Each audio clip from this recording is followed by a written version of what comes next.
Contessel cheered. X257. Hello Mr. V.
What's up, everybody?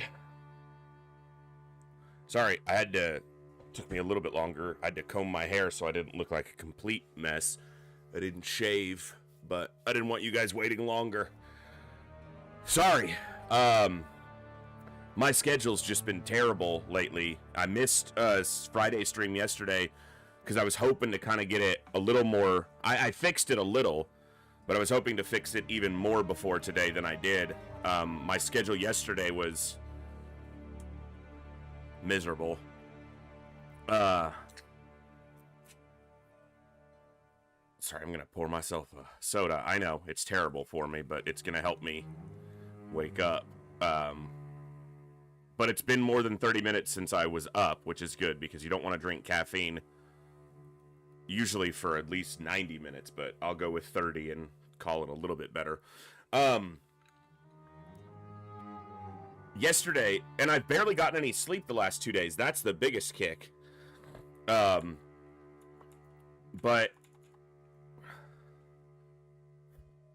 so Friday, I was up all night. My schedule's been bad, particularly I had the migraine on Tuesday, and that put me in bed basically all day, and then I was up all night. And then I tried to sleep a little bit before the stream, and that meant that my sleeping was falling from 8 in the morning till 3 in the afternoon or something like that. And then getting up and getting ready for the stream for you guys. My back has an itch that won't stop right in the middle of it that I can't reach. And so that's fine for the stream. I'm lucky enough to say that, this is my job and it doesn't interfere with it. It just interferes with every other part of daily life. Like, no one else is awake, in the middle of the night. So, I needed to order groceries, and I can't do that at, 2 in the morning. So one of these mornings I had to be up, and I was like, okay, I had to stay up all night and then stay up in the morning on Friday, because I had to order some groceries. I had to get dog food for Gibbs, and then I realized I still had half a bag of the dog food that was kindly gifted off Throne. I had put it in the other cupboard and forgot that it was still there, so now I have extra dog food. This is not a bad thing, which that's nice. But I was like, okay, I played a little bit of WoW with Josh and Blue and Kutaki, 3 of friends, in the morning, and on yesterday morning. See, my head is still all foggy. And then I was like, that'll help me, stay engaged and stay awake. And it was probably 3 o'clock, 3 p.m. And I was like, all right, I need to, go ahead and eat some food and try to get ready to put on a stream. And I got off of the game with them, and 30 minutes later, I could not keep my eyes open. I was so tired. And that's when I messaged you guys in Discord and said, hey, I'm going to try to take a little nap and try to get an evening, maybe a little bit closer to 6, do a couple runs of FTL or something last night.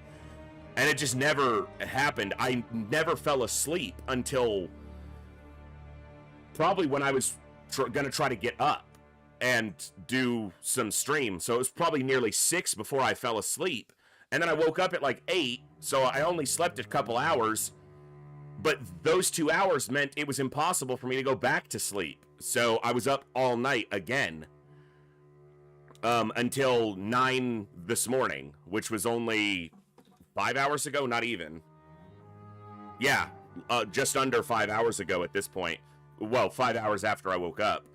So it was just, but today I'm up early enough in the day that as long as and I've got a big stream to try to put on for you guys today. So hopefully today is a day that's going to help me really reset it, because I've been up since about 1:20. So almost an hour now, and should be up till sometime this evening or early tomorrow morning, and I can kind of reset. So I do apologize. It's obviously thrown today's schedule back. It threw yesterday off completely. I struggle with a normalized sleep schedule on a good day, and not having a regular job. Obviously, I try to keep my stream schedule consistent, and that's been the biggest thing that I've been mad at myself about, is I used to be, if I couldn't guarantee anything else, I could guarantee consistency. You knew when I was going to be here, and I was going to be here at those times every day, barring something I couldn't control, like a migraine. That hasn't been the case as much recently, and that bothers me because I'm letting you guys down on that. So getting that normalized is my top priority. Getting my schedule back to consistency is important, but also having a normalized sleep schedule that allows me to function in the rest of the world. You know, so I'm up during the day, because if I need to call a business, or I need to communicate with someone who sleeps at a normal hour, and but not having to get up at 8 or 9 in the morning for a normal job has been, when I let that get, when I let my brain get into that habit, then I wind up sleeping on an opposite schedule, where I'm sleeping morning to early afternoon. I get up in the early afternoon, I have a couple hours, and then I stream, just like I would normally have a couple hours before I go to work in the morning. And the problem with that is then I'm up from after stream, which is normally between 9 p.m. and midnight is when we end, and then I'm up all night. So I'm rolling it back the other way. Anyway, you guys are awesome. Thank you all for being here today. We're going to have some fun. We've got a TFTD run going. We've got a pacifist run going. It took us, I think we're on 11, run number 11. So we had one on run number 1, and then we lost a bunch, and now we're on 11. And we have thermal shock launchers. We have 5 launchers and 17 bombs. We have to research them, then we have to recover a UFO with intact Zerbite, and then we're really going. As long as I don't let a tank kill something again, which I quoted, I will not lose that way again, so now it's on me to make sure that's the case. Yeah, we're gonna have some fun with that today. We'll probably be with XCOM all day. We might play a little bit of something else a little bit later. I don't know. I don't know how long we'll be here today. I'm going to give you guys the most I can for a Saturday, but that's why I didn't stream yesterday, is I refuse to stream when I'm basically sitting here falling asleep, because I want to give you guys good quality streams, and you guys deserve it, because I'm massively supported by you guys in amazing ways, so I try to earn that. On the note of support, just because it ties into it, I did start a fundraiser here on the channel through the Twitch's charities function. When I think about how lucky and how blessed I am to be supported by such an amazing community, it's always humbling to me, and we've been able to leverage that into a couple fundraisers over the couple years that I've been doing this, and that's always made me extremely proud. And I watched a video the other day from one of my favorite YouTube channels, Corridor Crew, the Corridor Digital guys who do like VFX artists break down and react and stuff. I watched 2 of their videos. They did a video on the Aliens franchise, which was really cool to see. Some of the practical effects and some of the CGI that's been used over the years in the Aliens franchise. I hope they cover more of those. I'd like to see even, their take on a lot more stuff. But hey, who's shocked that they came to the conclusion that the practical effects in the early Alien movies are even better than the late CGI stuff? Shocker, I know. But another one of their videos was they are based in California, obviously. Maybe that's not obvious. They're based in California, and so they did a video to kind of show people where everything was happening with the wildfires in California over the last couple weeks. Because when you see it on the news, obviously it's quite sensationalized in a lot of cases. But more than that, if you're not familiar with California and Los Angeles area particularly, it's hard to understand where the things that are happening are relative to each other, and how big they are and how impactful they are. Because the reality is, if you look at the news, they'd make it sound like every inch of Los Angeles is on fire, and that's not the case. But that's not to say that it's not a terrible, tragedy for tens of thousands of people. And a lot of what the media will focus on, particularly the American media, is all the celebrities that are affected, because obviously Los Angeles and Hollywood and California is home to most, you know, a great number of the top end actors and directors and film based celebrities, as well as musicians and music artists and athletes.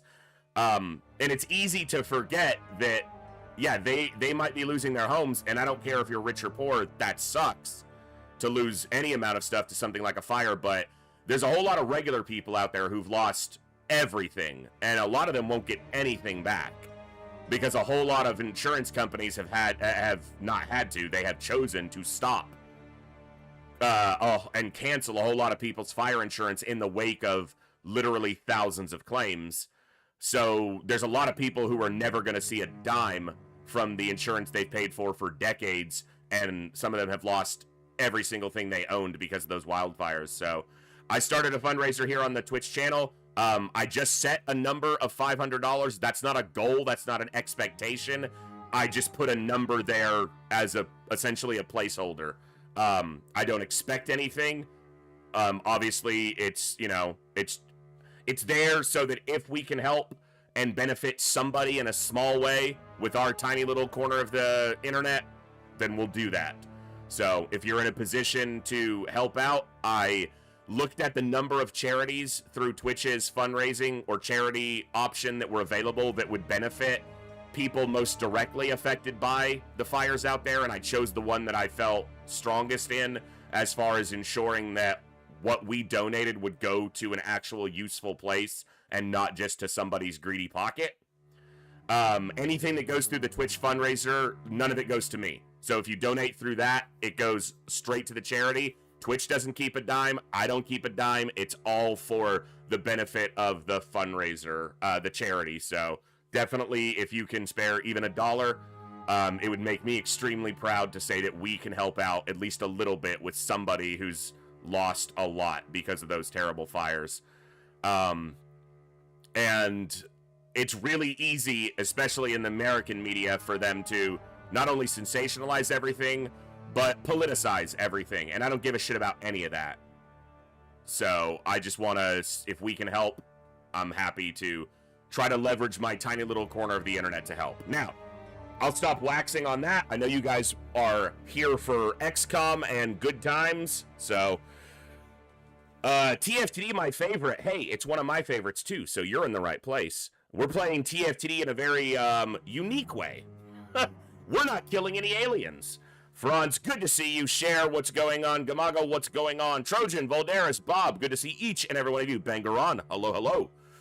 Good to see Dee, what's going on? Count, thank you so much for the bits, Count, for the 257 bits. And Rogue73, thank you for the 25 bits on the Twitch interaction. Those are always fun. Cool little way to support, too. And Rogue, as I'm thanking you for the bits, thank you so much for the $100 towards the charity. That is,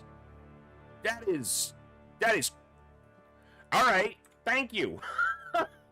I haven't even got to do my intro, you awesomeness. You are amazing. Thank you so much for that. That's, you, I'm never prouder of this community than when we're able to help other people than just myself. And to be fair, I don't call what you guys give me charity. I try to earn it, but oh my god, Gloom. And Gloomcat with $50. Thank you so much.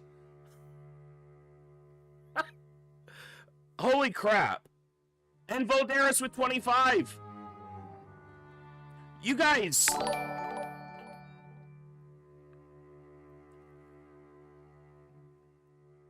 It really does make me exceptionally proud. Thank you so much, guys. You're amazing. Gloomcat for the 50, again, Volderis for the 25, Rogue for the 100. You guys are awesome. That is extremely generous, and it makes me extremely proud that we have such an awesome community here, and that we're able to use that to benefit so many different things over these years. You guys rock. Thank you so much.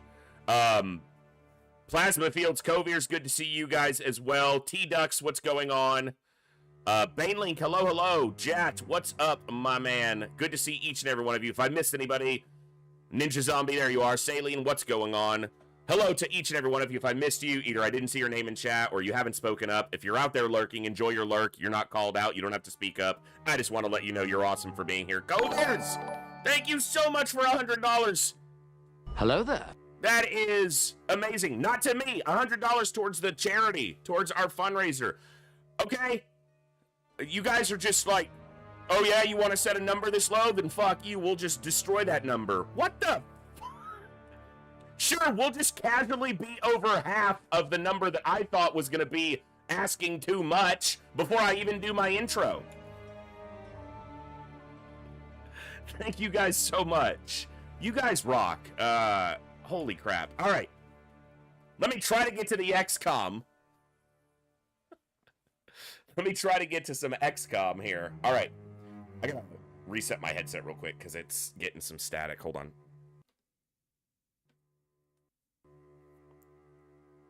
Probably go away. Let's go. Good morning, good evening, good afternoon, whatever time it is for you, wherever you are. Ladies, gentlemen, and everybody else, thanks for being here. I'm the voice, and this is the Echo, where everybody has a voice.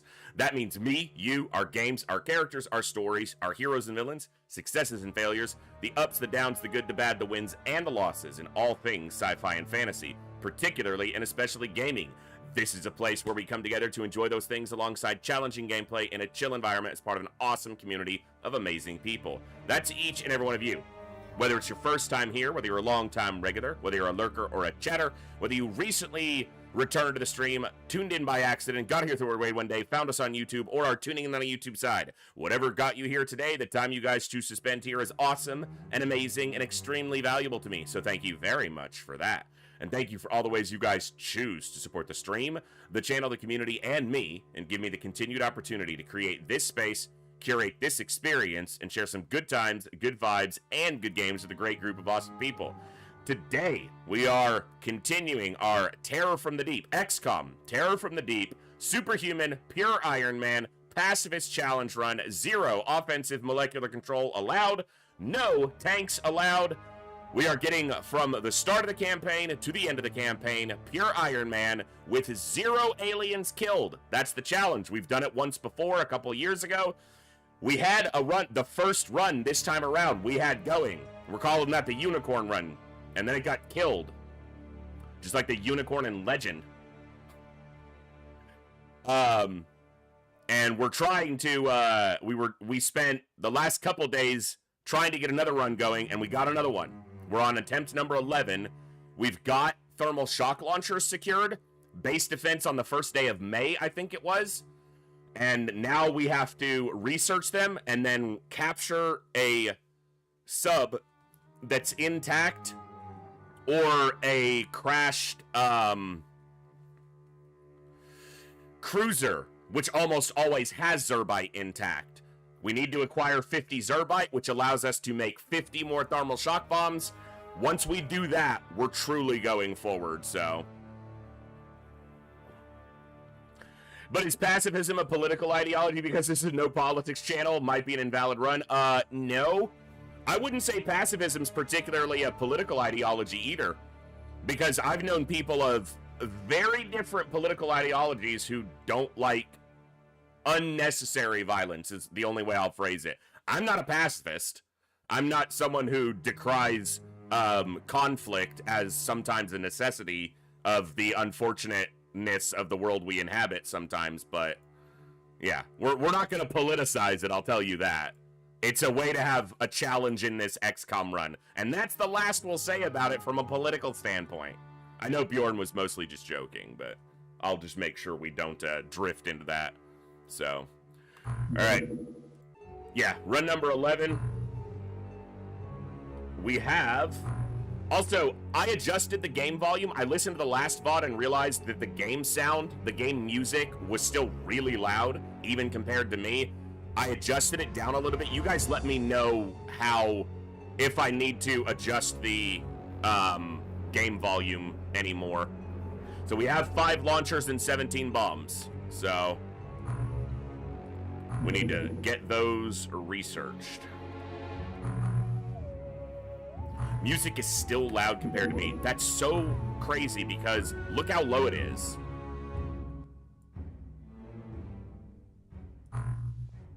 I'll go there and we'll see.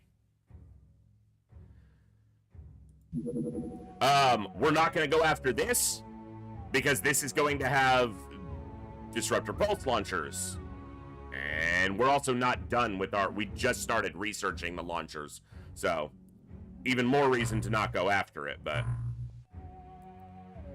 Okay, we need more technicians.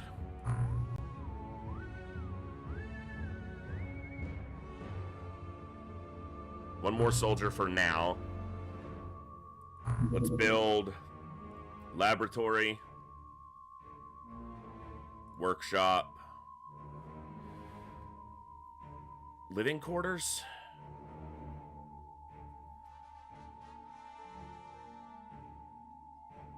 Scilab or MC Lab. Are these all living quarters? Or these two? And then this is our third lab. We'll go with 150 scientists to the end. Because they don't have to research that much. It does not. So environmental kills count, don't count against us. So, which is a benefit. So, because that would suck. And also the aliens shooting each other doesn't count against us either. Like if they have a stray shot, kill one of their own, it doesn't count against us. So, aliens killed 0. That's the one we have to keep at 0 for the whole run. Start to finish. If that ever goes above 0, the run is invalid and we restart. And we're playing on pure Iron Man. There's no backup. So, I will pull a physical backup at the beginning of each day because there could be some odd bug or anomalous occurrence that I'm not, accounting for that could invalidate a run that's not our fault. But generally that's not the case with classic XCOM. So, all right.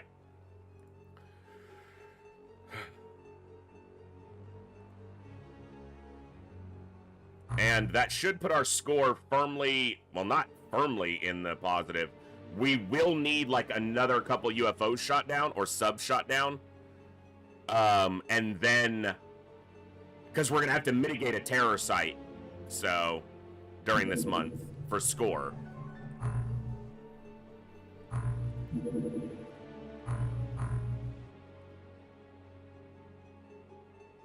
Purposes.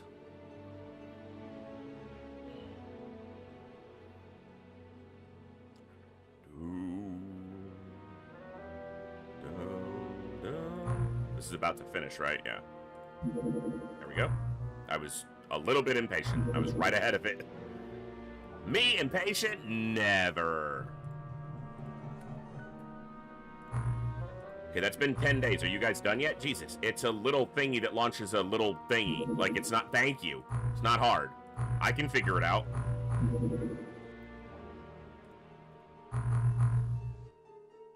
Okay.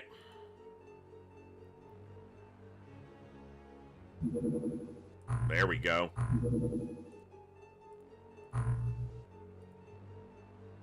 Where are you going?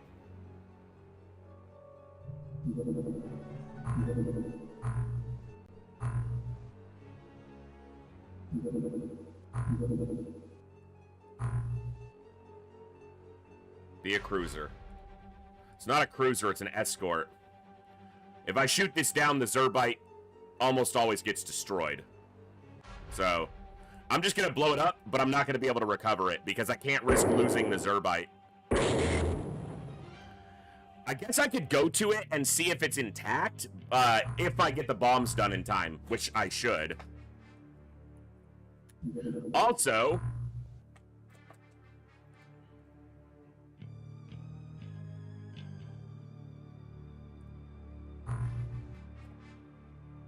they're gonna attack us plenty as is. Let's not make it more.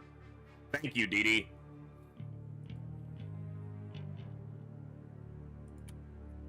Okay, the bombs might not get there in time for this one. Nope. Dude, they've been excellent for like 2 full in-game days. Let's fucking go.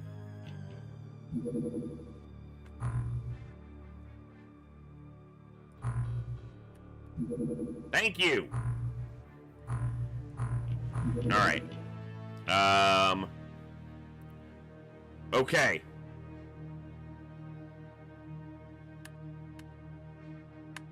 Bases. 5 Deep One terrorists. Options. Game options. Advanced.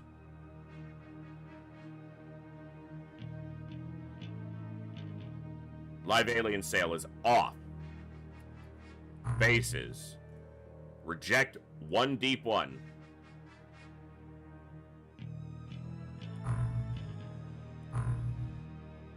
Deep One corpse. Okay, I want to just double check the research tree here because I don't want to fuck something up.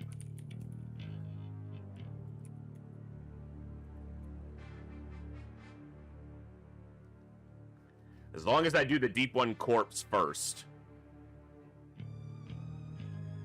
Yep, Deep One corpse. Because what I don't want to do is research a terrorist right now. Because the only terrorist I have is a Deep One terrorist. And then sometimes for odd reasons that will lock out the corpse research. Normally what does that is if you interrogate a medic before you've researched the Deep One corpse, it shows you the autopsy results for a Deep One corpse, but doesn't give you the research credit for it. So when you interrogate a medic, it'll give you a random autopsy corpse research, but it doesn't count, or it gives you the details of a live alien, which can then make it so you can't research the corpse. You can soft lock your game in TFTD if you do it in the wrong order, so is what I'm getting at. So just want to make sure I don't do it in the wrong order. MJ Hawk!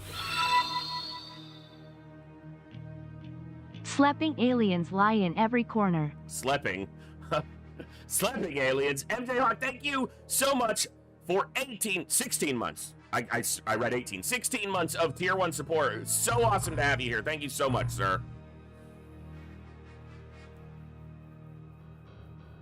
Christ, I might do that, but I've probably gotten used to it by now. So, I don't even honestly look at it that much. I kind of just still gauge by the time that the end turn takes, just because I've done that for decades, so.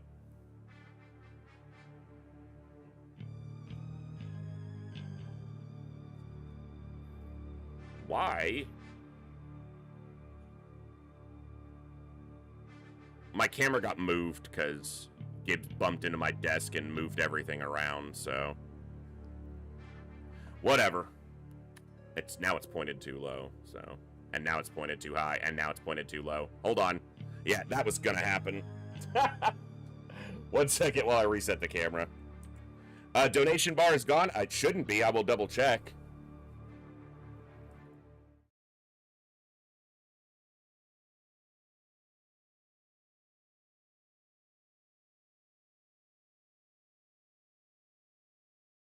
There we go. Sorry. That's the camera scene. Whatever, good enough. Not muted, so.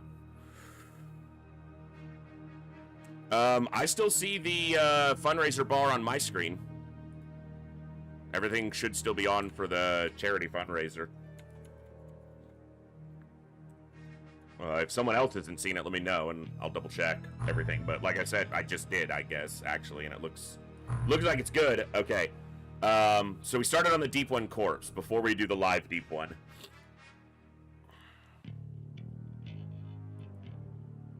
This did stay on the ground. It's probably going to disappear while I try to fly to it right now, is what's about to happen.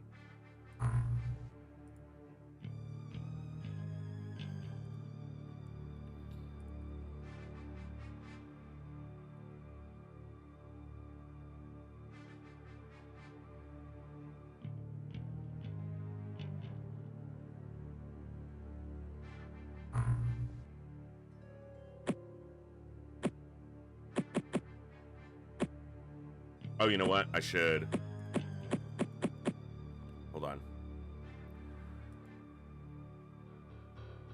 They've addressed the spotter sniper logic that is present in mods like XCOM files, and it defaults that hitting enemies with shots doesn't mark the soldier as spotted to be wailed upon. No version yet. Oh, okay. In an upcoming release. that would make the early game of Files, that would mitigate the one major annoyance that I ran into with early game Files, which was when you're fighting from complete darkness where you shouldn't be able to be seen, and you shoot an enemy and then they suddenly just kill, destroy you. So that's good, Crazed. I like that. I feel like that's better overall. All right.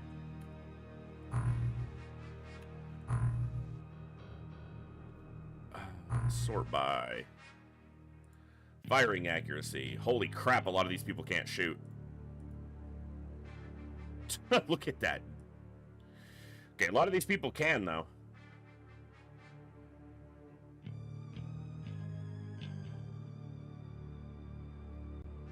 All right, these 4 shooters for now, and try to get some reactions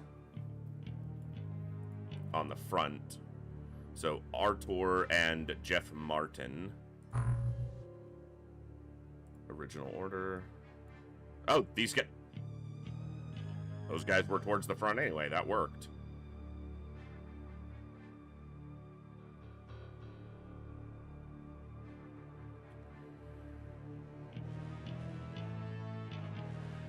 We will name soldiers as soon as we've acquired Zerbite and that we know the run's moving forward. Well, hell. I need more people. Alright, let me just do it like this.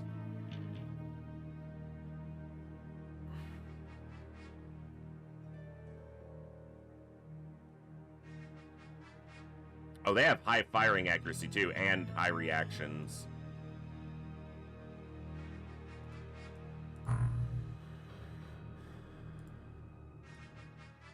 I'll just figure it out with the 6 who were actually on there, but it's fine.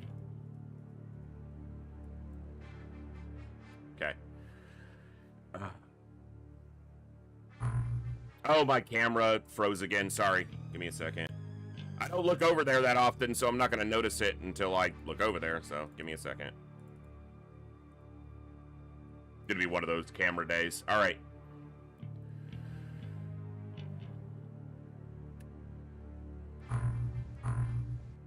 All right, well, I know that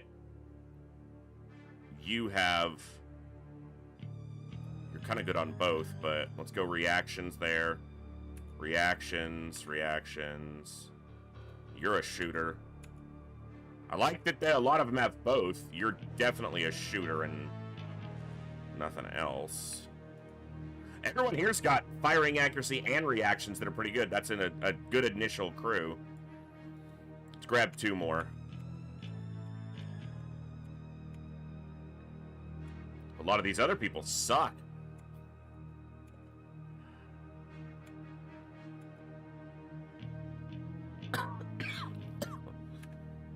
Rion and Pia Ek. We'll go with those 2.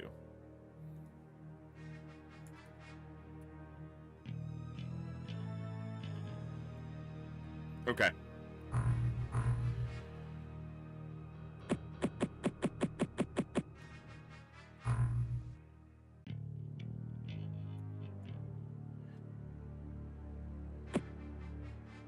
$69. Oh, no, that's just 2 apiece right now.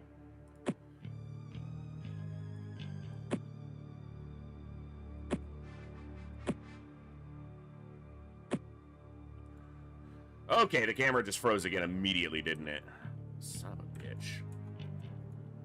Like I said, it's going to be one of those days where it just doesn't want to... Sometimes it'll run for literally weeks, months, without a single issue, and then sometimes it'll do this, where it'll freeze every 10 seconds.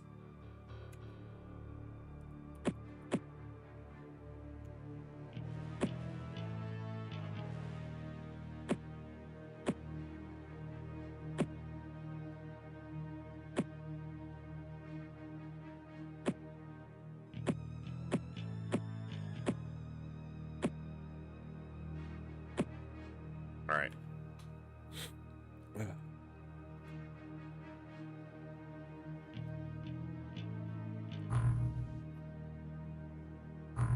Alright.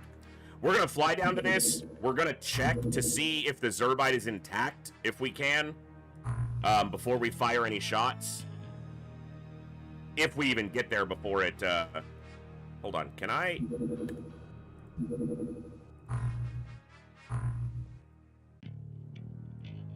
That reminds me that I need chemical flares.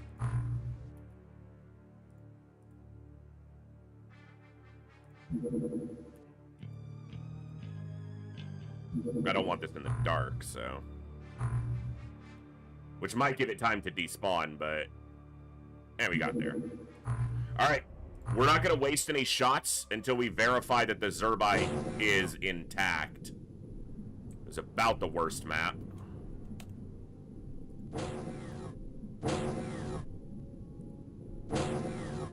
Worst map type, just because... It's going to be hard to find the sub without being left out in the open.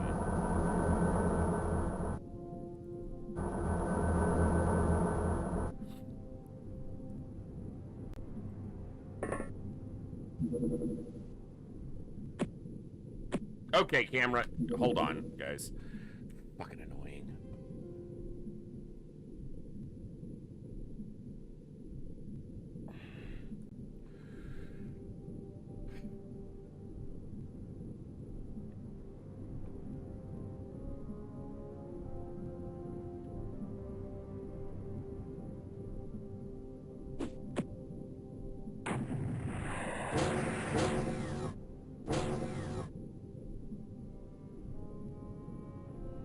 But with only 17 shots, I don't want to waste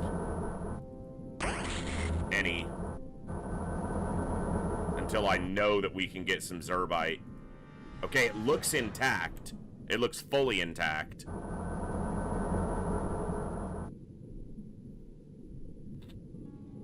That should be the Zerbite right there.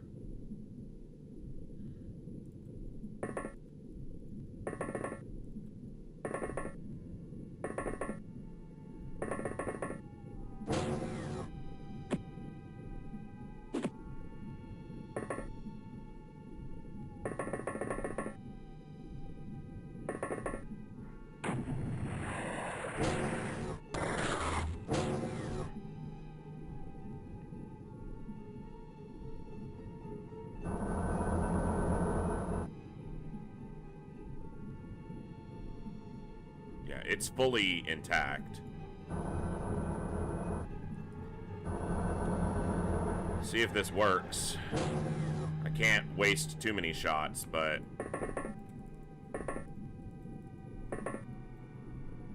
We're gonna try to... Hi, guys. Hello there.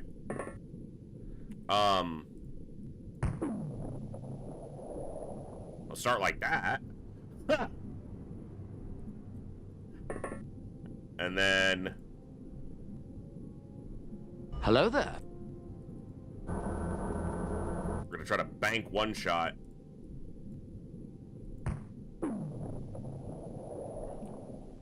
I hit him.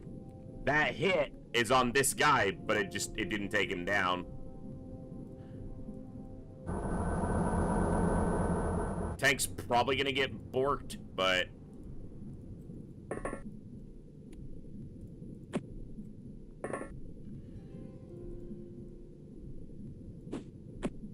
We might keep it. Nice.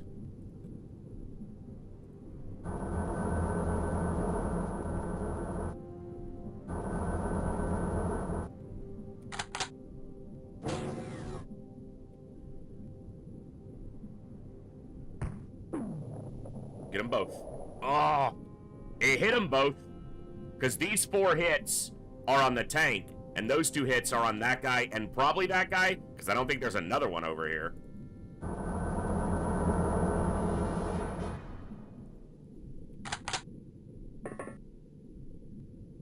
See if anyone else is walking up on us. No? Okay. So that's 3 down. Son of a... Fuck with this camera today.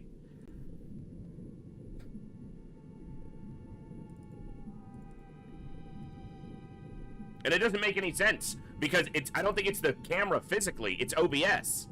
Because it's communication with OBS, because all I have to do is refresh it and OBS is like, yeah, it's good. What's the problem?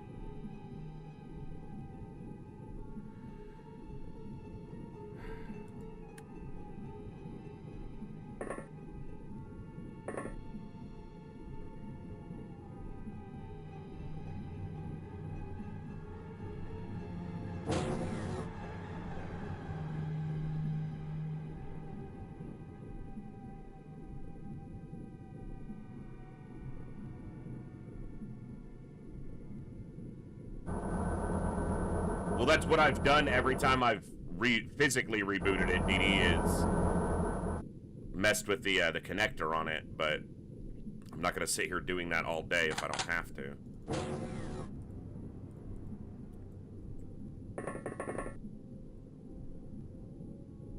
Okay, yeah. All right.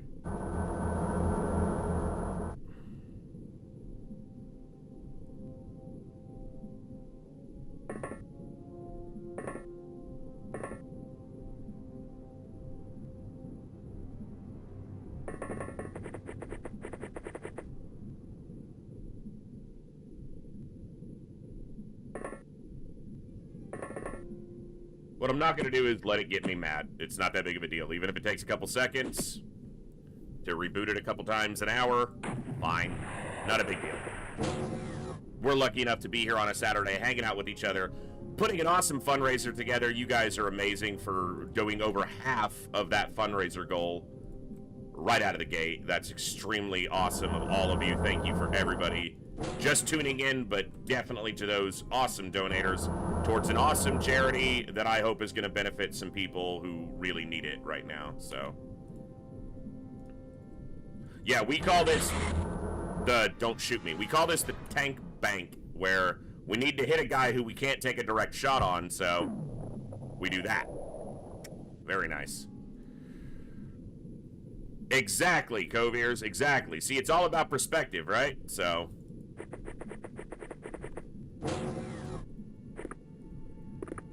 why do you have to walk in before you can? Yeah, see? Why do I have to go all the way through the door?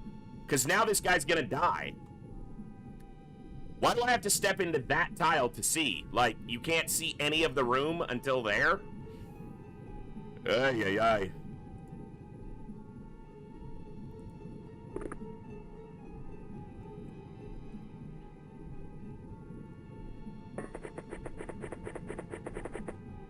All right, 1, 2, 3, 4. This is 5.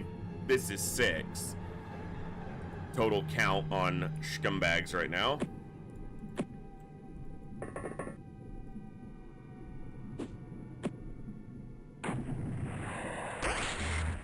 Woo! He hit the corner. But he moved way back. Oh, oh, oh! Ah! Come on!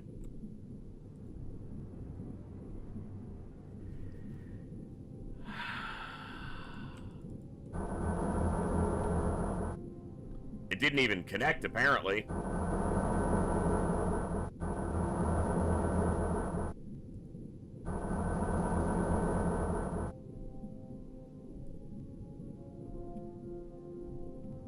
Out of reloads.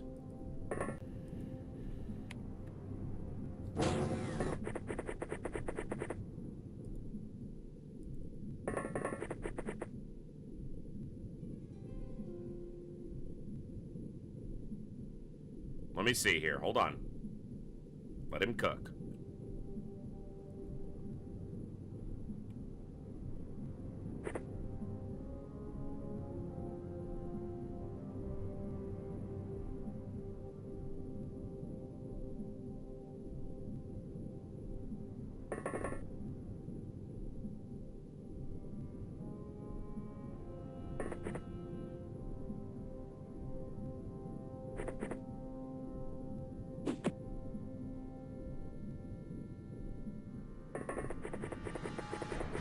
Cool, Dan, what's going on?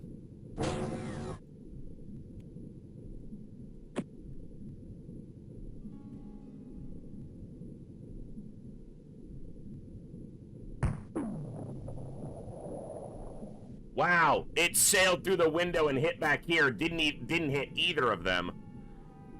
Oh, that's annoying. Well, I tried.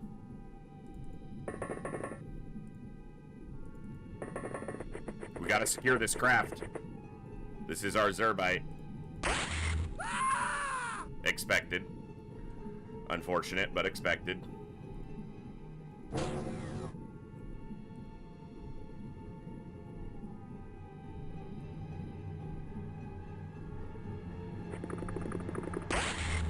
You son of a... This soldier has super high reactions. And he still got it on the freaking... He had to turn and shoot. I didn't go to this tile specifically, because I was going to stop here and get the... Motherfucker.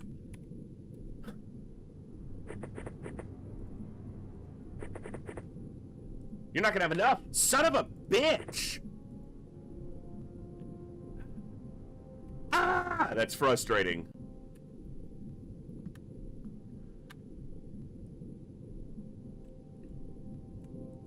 That is so frustrating.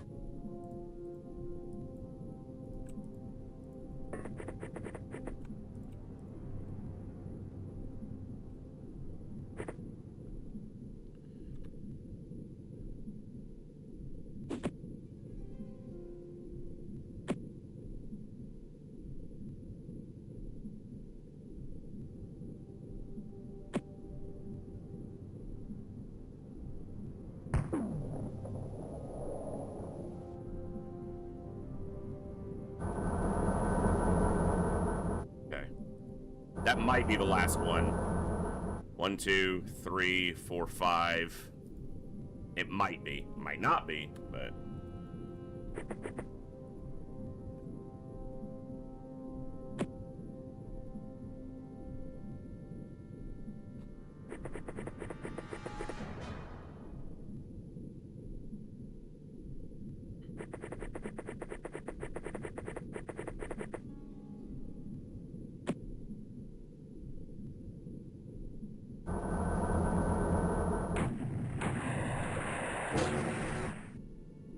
That was probably this door opening. Yeah, so one could step out, not go in, apparently. Ah!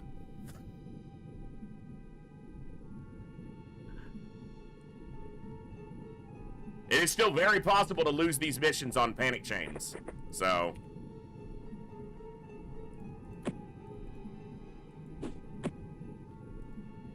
Lose this mission and lose this Zerbite, and we're not in a good spot, so...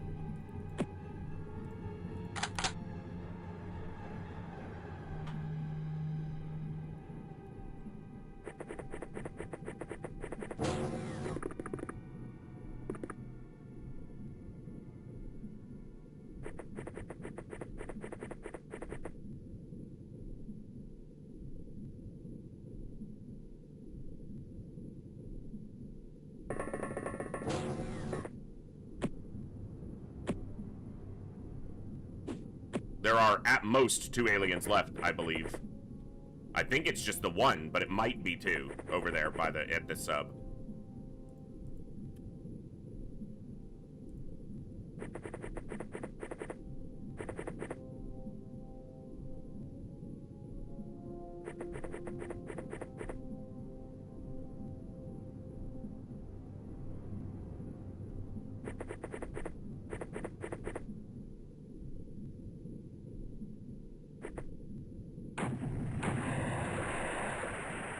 That's gotta just be one.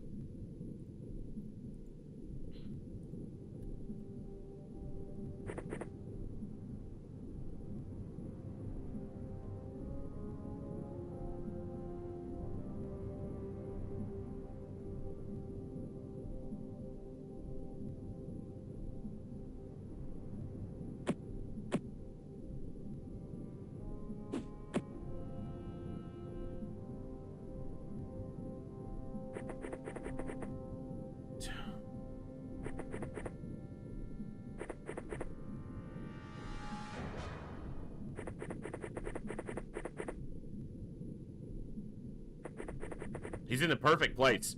The only soldier that can see him doesn't have a launcher, and he's put the sub directly between him and the people with the launchers. If he threw a thermal, a sonic pulsar, rather, on us, a grenade, that'd be rough right now.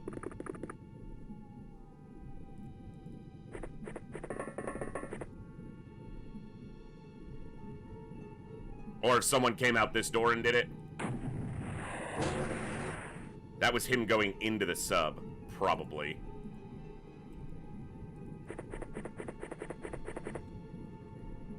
There's two of them. One just outside and one inside. 40 for an aim shot.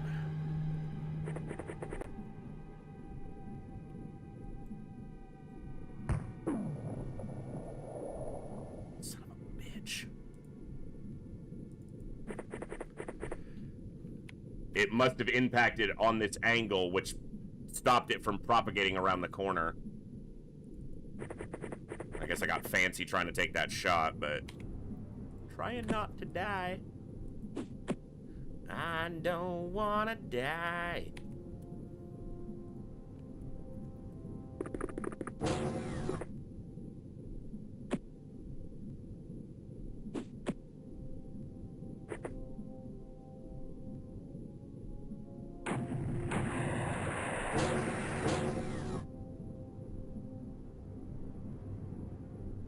One over there. Okay, I need you to get vision of him, if possible. Without dying, please. You're not gonna be able to see him? Son of a bitch. Alright. This is gonna be another blind shot. Don't like taking these when this is all the ammo we have. Okay, got that one. The other one's inside.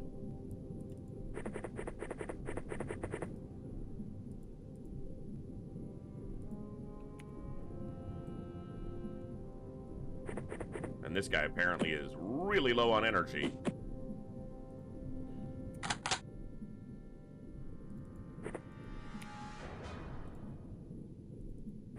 We get this, we get the Zerbite. We're in a pretty good spot. No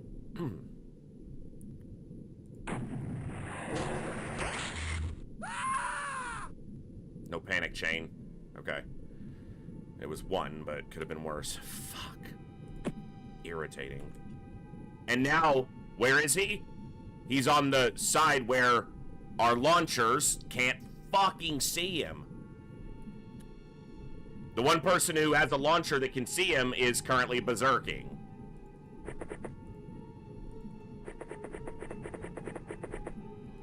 These aren't subs. This is part of the map. It's just like it's like an underwater research station tile set. This is the sub.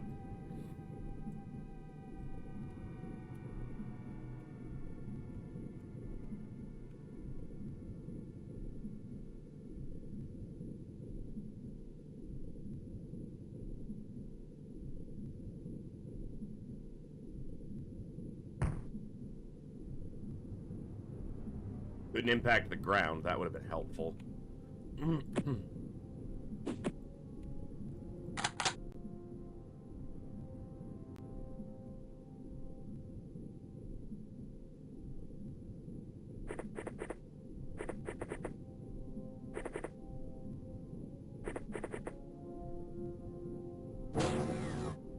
He went inside.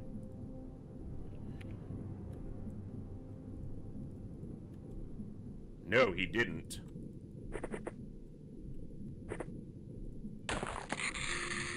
Son of a bitch. That means there's another one somewhere on this map that we don't have accounted for. That's really what I didn't want to see. Because it could be in any of these fucking... That's really frustrating.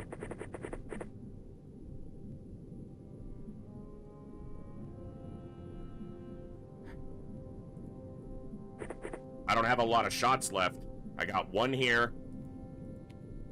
One here. One here. Is that it? 3 bomb shots left. Seems like it.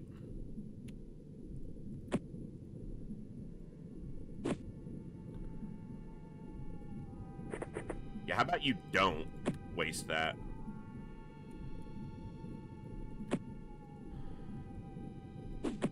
Sucks.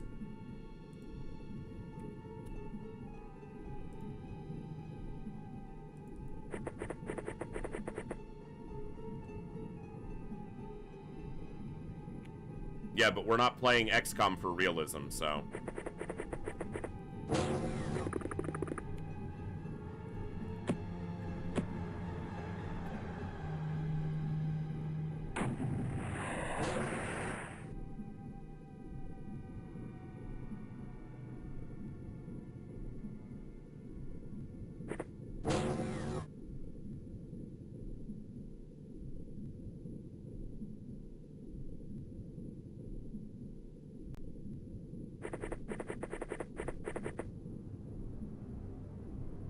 There's a door there.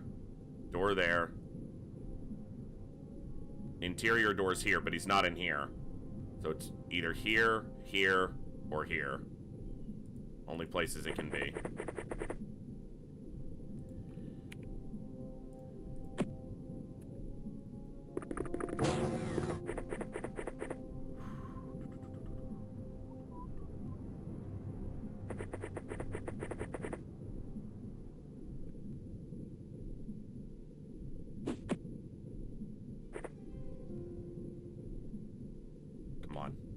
Last one. I can't risk them hitting this staircase. I think this should be clear. Okay, we got the Zerbite. Lost 3 soldiers for it, but we got the Zerbite. Alright.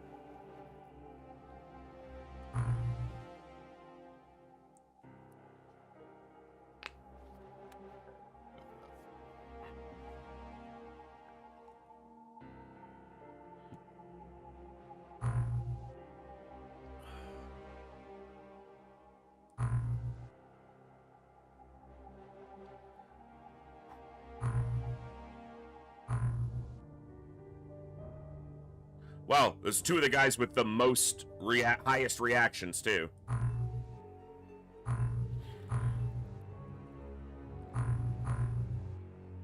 Alright.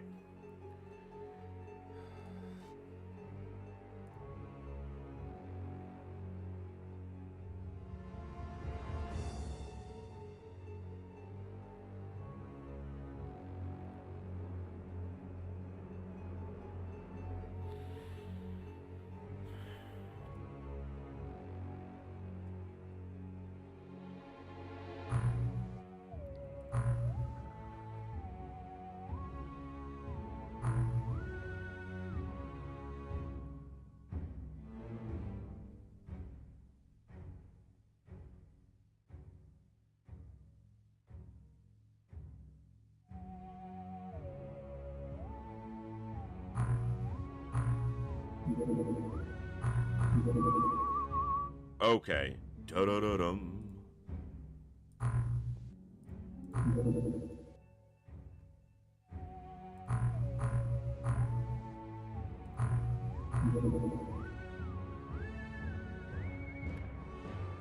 Need more technicians. Okay.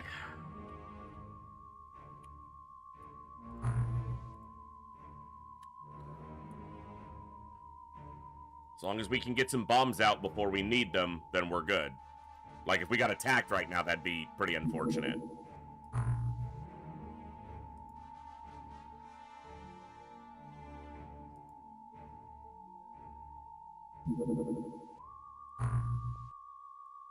How many coelacanths do I have here? 2 with the other ones on the way. So I need one more.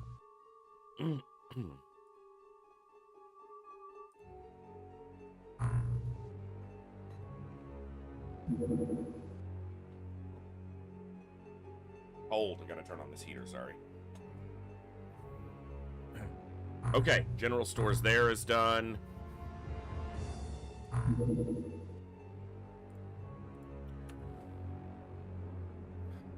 Okay.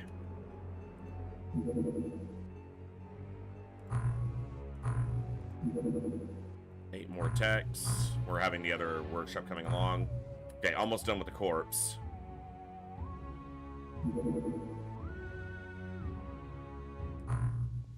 Creature is a graft of man and alien organism.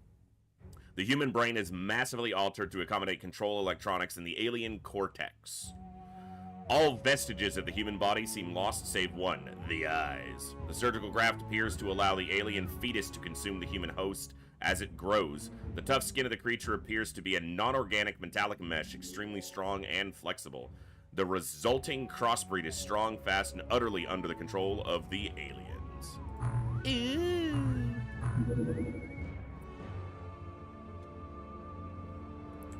Quick reference to my research tree. Ion Beam Accelerator will go to Ion Armor, Deep 1 Terrorist. So that gives me Aquaplastics, as we saw. Okay, so now Deep 1. So I want to do Aquaplastics, Plastic Aqua Armor. I should be able to do Deep 1 Terrorist at any point now, without any risk of fudging because I've done the corpse. And the reason why researching terrorist of any kind is important right now is it unlocks the MC lab so that I can evaluate soldiers appropriately.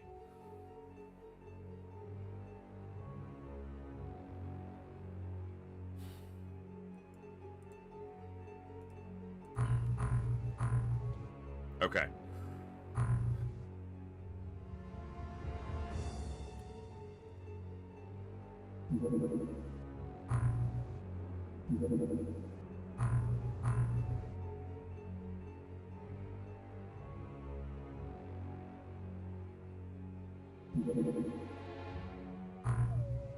Deep One is a biological nightmare, a crossbreed produced by the mind-warping experiments, the Aquatoids. We have encountered several variants of this creature. After extensive research, we conclude that these are manufactured by the invaders, swelling their ranks when fresh human stock has been captured. Each of these subhumans is armed with an electrical energy discharge, powerful enough to kill an Aquanaut. It shows them carrying a gun, but it's a weapon built into them, apparently. Hello there. Drifting, hello. It is an awesome game, and we're playing in a very weird way, but we love some classic XCOM around here. MC Lab. So we are playing what I have dubbed the Pacifist Challenge Run. Our goal is to get to the end of the campaign without killing a single alien in the battlescape. We've done this run once before, but it was super challenging to get going then, and it took us 11 times this time to get a run going again. The first run was going, and then I screwed it up because I'm an idiot, and then it took 10 more attempts to get another run going, so we're on attempt number 11, but we've just crossed the major thresholds off the list. We are able to build thermal shock bombs because we recovered Zerbite, and we have our MC lab being built. We're not going to use offensive molecular control because if I do that, then the game's too easy. So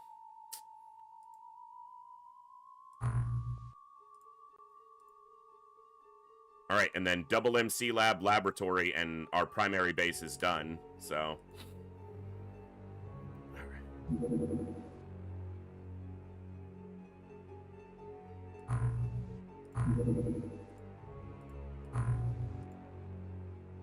It's possible, Cursed. Might just do it for content, you never know. Because that's obviously what I go for.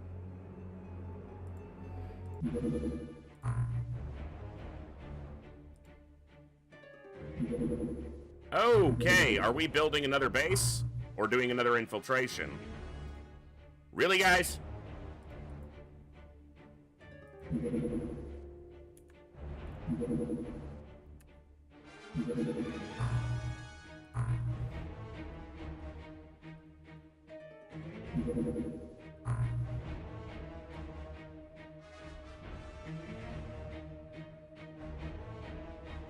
That's a battleship.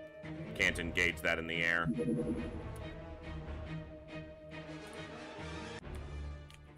Just try to get what we can to keep score good, because we're still going to have to mitigate a terror site probably before the end of the month. Okay, that's a cruiser. Put that on the dirt.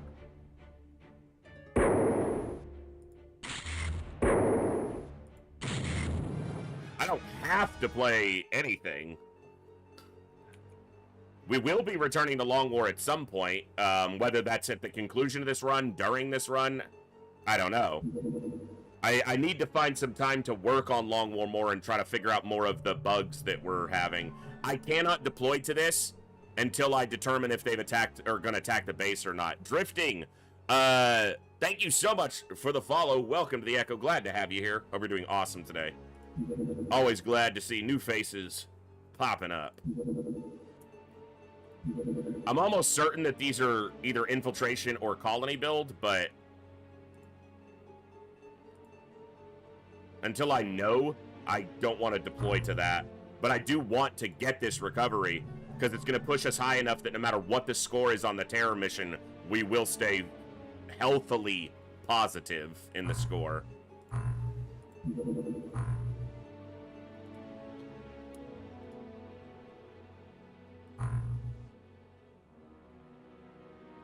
Alright, mostly I want high react.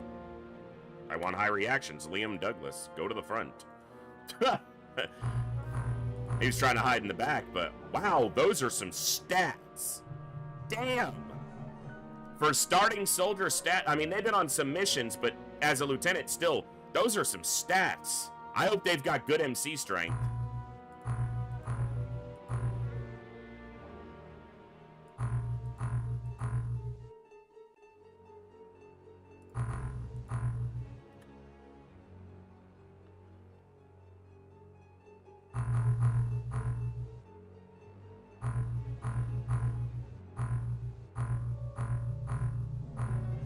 Like, because if you look at that soldier, they've grown some stats, but not that many.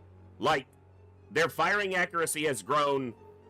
It's hard to even see, but at most it was at 70. Or, excuse me, throwing accuracy. Firing accuracy hasn't grown at all, so neither has actually grown yet. This could be up to 80. I was looking at the wrong bar. But that's just really well-rounded stats.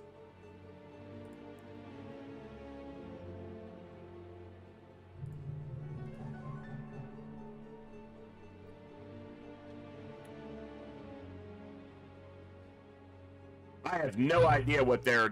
That's the one that during the base defense, I was like, I'm not going to try to pronounce it, because that's a lot of letters.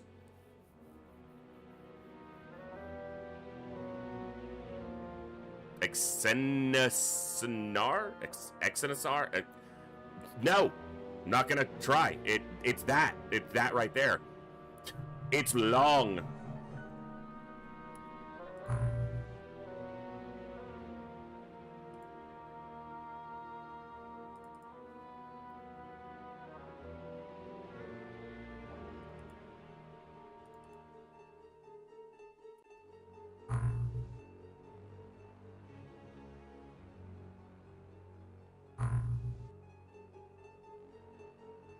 Okay, I think that we got through, that threshold, so I think I need to, start naming some people. Let me get my redemption queue pulled up.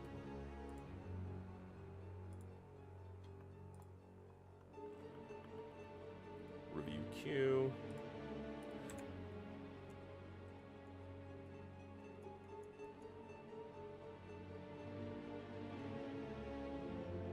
Well, we're gonna have room.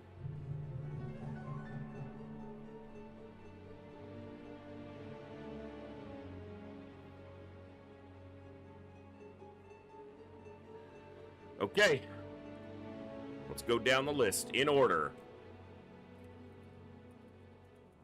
Cherry onion.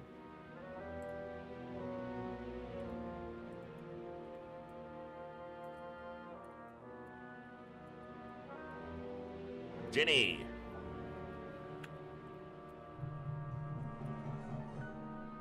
Boog. Beers.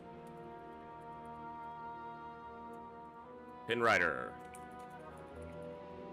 Pinwriter.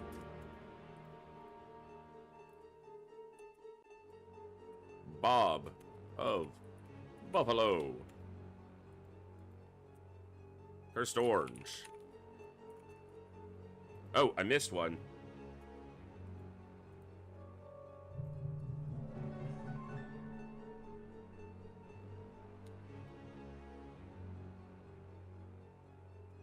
Swish. Swish gets that name. Hey, Swish is a lot easier to pronounce. Zarnia. Saline.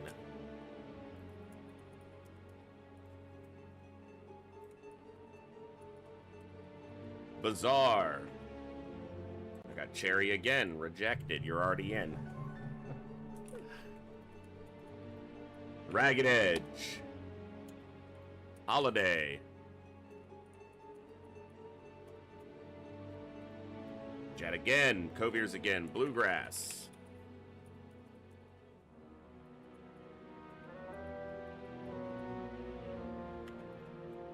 T-Ducks. Talum Grandmaster.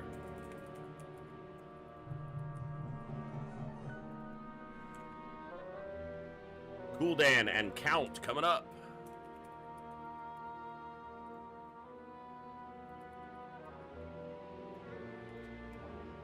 Ragged Edge already in. Edmund. Betsons. And Attack.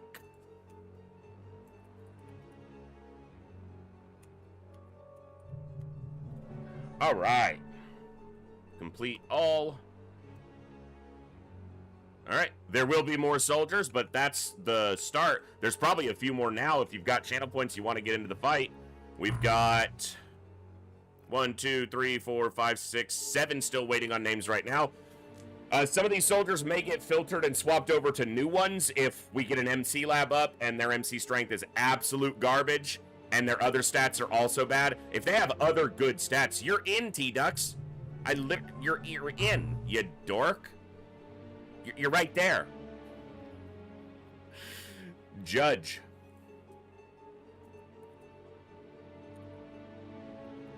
You're in, if I could type. There you are. For when the inevitable happens. All right. Don't bank too many, because it's going to make it harder for me to keep track of it all. So. MJ Hawk. All right. I'll just wait here for a few minutes while you guys...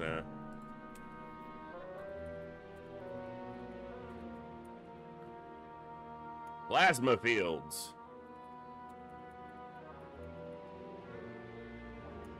Got a couple more. See, now I gotta mark.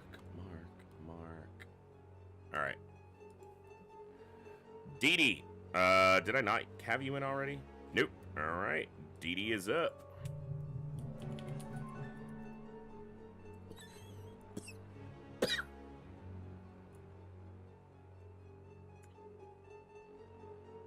And drifting. Well, welcome on in. Let's get you a soldier.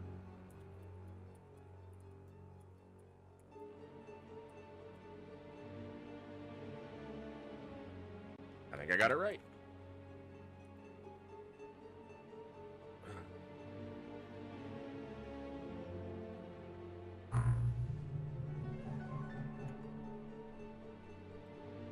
Okay.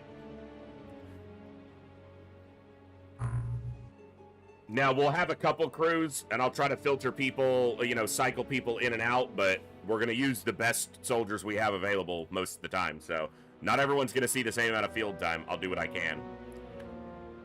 We just want to win the run.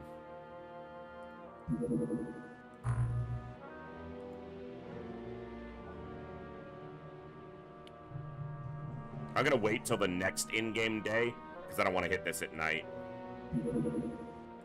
And they're still flying very larges around, which I don't like.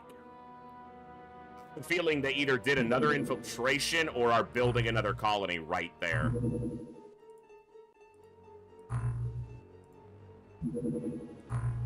Yeah.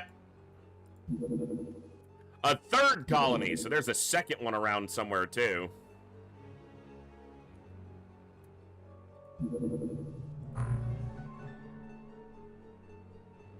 Colonies are not a cakewalk. Colonies are fucking horror. I hate doing colony missions in this game.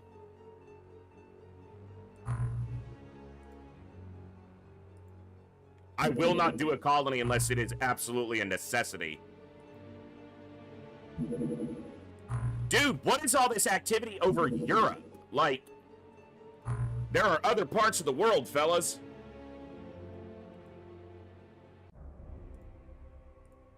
I don't even know if I can put this down if everything hits off both interceptors, but I'll try.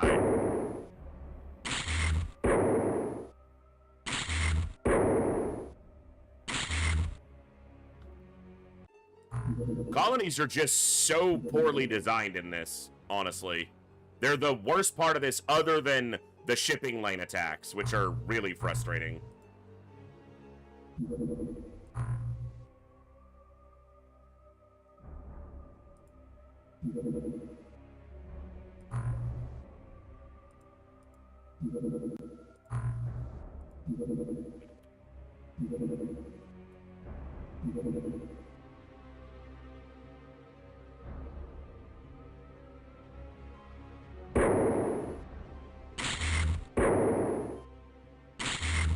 See if we even put it down. Nope. I didn't think we would, but there was a chance. That might cost me getting this small UFO down. All you need is like one volley. 2 missiles. You can put this down with 2 missiles. Come on. Nice. That's a cruiser. Okay. The problem is they've also... they're gonna mess with our score with all this base building crap. Alright.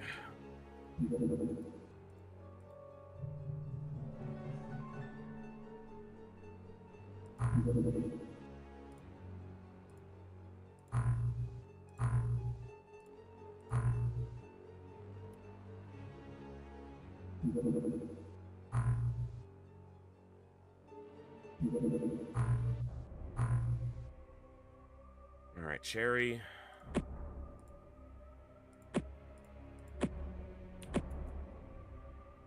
Jenny.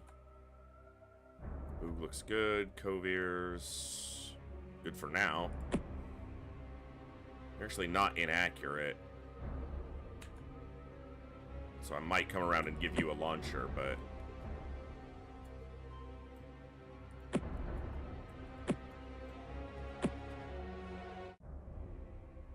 Jet's accurate. Swish is accurate.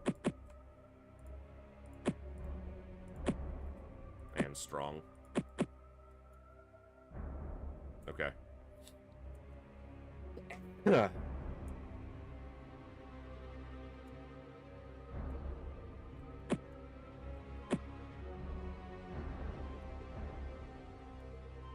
Alright. Nice and clean. Rocks.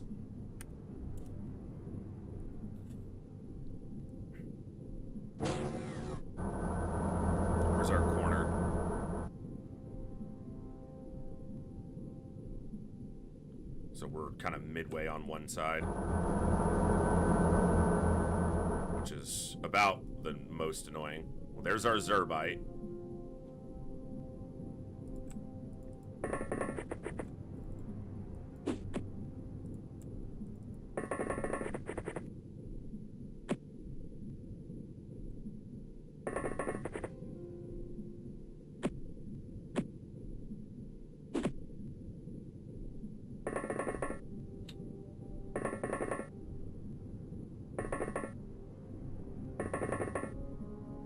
once we can make some more launchers, everyone will just carry a launcher and a backup taser, but we're not there yet, so.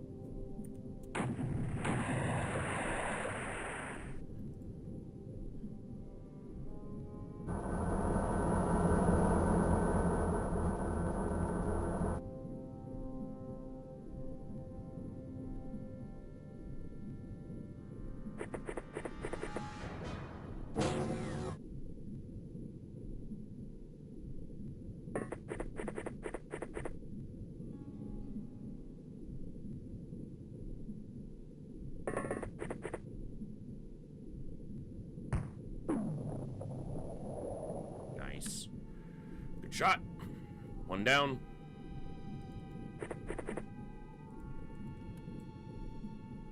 Don't see anything in the rocks as of yet. And we're gonna do this.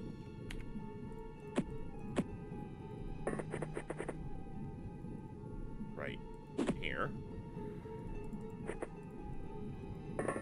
Get some shooters on the roof.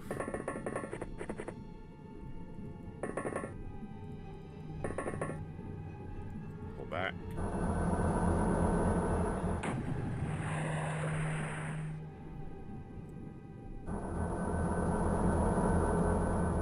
There's another one down right there. I'll try to have the scumbag counter that you guys, we usually use for classics set up by the next stream. I just have to re-find or use a different one. I gotta get the software back in place because it basically was just a simple counter that read from a text document, but I could tie it to a hotkey on my mouse and then just up and down it with the hotkey, and it worked really well. I just need to, I haven't set it back up since the computer had its whole fiasco previously. If I had a stun gun, yibby-dibby-dibby-dibby-dibby-dibby-dibby-dun, I'd stun scumbags, dibby-dibby-dum. If I had a stun gun, I wouldn't kill the scumbags, yibby-dibby-dibby-dibby-dibby-dibby-dum. I'd just stun them, dibby-dibby-dum. Yeah, thank you for that, Strike Hard. Now I will have that song in my head all day. Good to see you, bud. This rock is in the way of my shot here.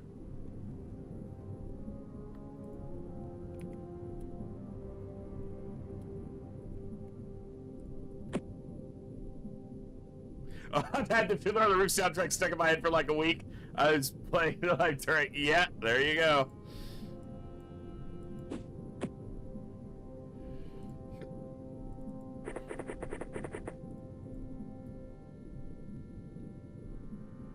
If I stun a scumbag,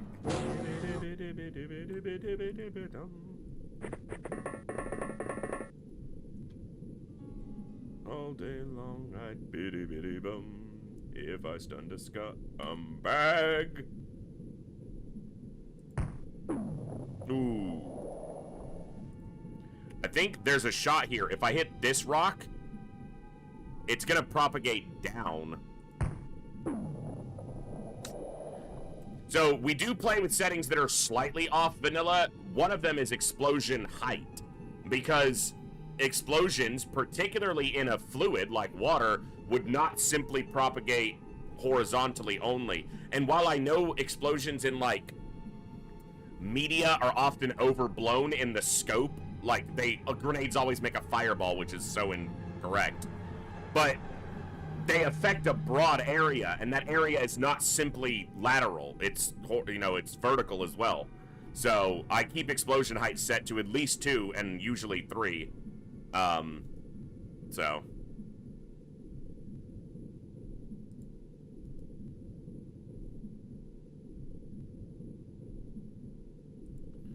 So yeah, that's one of the few settings that's non-vanilla that I use because it feels logical.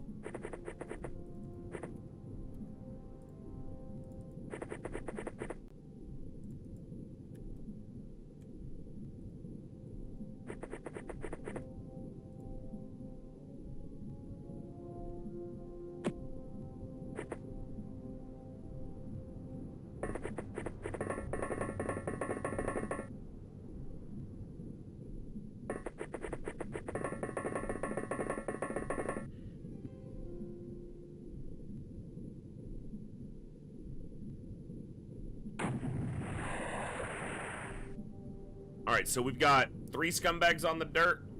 One there, this one. 3 more, that's 6. You can see them there. Easier to see that way. And this guy's right behind these rocks, so 6 down.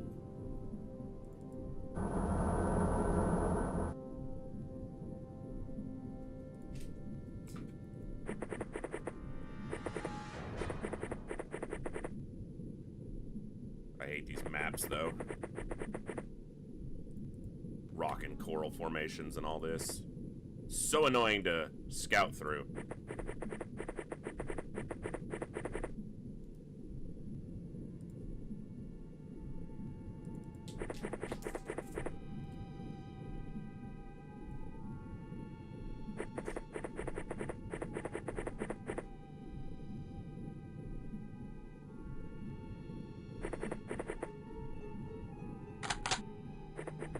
I wouldn't have to kill them.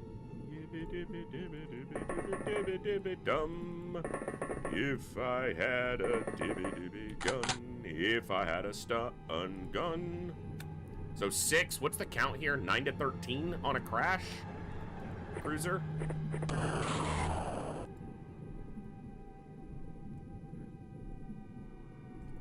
Alright, Bob. You're a sniper in our long war campaign. And you're a sniper here, baby! Nice shot. Our tank almost borked it.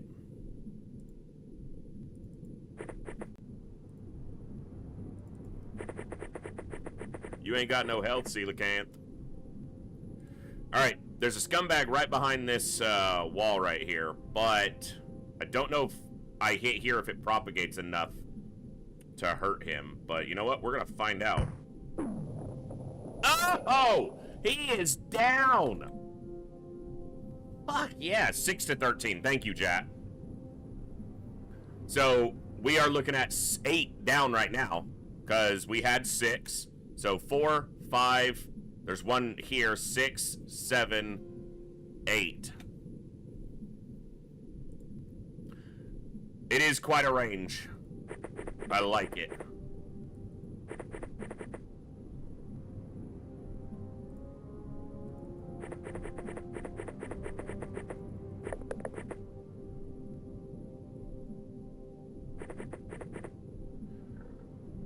Excuse me.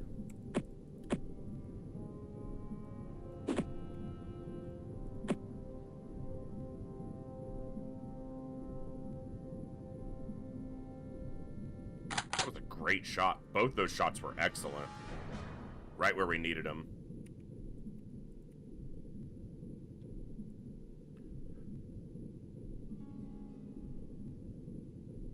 Yeah, Cursed. It was, well, it was defaulted to the demigod setting. So there's a, not everyone will know this, but there's a setting, I don't even know if it'll show here. Demigod difficulty. Demigod difficulty just ensures that it's always maximum aliens on any encounter. Whatever the maximum that can show up, will show up. Hard mode expansion for UFO defense, this is hard-coded to be turned on, no matter what you set it as here.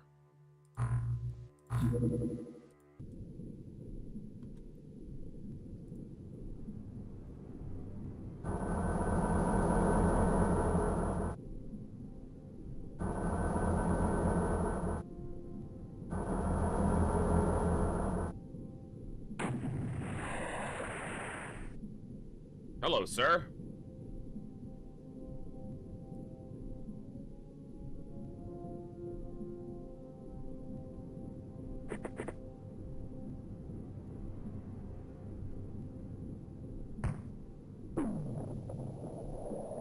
Hit him. Didn't get him down. Can we do it from here? It's gonna be a tough shot because of the angle. Yeah. Oh! Hey! Nice! Alright, clean one. No losses that time.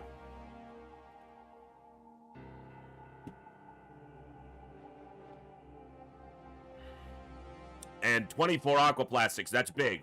Because we can make a lot more launchers that way. We only had like 8 before.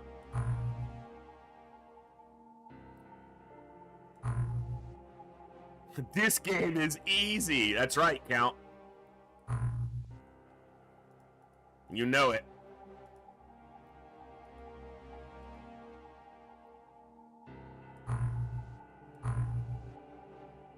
Hey, Pinrider's Commander. Zionzi to Lieutenant. Alright. I didn't make those corpses, Cool Dan. I didn't do that. See? Look. Aliens killed 0. I didn't make those corpses. I did, because I shot this up.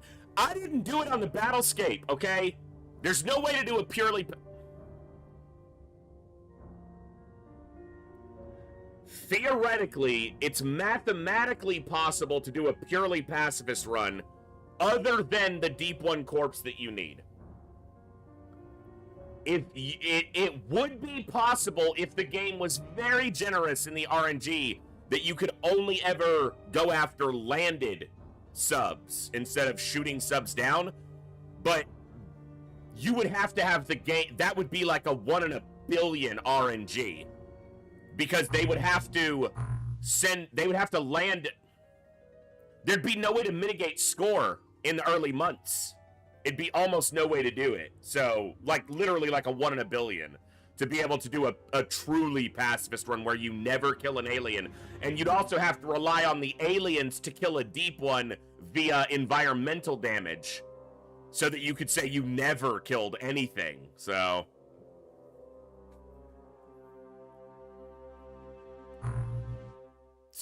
just stop.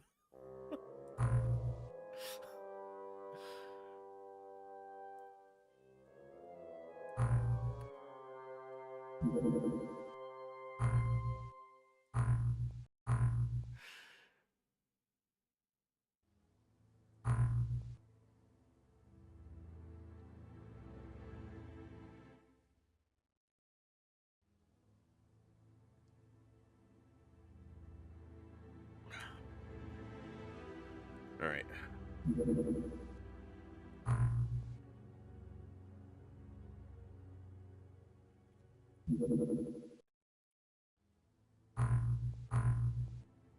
Okay. Nice. All right, let's make a few more launchers. Let's get 6 built. Okay, 5 days.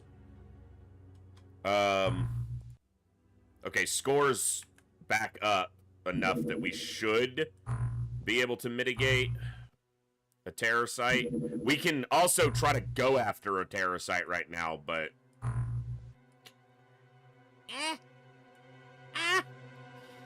I'm not sure about that, you know? I don't know.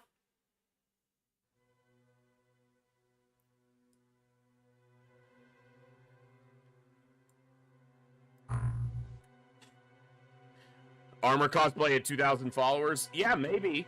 We could do... I had thought a while ago when I still had, you know, full-time employment other than the stream. Thank you all for this continued opportunity to entertain you in such a fun way. Of doing a personal armor cosplay for like 1,000 followers, but that just didn't materialize.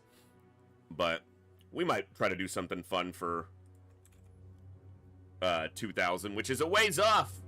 Hell, we might try to do it for like 1,500. That's still a hell of a milestone, and that's 153 followers away. If you guys are enjoying the stream and you're not already, hit that follow button over here on the Twitch side. If you're over on the YouTube side, hit the subscribe. And if you already are, you're already awesome. And if you haven't, don't you want to be awesome? I'm about to sneeze again and it won't go away. Hey, Dibber.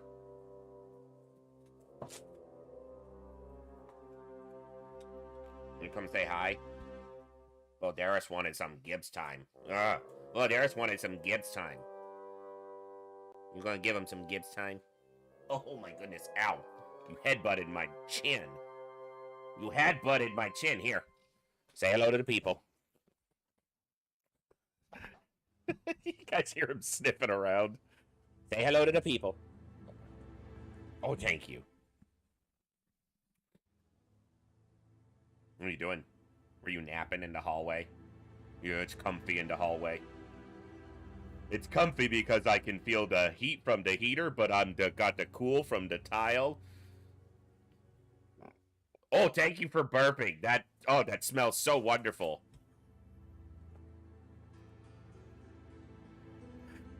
I got drool on my face. I got a dog burp in my face. Ah, the joys.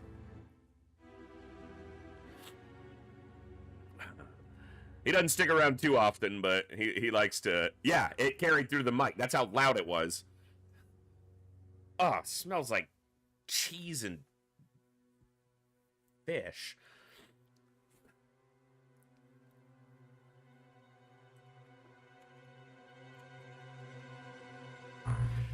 He's a good dog.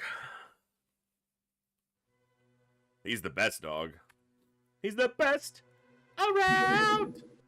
Nothing's gonna ever keep him down. Despawn penalty 1,000. That's why. So this shows you why you go. If you don't go, you take 1,000-point hit. If you go and take off, you only take the hit from the civilians dying. I should go and try to win the mission, but I'm just not there. With only 5 launchers, I don't know if I'm there yet.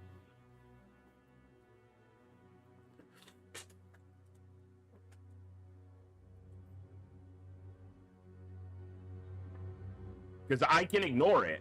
I have the score to ignore. No, I'm not going to risk the run on this. I'll go, and I'm going to just take off. I'm not going to risk losing the run for this. I can mitigate the score on this. Yeah, I have enough score to mitigate the civilians dying. Yeah, Edmund, the problem with that is when they walk up and kill you inside your sub. In fact, I believe, let me double check this, but let me, I think in my first TFTD run, I made, we had a moment. Did I make that into a short? I must have.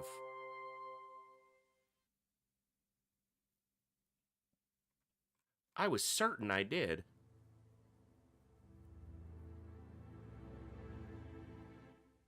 Well, I was gonna link it from the YouTube channel for a short. I know some of you were here for it. We had a biodrone open the door to the sub, to the Triton, and someone reaction shot it and killed it, and it landed and blew up and killed everybody inside. They will walk up and open the door of your ship. So opening the door and lobbing stuff out doesn't really keep you as safe as you might want it to. So.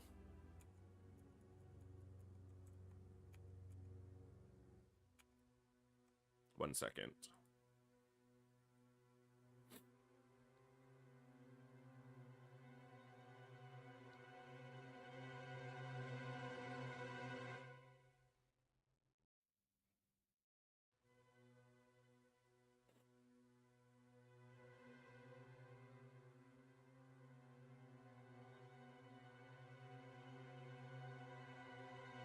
All right.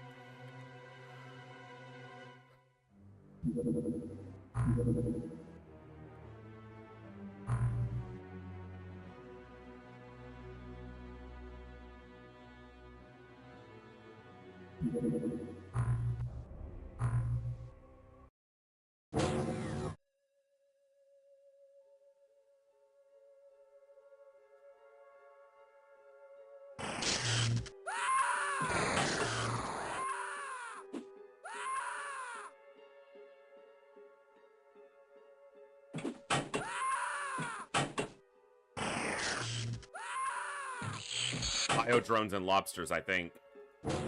Yeah. That biodrone could mean Tassoff. I think it's a little early, but it could.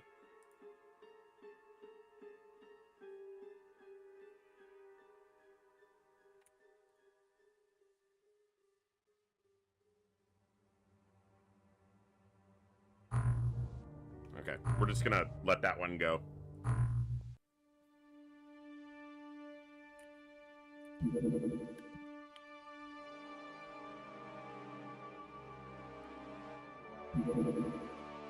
Not worth risking. It really isn't, so.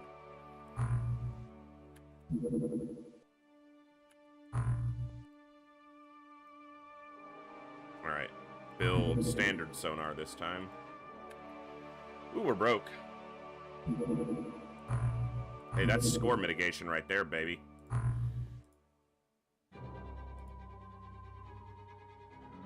I ordered more dub heads. I don't think they've shown up yet. Cool.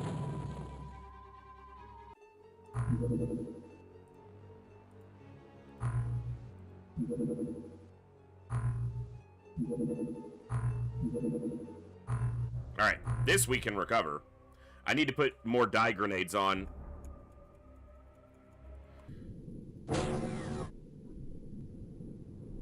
Okay, we're in a corner. This is a shipwreck map. Maybe. There's definitely wooden architecture here. Wooden pieces. Oh, is it an airplane wreck map? Nope, it's just or an old one, yeah.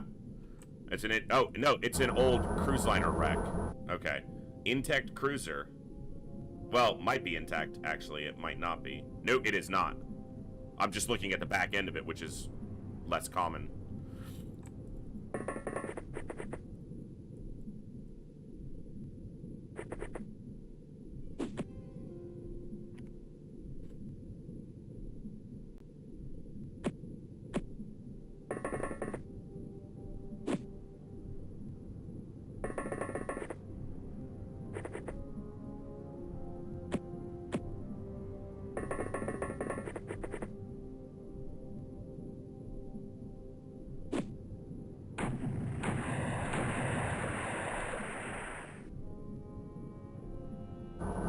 These maps suck in that there's a lot of little isolated areas where the scumbags can hide that are really hard to get eyes on.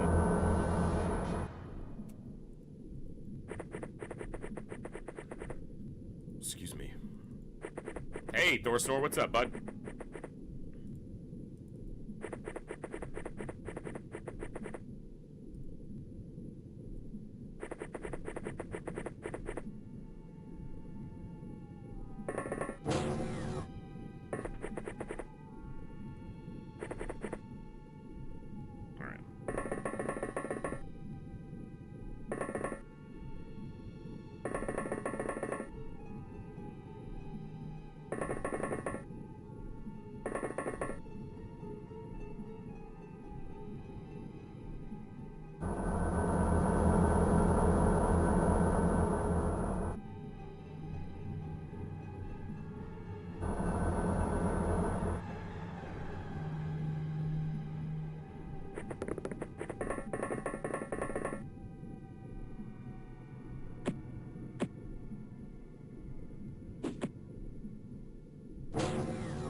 There is Zerbite. So, cruisers have a unique layout. And also this is a function of terror from the deep as opposed to UFO defense. In UFO defense, when a power supply blew, it almost always blew up the Illyrium as well, because the power supply sprite generated on top of where the Illyrium spawned. That's not the case in TFTD. The ion accelerators are in one position, the Zerbite is stored in a different position. And in this particular ship layout, sub-layout, which is the cruiser, the ion accelerators are here, and the Zerbite is stored up here at the front of the sub in these two little spherical modules, right there and there. And those are almost always intact, even when the ion accelerators have blown up. So in a cruiser, you almost always get Zerbite, even if you shoot it down and it blows up.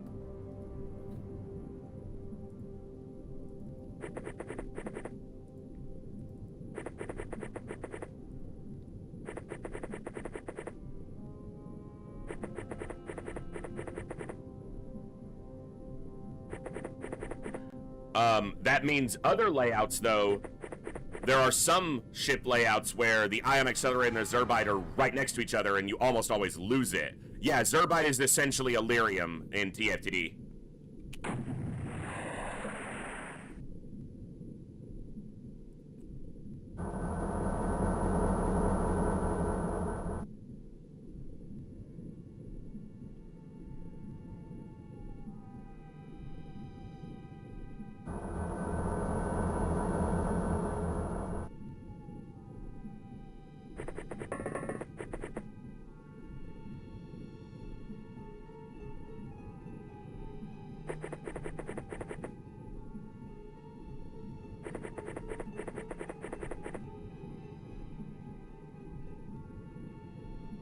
I don't like being this close to this door.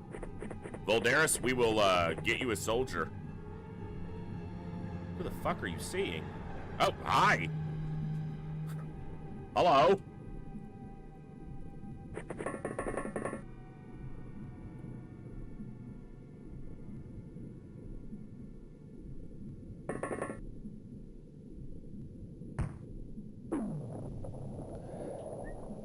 I don't know how the tank never saw that. I guess its turret never pivoted when it turned this way instead of this way. So the turret never saw that.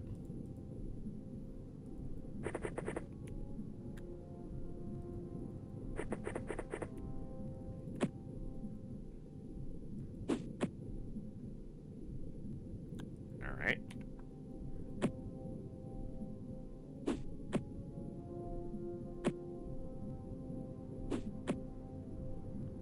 Okay, they just can't throw over that.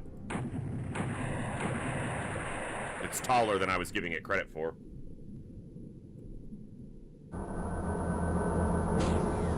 Alright, so we're looking at 2, 3 down. But yeah, you can see right here, this is where the ion accelerator is. Right here, these two modules, they're not symmetrical, which drives me crazy. Or maybe it's these two. Yeah, no, it is these two, which are symmetrical. That's where the ion accelerators are, but the Zerbite is stored up here in the front for whatever reason, so. Okay, so that's 4 corpses. I'm on one right now, 2, 3, 4, and then 5, and we know there's a guy over here for 6.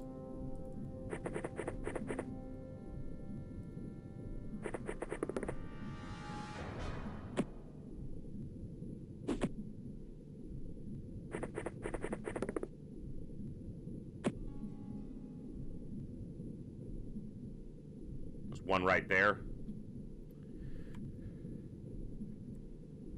Kind of annoyed we didn't see it with the tank, but...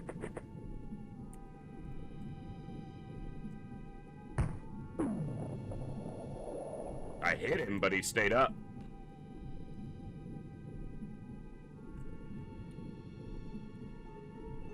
.42 for an aimed. Yeah, we're not even gonna get a snap off.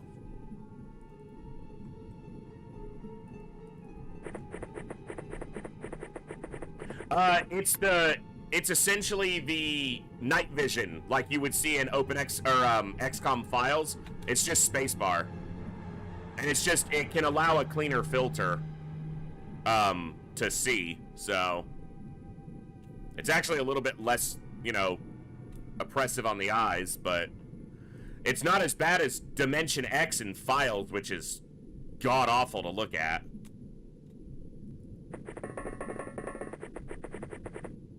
Yeah, Bangaron, that's a common commentary on this ship's layout, so this enemy sub's design.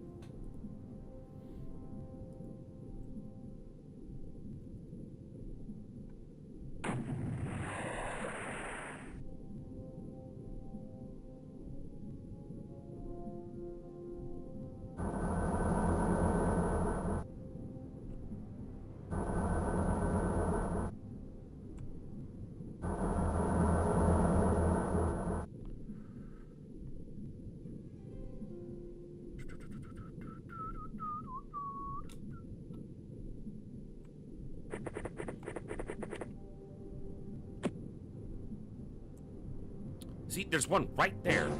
Yeah. Alright. Benefit of the non-direct fire weapon. Get knocked out, bitch. So that's 5. 6. This is number 7.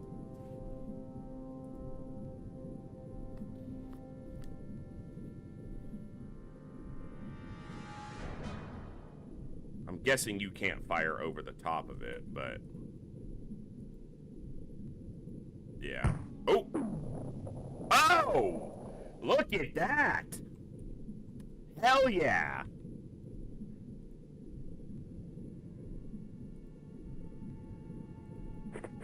Found the angle.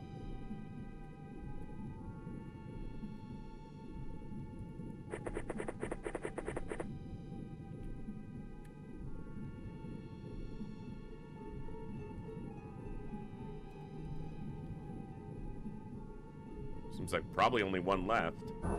Maybe 2. Hey, Scott, it's going all right. Yeah, we do have named soldiers. The first run went great, and then I fucked it up.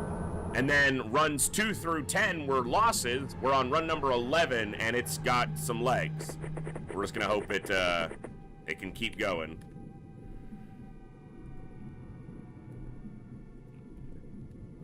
It ain't 50 at this point, so... For those who weren't here, the first time I did this challenge run, almost 2 years ago, right around 2 years ago, it took us 53 attempts before we got a run that made it. So, being on 11 right now is still a mercy. Now, to be fair, no one's ever done this run before. I'm still, as far as I know, the only person who's done it before, because no one else is stupid enough. So all the strategies for how to make this work, I had to develop and figure out myself, and that's a lot of those 53 restarts the first time were us figuring out the strategy. So... Sankey, you will need to redeem again if you were redeemed and died. And I just did the redemption list a while ago, and I didn't have you on there, so if you want to get in, yeah.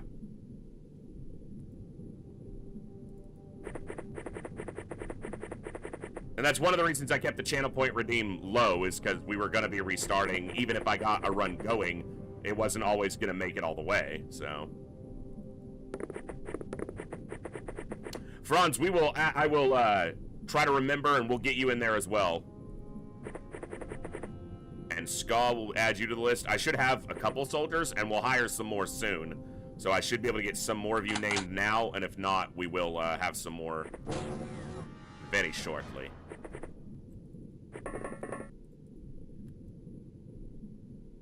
Okay. Mags, let's go. Oh, well, there he is. Fucking serious? Well then.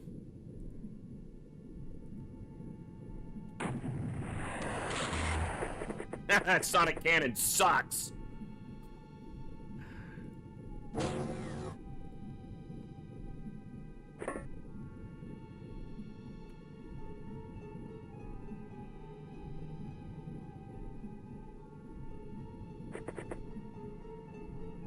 That angle is terrible.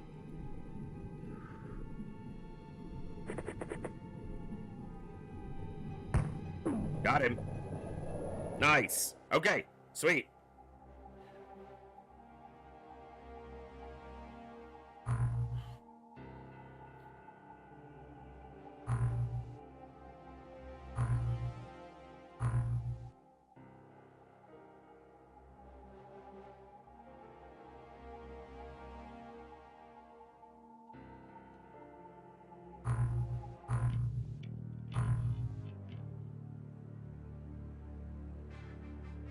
Score's good.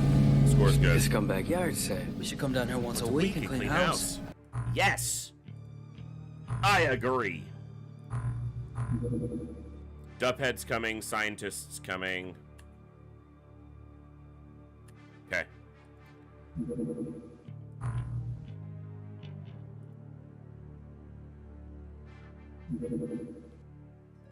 Should have waited on these scientists. I'm paying them a full salary for 3 days' work. And then the next month as well.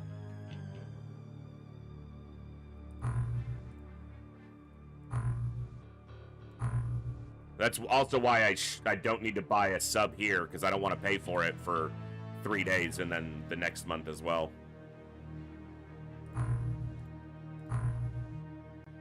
Okay, almost got those 6 launchers done.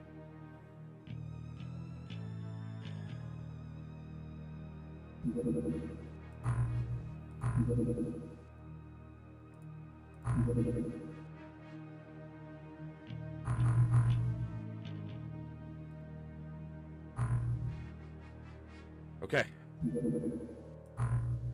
Good.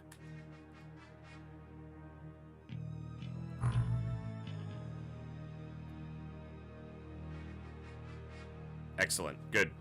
Scandinavia has signed an fucking hell. All right.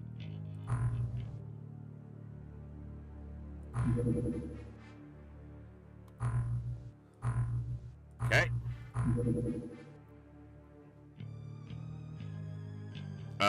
Aquaplastics. For armor and advancement.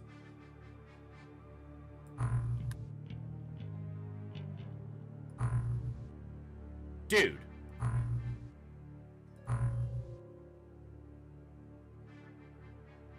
My maintenance is over my income right now. So we're actually, yeah, I've got to have technicians building to mitigate that. I was like, I am broke. That's not normally the case here, so. All right, 8 by 32 is 4 shots a load. Let's do 5 shots per. Dye grenades.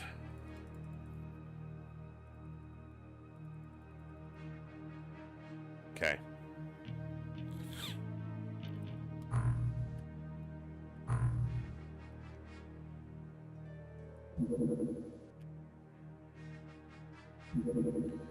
Let's go down to just those, finish those off, and then we need to make money. Actually, you know what? Just stop this for now. We need to get some money.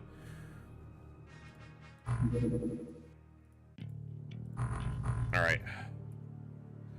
It's funny how one can be money efficient in this game, but IRL everything is in the drain. Oh yeah, no, you're absolutely correct there. Is this number 2? Okay, so we have 1, 2, and 3. The problem is we did lose quite a bit of funding. Scandinavia is not that much, but we lost Euro Syndicate, which was a big chunk.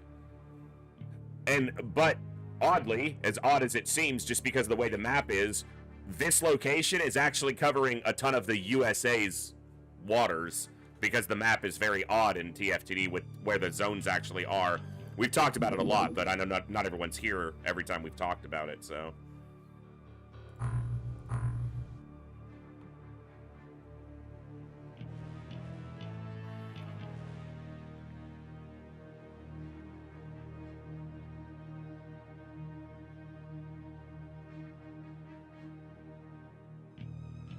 Trying to think, which is a difficult process when my brain is as bad as mine is. All right, well. Oh, I don't have any to be named yet. I guess I did name the 30 that I had, so anyone on the list, as soon as we start hiring our secondary crew, we'll start getting you named, which will happen soon. I just have to get my money squared. All right, I'm going to get more of these, obviously. Just gonna help my wallet stay a little more stable for the moment. Okay. Because I want to start building an MC lab soon. Son. Piss off, bro. I could technically do this mission. We have full thermal shock launchers now. We have enough Cerbite to build replacements if we were to lose these. We'll probably actually try this terror site, like as our first attempted site, which is kind of annoying because it's a shipping one, so I'm not, maybe not, just because it's one of the ships, and it's going to be at night. Okay, so probably not. Also, it might be Tassoff.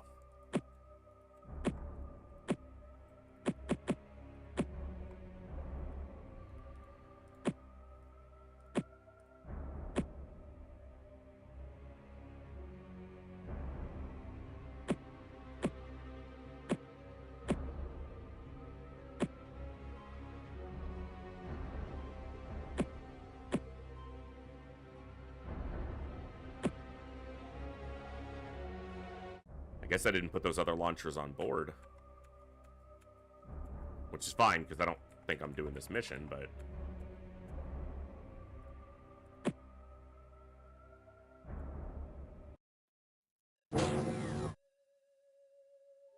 It's Deep One's Gilman.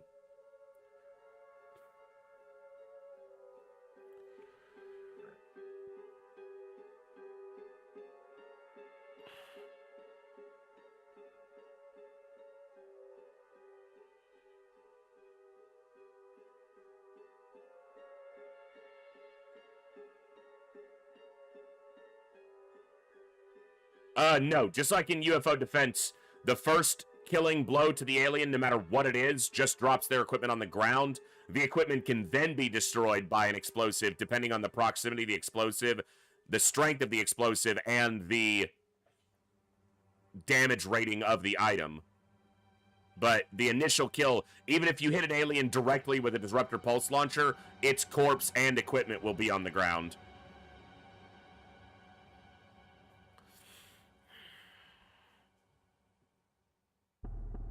I feel like I'm short a couple launchers.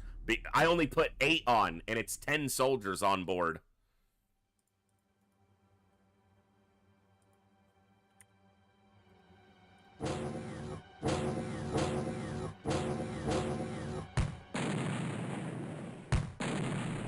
That's them stunning civilians, not killing civilians.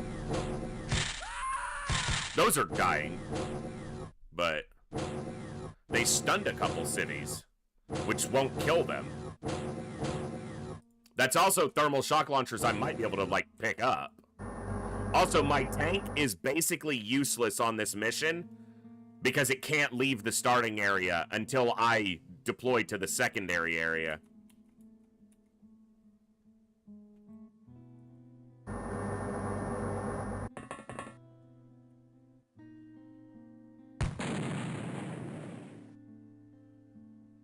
That guy had a thermal shock launcher.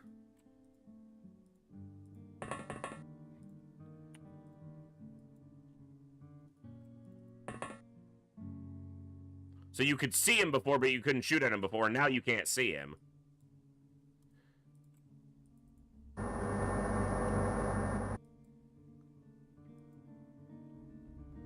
So you can see him through that door, but you can't shoot through that door. Well, that's irritating.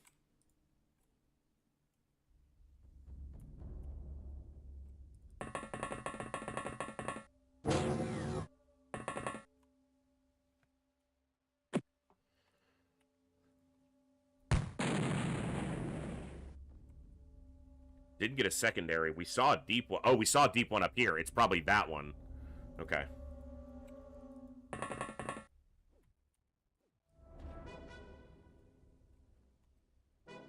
Doesn't like that angle.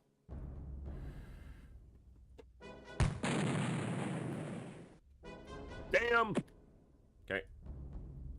Remember, we don't have that many shots. We can pick up some extra because the scumbags are carrying some themselves, but...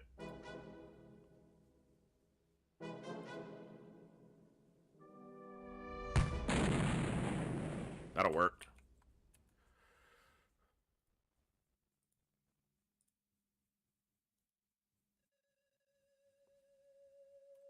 Block this door. More smoke. All right.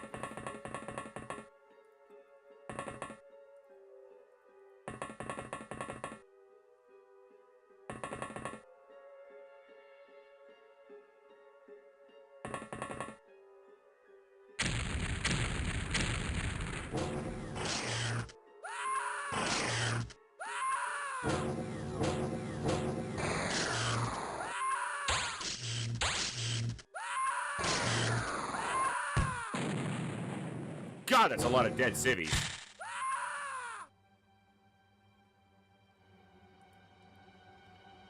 I don't know if the tank can blow these walls out.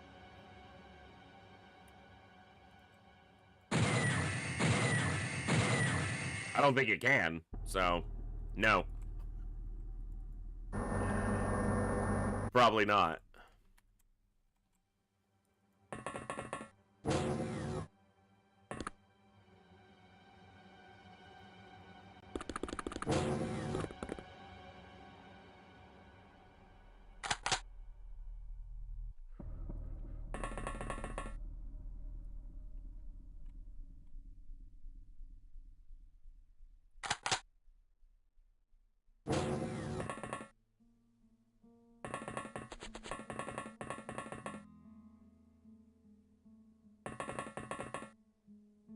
That is not where I told you to go.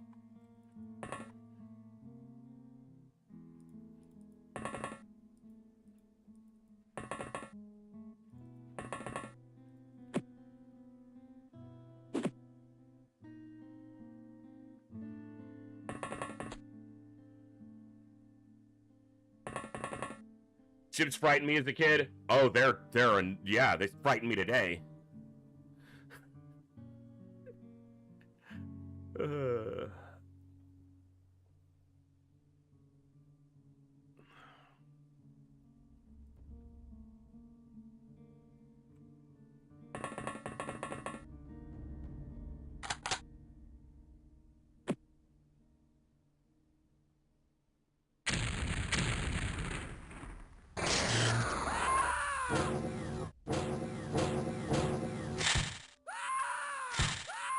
Dude, how many civilians have died? All of them? Fucking irritating.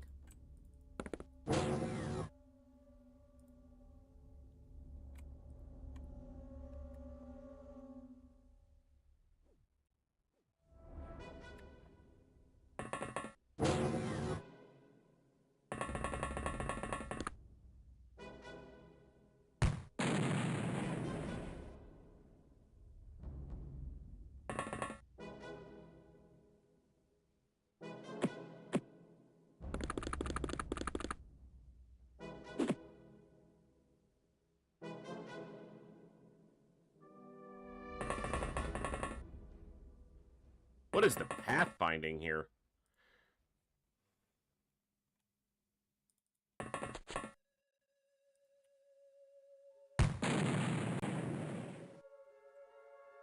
I think we hit Kovier's a little bit there. Yeah, tiny bit, though. He's alright.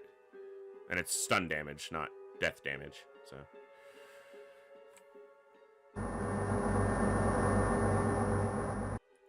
For, small spoiler if you want to go back and watch it, but I did upload my first Terror from the Deep campaign onto the YouTube channel, Echo Archives on YouTube, and we had 2 terror missions that were ship terror missions during that campaign, where a single soldier was the final survivor. They were brutal. But we won both of them.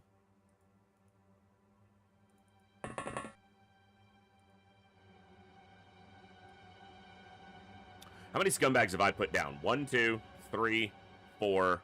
There was another guy over here. 5, 6.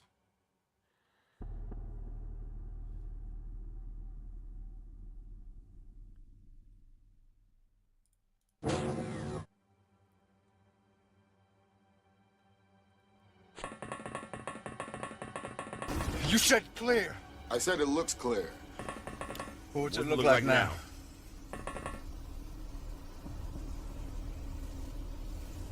Looks clear.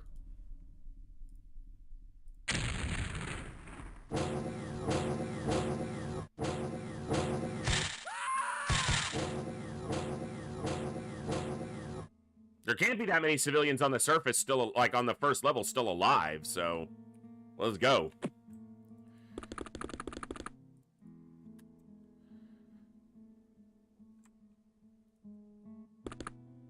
Okay, so that one is probably there. Yeah, it's probably standing there, because it can't be standing there, actually. So it has to be standing there, because it's not there. Okay. And that one is probably in the lift. Okay. So if this guy is there...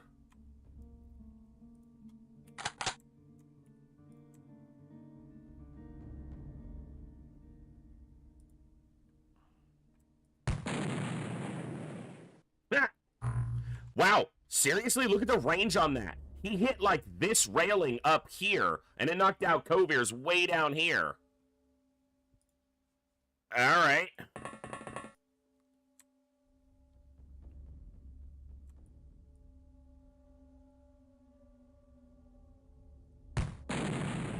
Got him. He was where I thought he was. That hit 3. One of those is that one. There's another one up here on the deck, I think.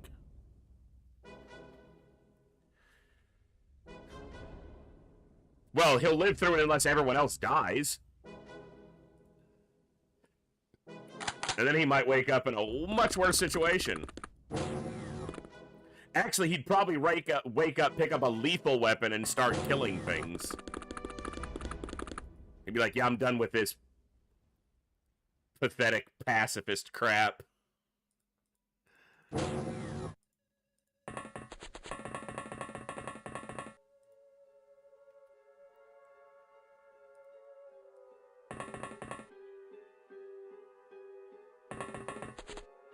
Everyone that I currently have is named, but we'll hire more soldiers, Zionzi. And you're in, Zionzi. Not by default, Proboer, but one of the options that I do turn on, even though it's non-vanilla, is explosion height. Where is it? I turn explosion height to 3, which is the highest it can go. By default, it's 0, which means explosions only go horizontally. I turn it on to 3 because it sounds like, you know, explosions are not just a purely vertical affair, so...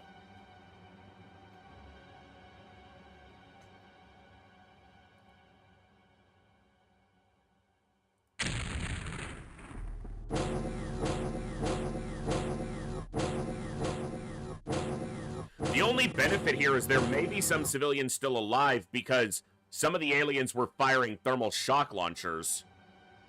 And so they stunned some civilians. Very likely stunned some civilians. Where's the psi abilities by sight? I don't know because it's not an option I ever turn on. I think that's in the opening menu options. Not in here. But that's not one I ever turn on. At least not so far. So. Yeah, it's one of the mod options on the main menu.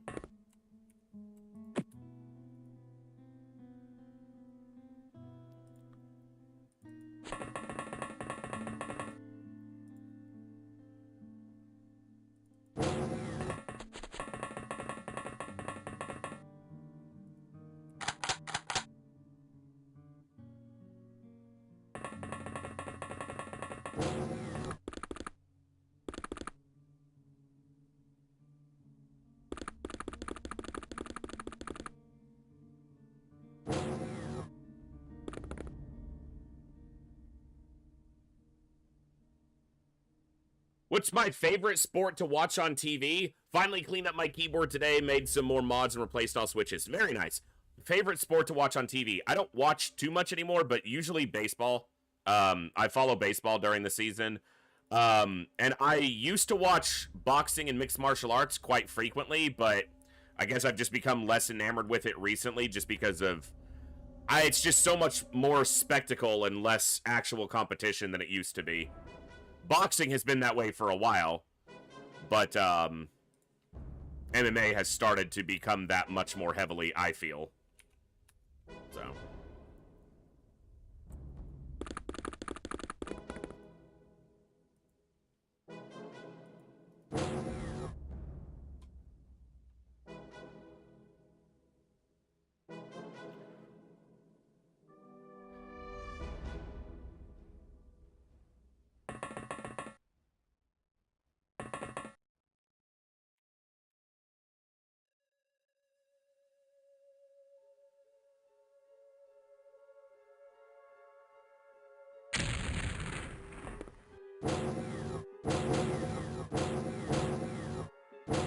I don't like mutual vision, because that means he could see us, but he didn't shoot, so...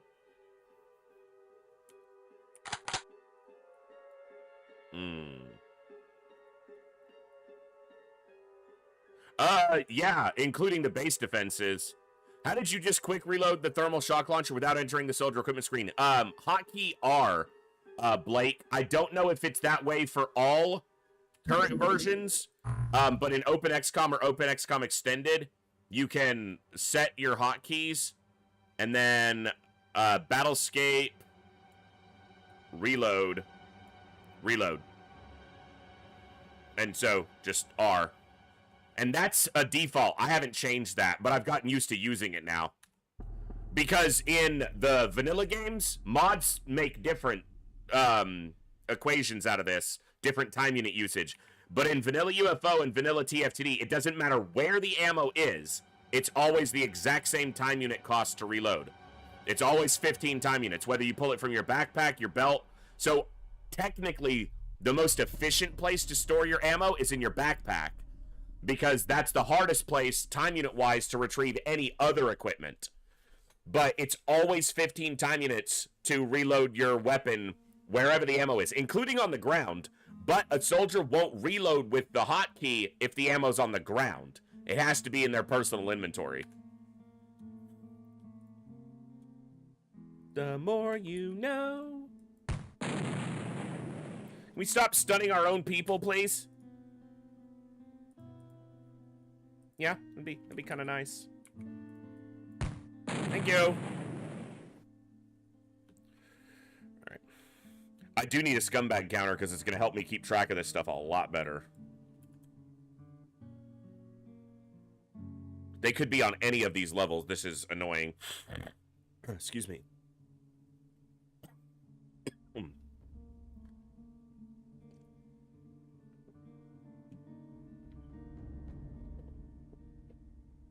My favorite boxer in the last, couple decades was Lomachenko. And he got shafted by just poor management matchmaking decisions. Still, I think, one of the best boxers ever. And, I mean, his record proves that, but I don't even think he should have a loss on his record, because I watched both of his decision losses, and that's all political crap. And then his boxing career got quite interrupted by the conflict in... I'm going to say conflict, and I'm not going to get political about it, but the Russia-Ukraine situation, because he's a Ukrainian boxer.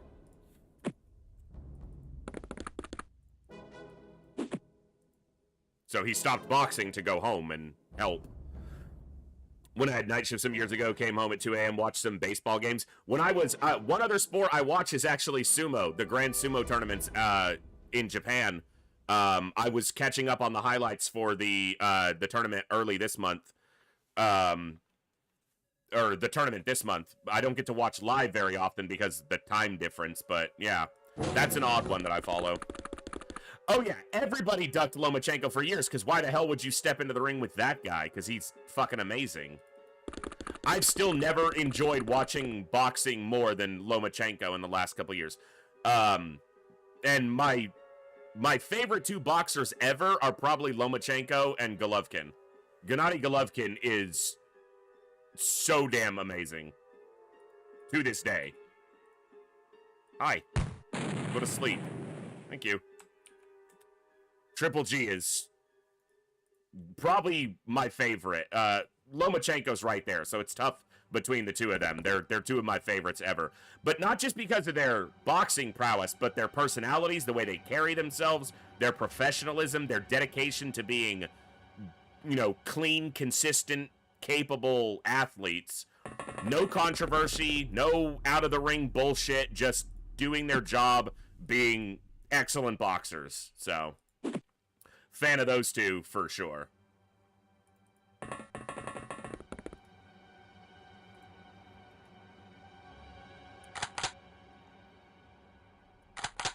And Triple G basically just got the Mayweather treatment from Canelo.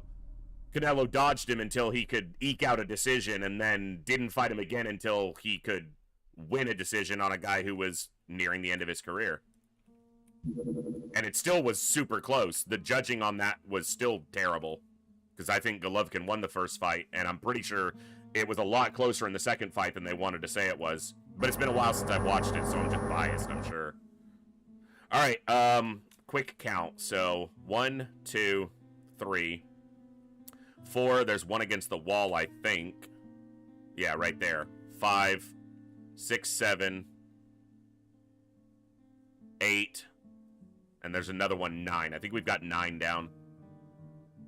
Yeah, definitely won the first one. It was a bullshit decision, and arguably won the second one, because it feels like in the second one they paid no attention to the fact that his jab was so good in that second fight. It's like they paid no attention to it, literally, because they never talked about it. They didn't comment on it, and he landed just so many against a guy with impeccable defensive motion in Canelo.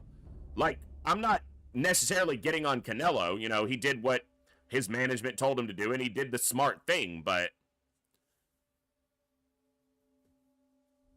yeah, you could score this. Canelo did better in the second fight for sure, and it was closer, but I still think Golovkin won. And he definitely won the first one. That was a straight robbery. Draw my ass.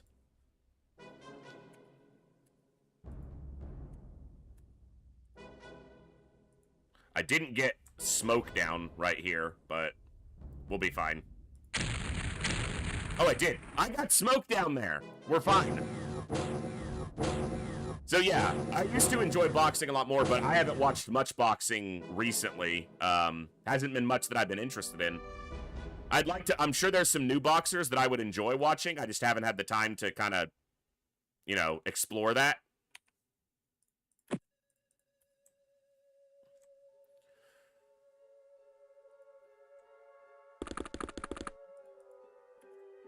Holy shit, that's still a lot of enemies.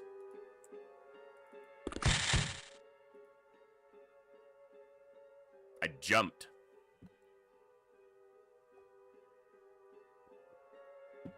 Exactly, Jat. That was probably some of the fights that started to put me off watching modern boxing. Was those jokes that those were.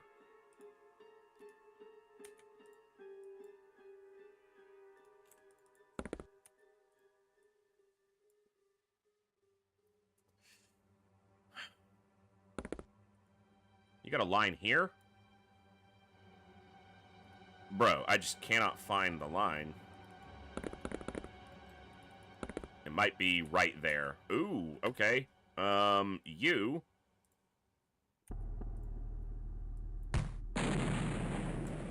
I don't even know if that's hitting him because that door is closed, but if we can see him through it.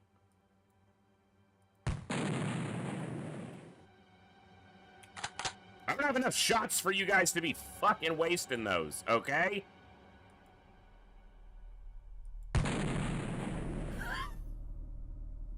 Ah! Well, we're not gonna have a line on that guy.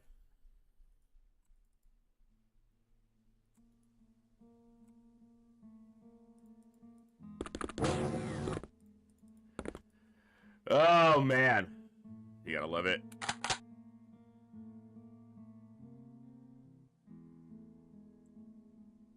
Still a lot of aliens, man. We've downed quite a few, and I know these aren't civilians walking around because they've killed or stunned all the civilians, or most of them at this point.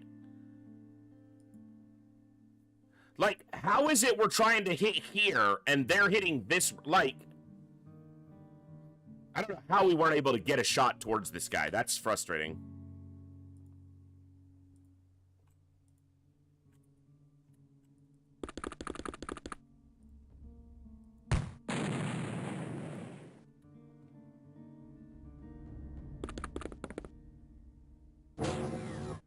Okay. What's up, dive bomber? And now I've got 2 of my 8 soldiers on the deck.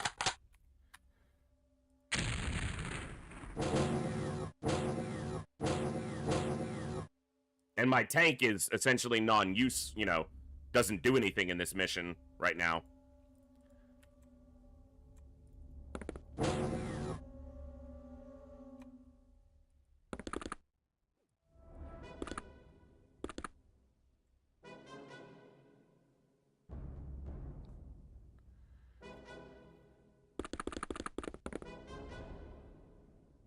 Where are these guys? I hate these multi-level maps like this, too, because you can't tell where anything is until you get eyes on it, and by that time, you're gonna, you know, people are gonna die.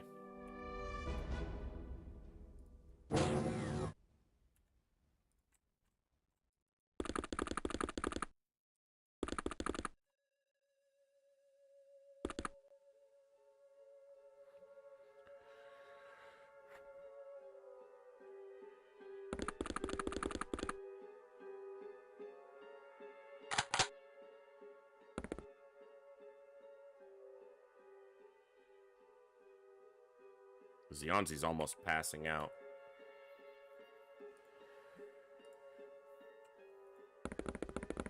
Guess I should try.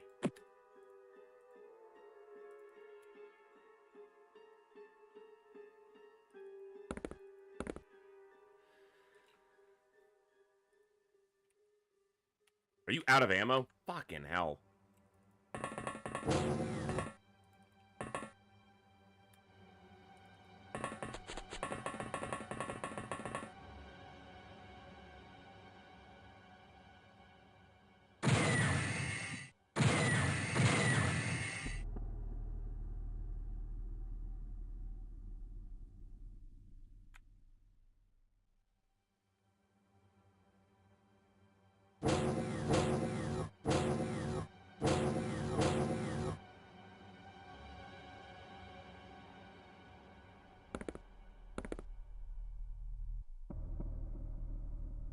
Okay, got him up.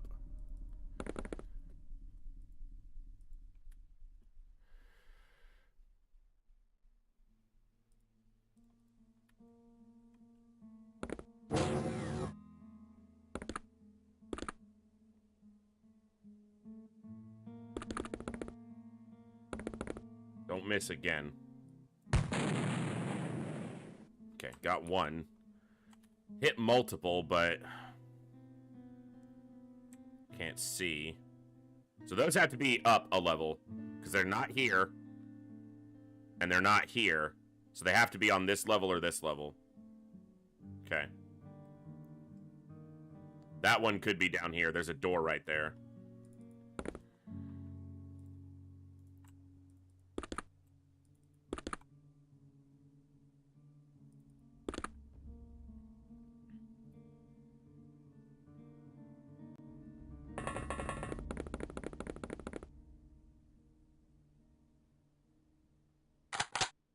Get up to the wall so that you're less visible.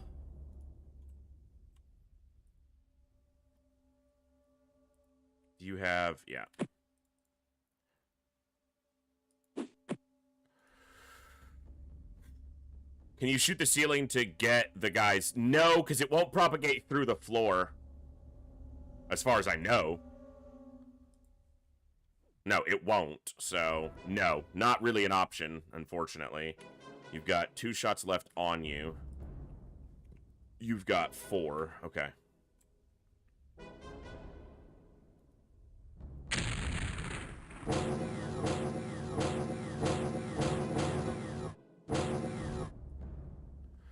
There was like no bar on the civilian turn, which tells me all the civilians are down. Also, we haven't heard a civilian die in multiple turns, which tells me all the civilians are down or dead. So, but the aliens stunned a couple, so, or they at least fired a couple stun shots. Whether they actually stunned any civilians or not, they should have, but that doesn't mean they did.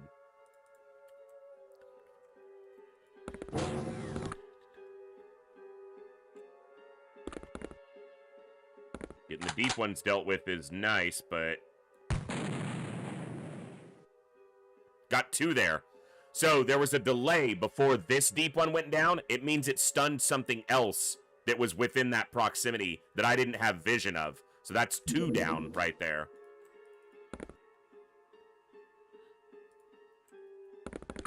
Oh, shit. For some reason, I thought I was at the beginning of his turn. Alright. That was stupid. Hi, I'm the voice. I make stupid plays. Hi, voice.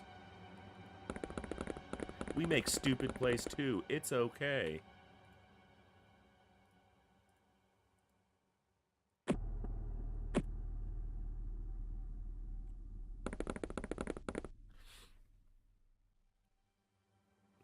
Yeah, thermal shock launchers have big AoEs, so sometimes you get knocked out.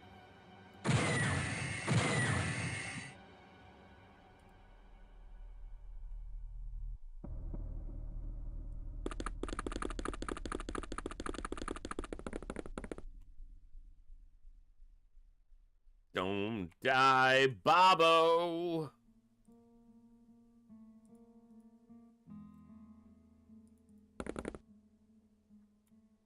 Mm-hmm. I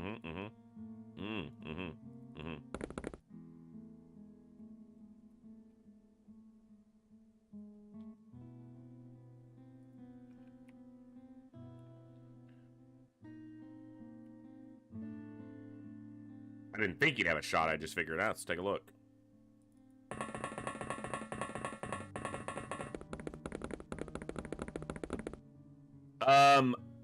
I don't think any of our soldiers have died. I think our soldiers that are down have gotten knocked out by our own hand.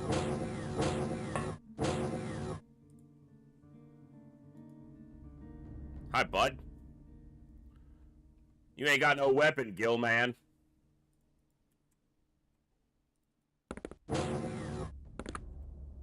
Are you up a level or are you right here? You must be up a level.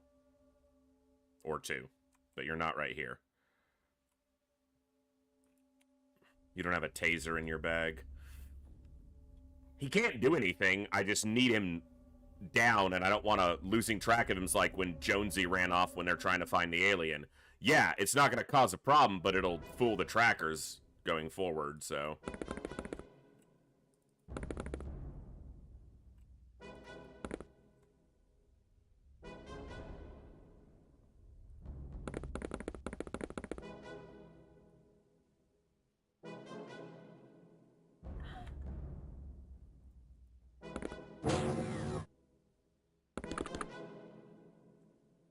You're not there, so you're there.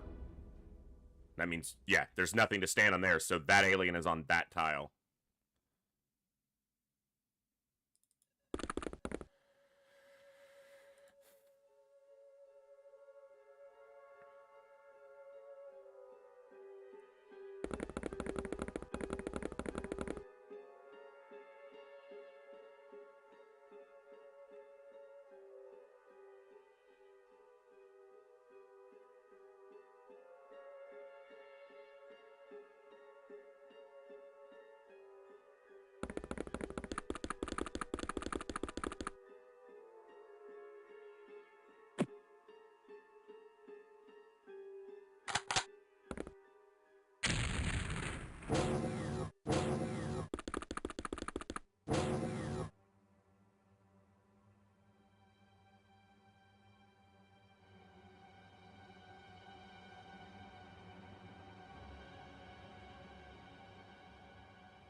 Why did I get all the people who aren't carrying an extra taser?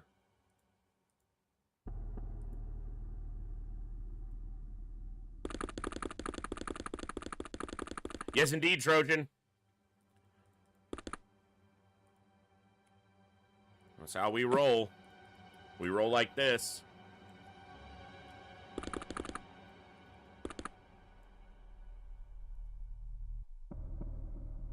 Those are upstairs. They better be. That's upstairs. Nope, that's my soldier. Okay. That one could be here.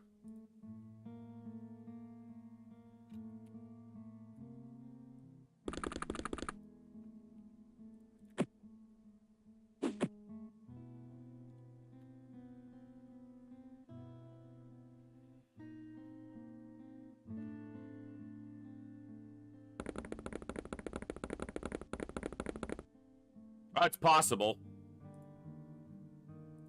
Actually, he doesn't have enough time units to fire at it, so no one else will get vision of it, so we should be good. We don't get a accidental discharge. There we go. Of course, I moved this person out of where they would have had a beautiful shot at this scumbag.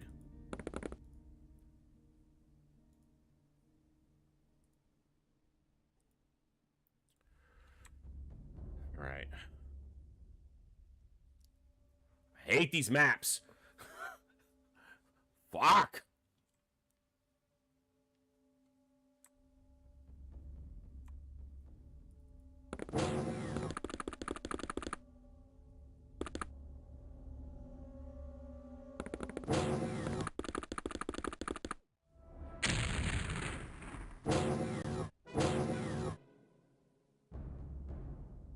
Staying right in front of me.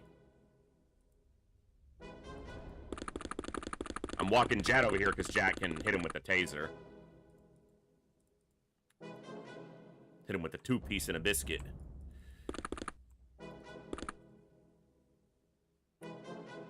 Can't step the corner if I take that shot.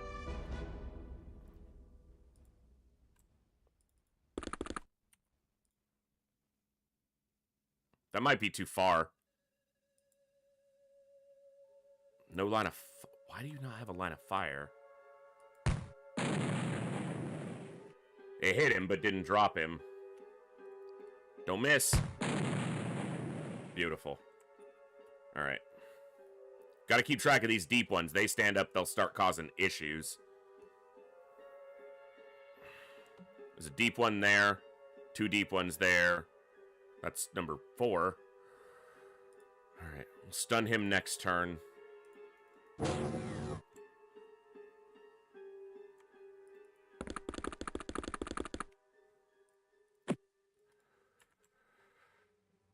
Okay, so everything either stood still or moved to this side away from where my trackers are seeing them. Okay, this guy must be walking in and then back out to this patrol point over multiple turns. It's not a lift up, it's a lift down only. Okay.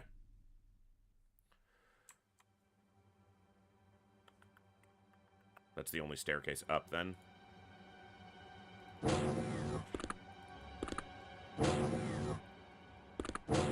Okay.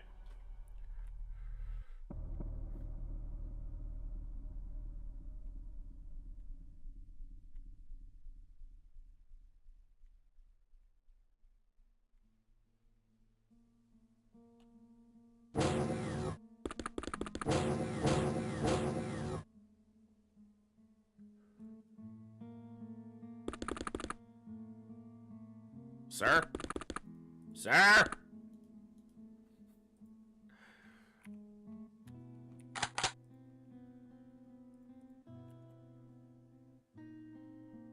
Oh, he went through these doors.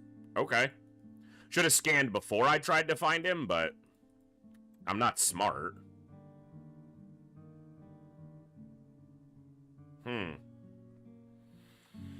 I hate these multi-tiered maps. Yep, he's back at his patrol point.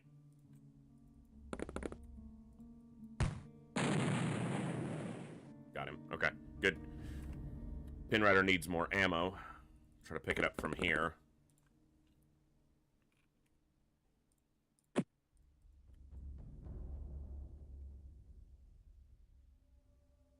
It's not there. Could be there. It's not there. Oh, it's this one. Okay, good. At least I know which one it is.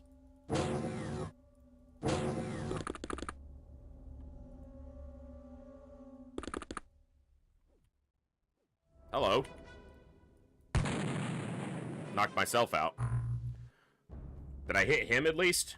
Maybe, but that might have also been on these two.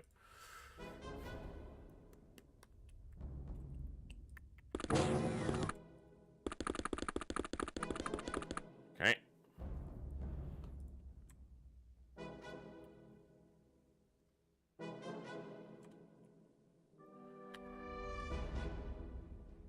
You've still got ammo.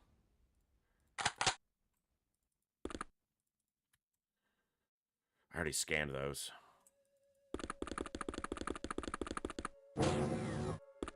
So we know it's not on that tile, so it's up here somewhere. Oh, okay.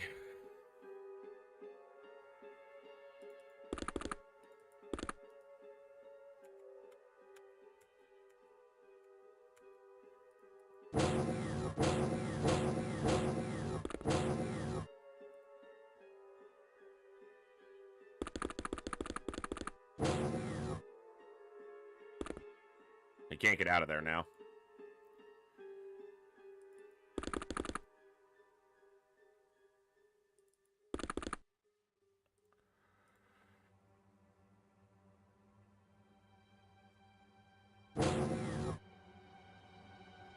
You don't have a scanner. Not ideal.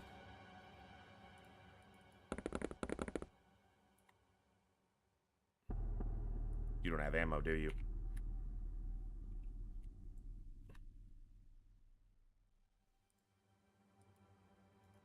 Damn it. Okay.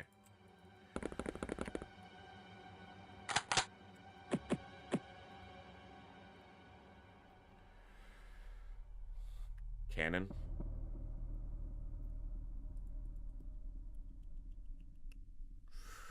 Slow and steady. No rushing. Hey, you have ammo.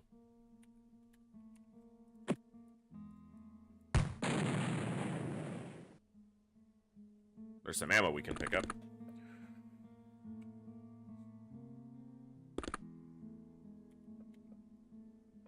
Okay. Whew.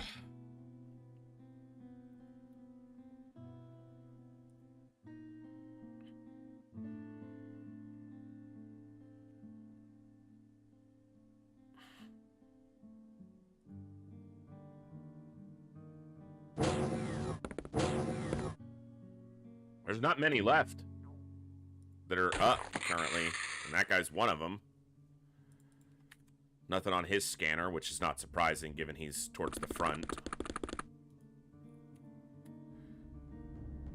You can pick up that ammo. Nothing on your scanner. We know there's at least one more because we saw him up here. But I'm betting he's off the rail back at his other patrol spot. So he's back over here somewhere, and then on the next turn, he should be up against the rail on his patrol path. And we know that there's one up here. Could be the same guy, actually. Oh.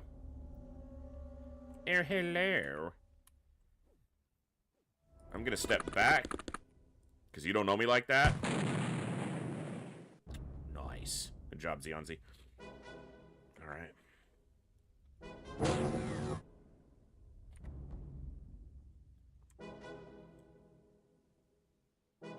So we've got one there.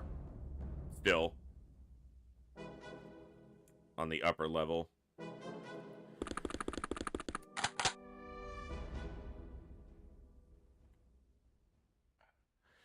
Alright, you picked up all the ammo that you could. That launcher does have a shot in it, though, so put it in your backpack.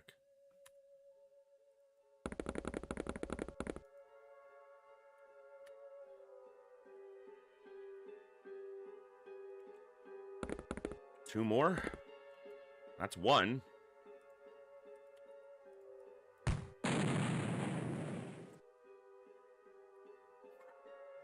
You couldn't have missed more spectacularly to hit our guy. Alright. It's one.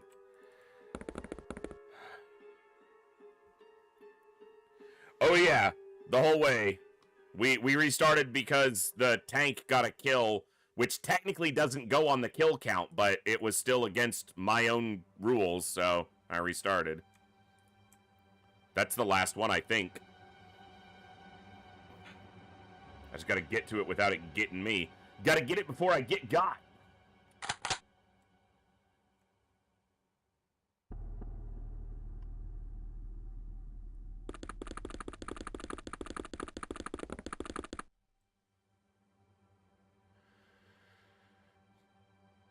Get it while the getting's good.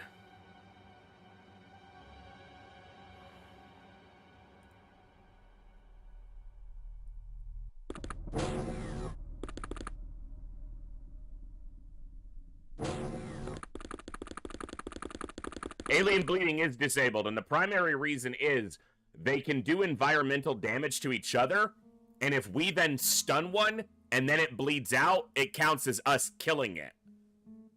And also, when a ship crashes, like we shoot a sub down, some of them will spawn in with fatal wounds. Not dead, but fatally wounded. And if we stun them and then they bleed out, it counts as a kill against us. So alien bleeding is disabled because it makes this run entirely impossible. You can't do it with alien bleeding on.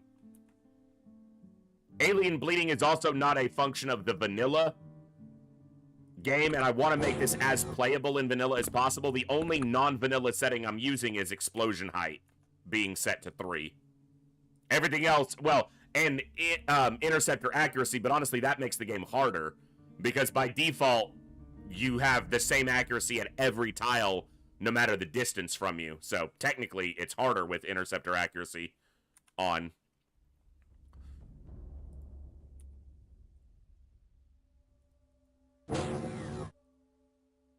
Yeah, it's one alien right now. And it's right there.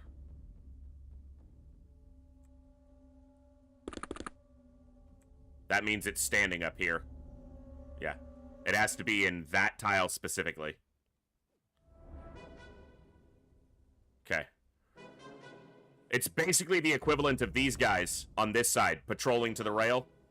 That's exactly what it is.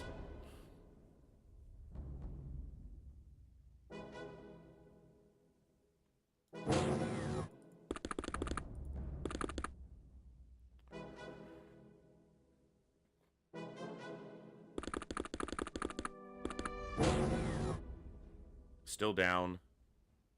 Down. Down. We'll get you a setup to get in, Trojan.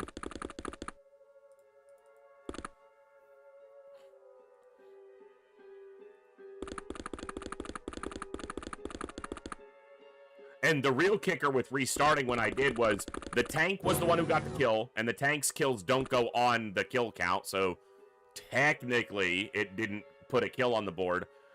And it was also a deep one, which I have to get a deep one corpse through manipulation of the other game mechanics anyway, so we could have easily just said, that's the corpse I needed anyway. How we got it doesn't really matter, because it doesn't go on the count, so you're good. But still felt like I was, you know, jipping it at that point, so I decided to just restart. And then it took 10 more chance. That was on the first attempts, too. So I had a unicorn run where the very first try, we were going forward. Which was a shocker, but...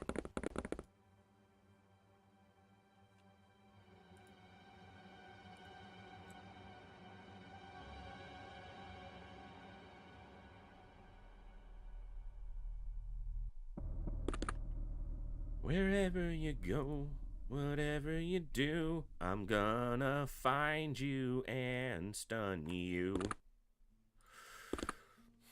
And if you don't go down to the stun launcher, I'm gonna break your jaw with a taser. Either way, you're gonna be unconscious. Yep, we saw it too. Or we at least saw its movement.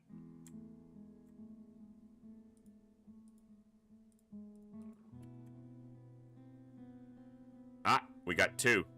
So I was slightly incorrect.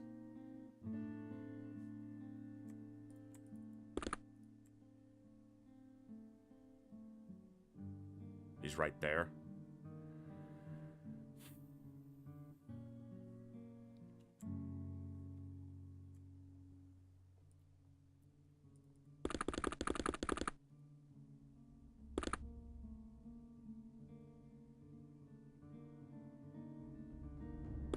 Do shock launchers recover morale? No, they do not.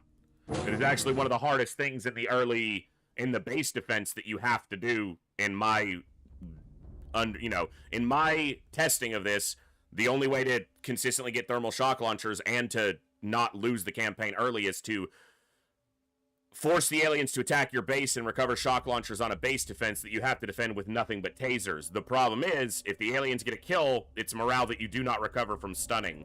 You can stun all the aliens, you recover 0 morale. So panic chains are one of the biggest threats to getting a campaign started. A run of this started, is that they kill your guys and you only knock them out. And morale spirals down. Yeah, Froish, we've got, this attempt is moving forward, so. We've got launchers.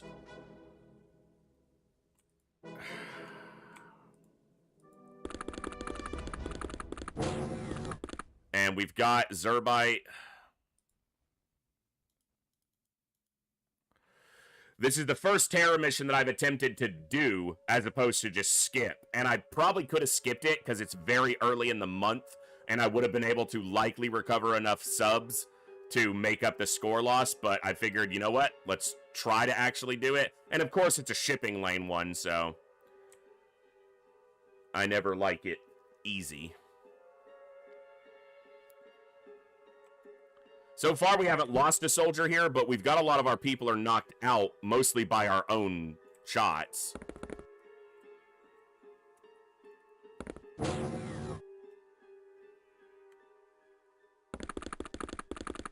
Any benefits to doing this mission? Mostly score. It keeps us from losing as much score because while most of the civilians are still going to die, we're counteracting that by capturing live aliens.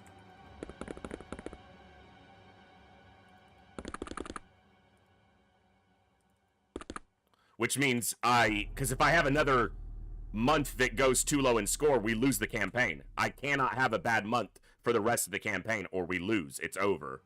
Good day, sir.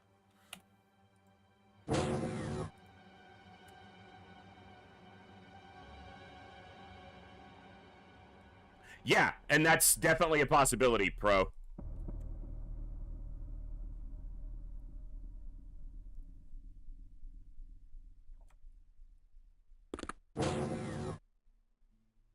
So they're out on this deck. Whoa. Because I think he might be right there. Nope. He's not there. Hey, Rogue! Thank you so much for gifting 10 subs. That's amazingly generous. Thank you very much for that. That is awesome. Thank you so much. Where is this guy? He's got to be outside there on that railing. Yeah, he's standing right there. Okay. Go back in here.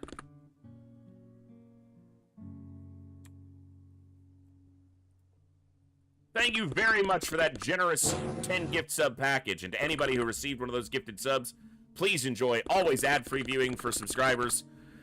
The awesome community we have here and the great emotes by Patui, who streams here on Twitch. If you want to look them up, their link should be down in my panel section. And they stream doing their artwork and commissions and emotes and stuff. Really cool. I'm not artistic at all, so I find it fascinating because I can't draw stick figures that look proportional. And the only place this guy can be standing is right there. There's no other tile he can occupy. So I need to go up. Yeah, I need to go up here. I think, is there a staircase here? I think there is.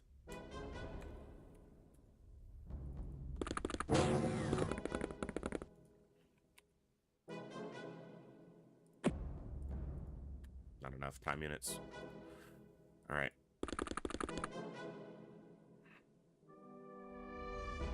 Forgot I had another soldier right here. Yeah, this is the dead end. This one goes in. This one doesn't. Okay. Thought that was the case, but it's been a while. I gotta refresh my tile set memory.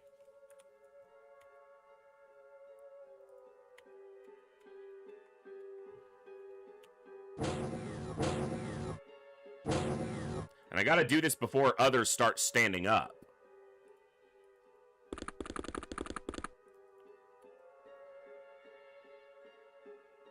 Okay, that guy's definitely standing in...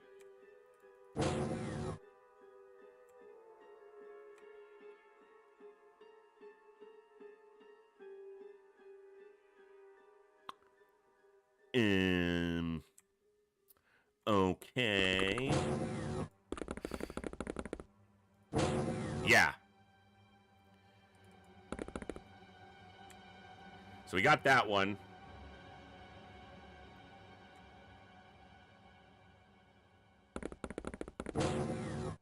There is not a staircase here. Oh, it may... okay. Like I said, I don't remember it all.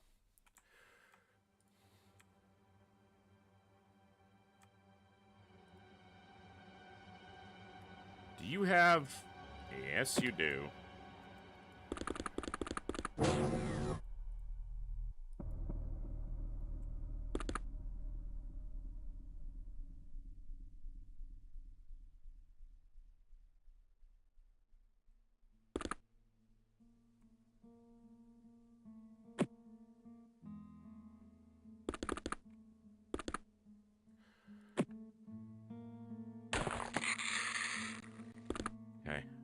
So I got this guy. Ooh, who is going to walk over here and shoot them through this lift. All right, go down. And you better turn around and hope. Turn around. I might be able to stun him if I can find an angle for a shot.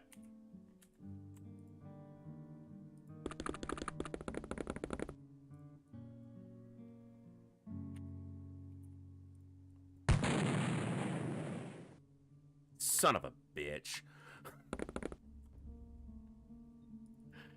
All right.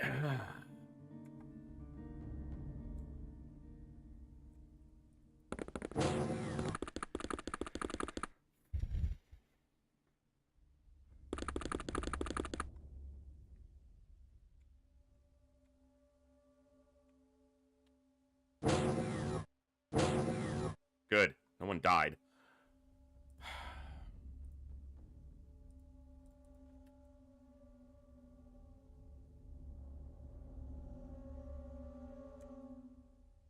Well, that doesn't track. How did we not see him go? Oh, because he didn't go down. All right. That's fine, though.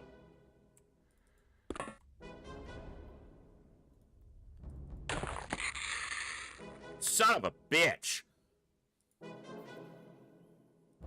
Alright. I can just stun, and it'll knock all of them out. If it comes to that. This guy is on this deck. Yeah, because there's nothing above.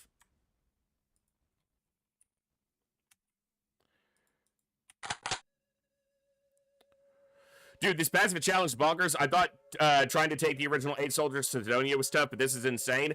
This is more RNG in the early part, but once you get it going, it's not terribly difficult. And it's funny you mentioned the first 8 run. We're actually going to do a first 10 run sometime this year for UFO defense, which is essentially the same as taking the first 8. But I like to hire 2 more. Because 10 plus a tank is a much better fit for the Sky Ranger. It just makes my brain happy. So, and 10 soldiers is just a nicer number for me. So, we'll hire 2 soldiers, and those will be the only 10 that we tank for the whole campaign. So, it'll be fun.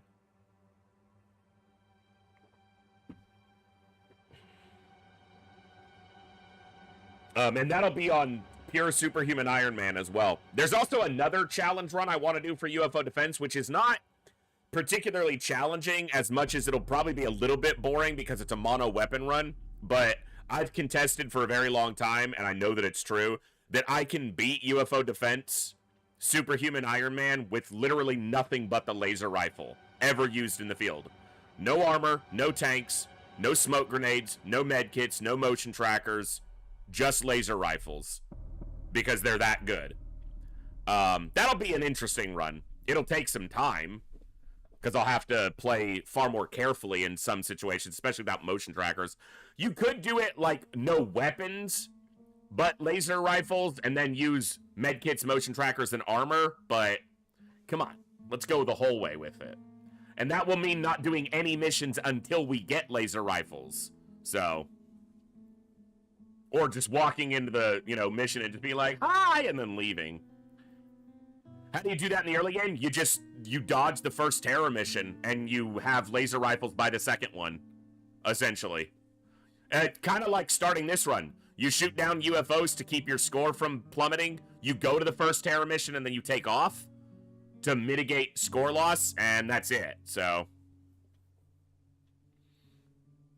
yeah, you can do it with only items that can be bought. The only problem with that is it's really challenging because sectopods can only be hurt by high explosives if you're going with only stuff you can buy. And you don't run into sectopods too often, but you run into them enough. And chrysalids are also a nightmare because proximity mines or proximity grenades can hurt them, but not consistently. And even a heavy cannon doesn't do that well against a chrysalid, so...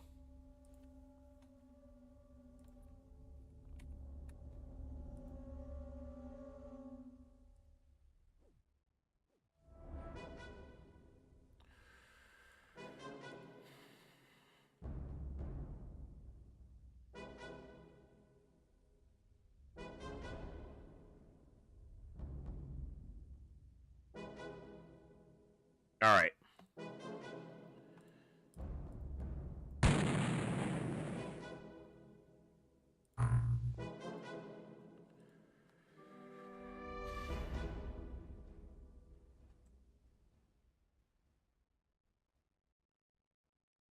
Looking at the deep ones that are unconscious, just making sure most of them or all of them are still down.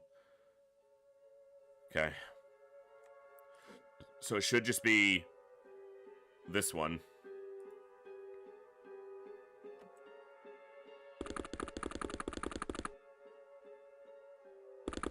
So while there's definitely some challenge, obvious challenge in beating it with only purchasable items or only ballistic weapons or things like that, I'm not sure it's a challenge I'm super interested in because it's a challenge that is 100% doable and would just be a slog to get through. But it's absolutely doable. I just don't know if I would enjoy doing it. Mutons would also be a nightmare. Only high explosives would damage them consistently. Everything else would be very low chance to do very low damage. And the only reason that even works is because you have to play with the original 0 to 200% damage range. If you go to 50 to 150, you can't kill sectopods with anything but high explosives, and I'd have to do the math to see if that even works. Because sectopods have so much armor.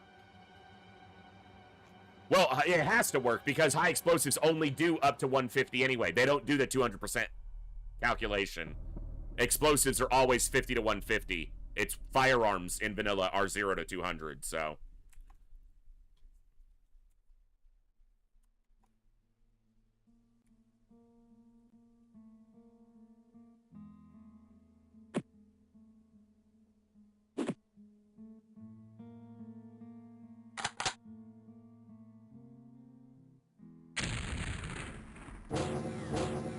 Okay, heard multiple doors.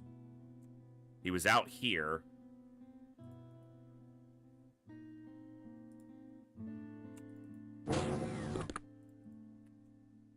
Ooh, there's multiple, which might mean something stood up from having been knocked out.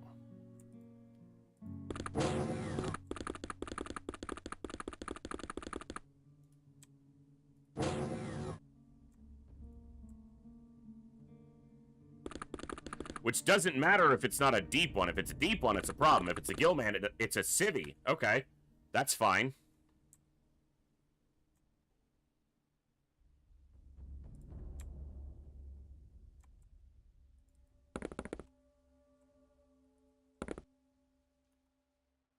Oh! Oh!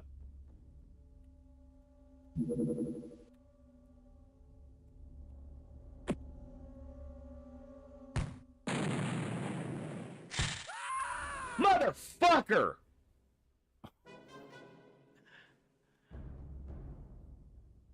Ah!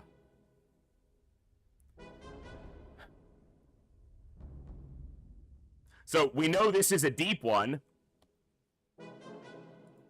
Son of a bitch!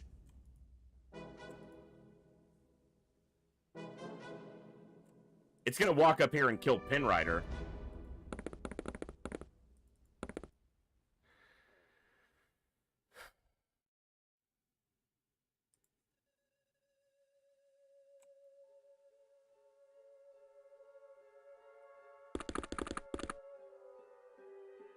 Whoa! Okay.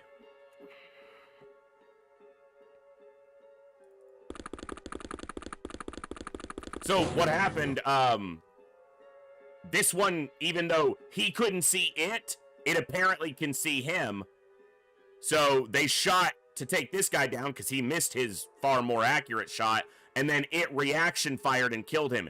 Even though he couldn't see it, it could see him.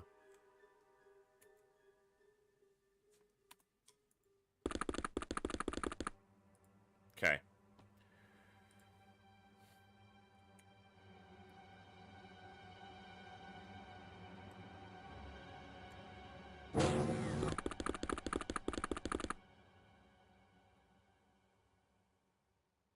That's just the civvy, though, isn't it? Yeah.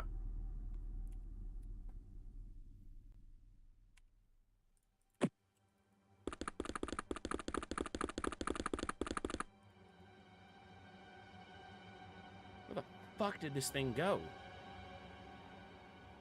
Did it move this way? Move up here?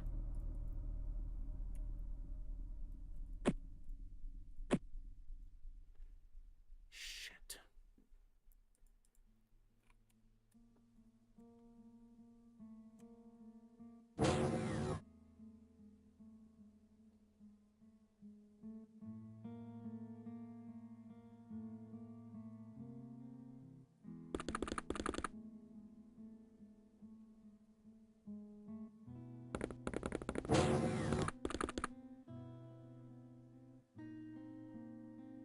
All right.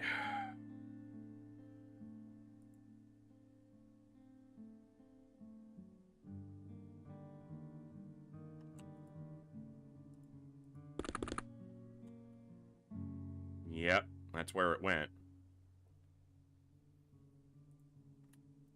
All right, Zionzi. Impress me. Okay.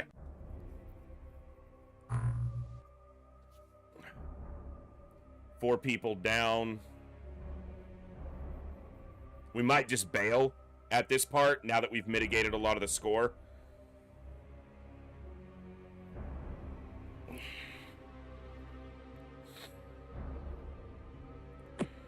Well, if 4 are down and 1 is dead, that means only 3 or 4 are up. No, it's 10 soldiers total, so 6, it's 5 up right now. And we got a few bombs off the aliens, but not that many. So we don't have that much ammo, is a big concern.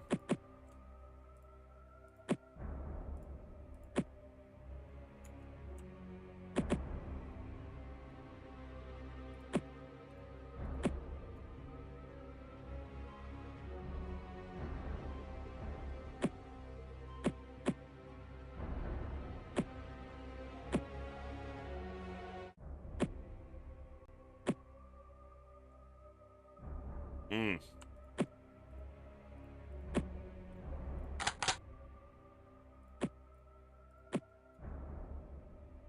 Three shots, 3 shots, 3 shots. I got 15 shots.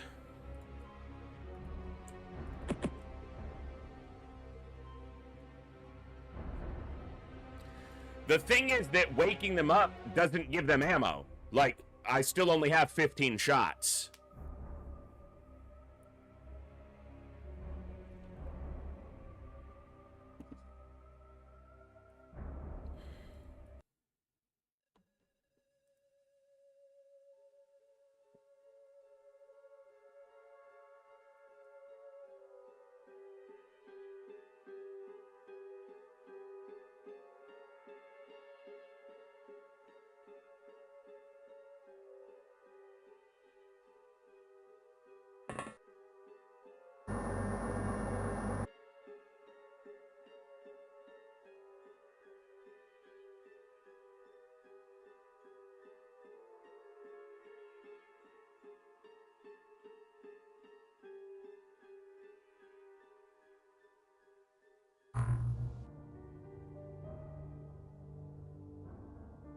It was 29 civilians.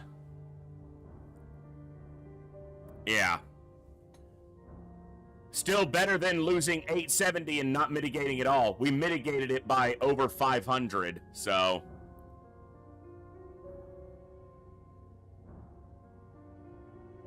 29 civilians. Fuck you.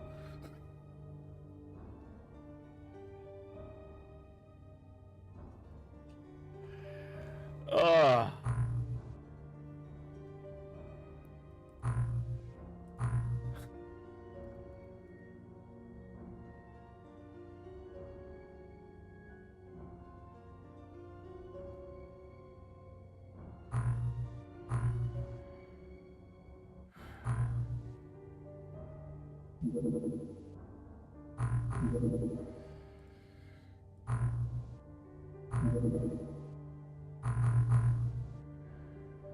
Yeah, Jenny died.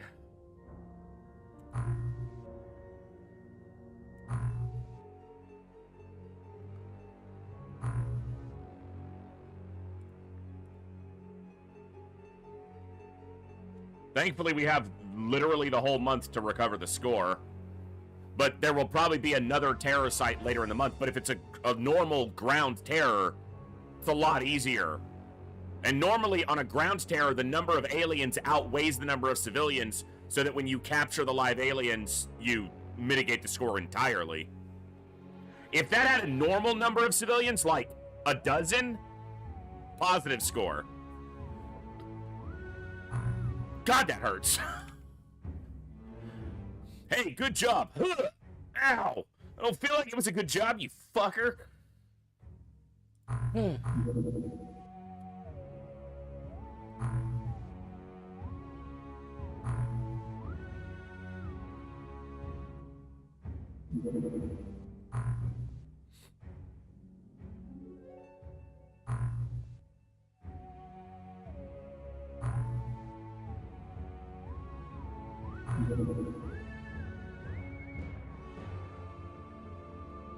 All right.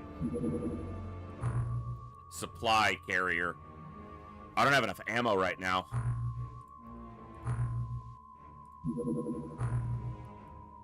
Yeah, I gotta wait till I have some ammo built back up. I should see many opportunities for supply carriers with 2 colonies in my radar range. So at least there's that.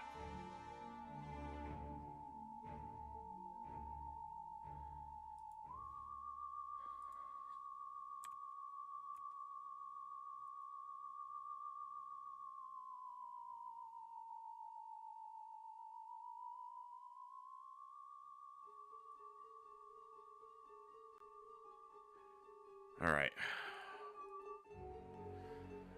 I think that was the joke, Nana. Good to see you today.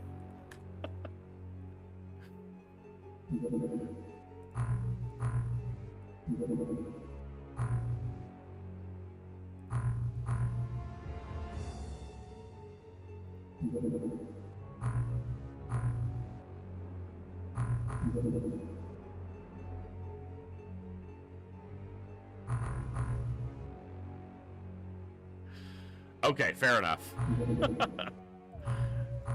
Grigori. Oh, I do have a couple to name. I guess I didn't see them. Or maybe they just came in. He's got good firing accuracy. His MC strength is... Oh, we can see MC strength now.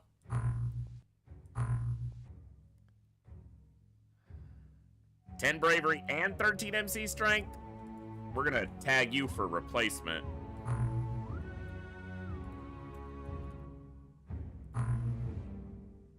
Okay, high bravery, though, and good stats. I'm gonna hold off on you for the moment. That's probably a goer. Oh my god, you all have potato brains. Okay, that's close enough. I'll keep it, because I... Ah! Why are all of you about as intelligent as a fucking avocado? What the hell?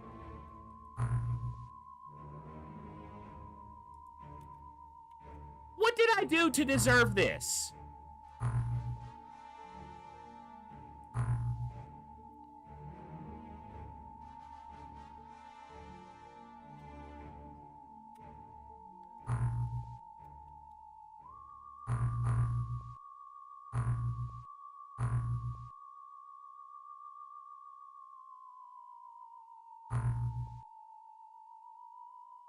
This has to be one of the worst statted soldiers I've ever seen in my 15,000 hours of classic XCOM.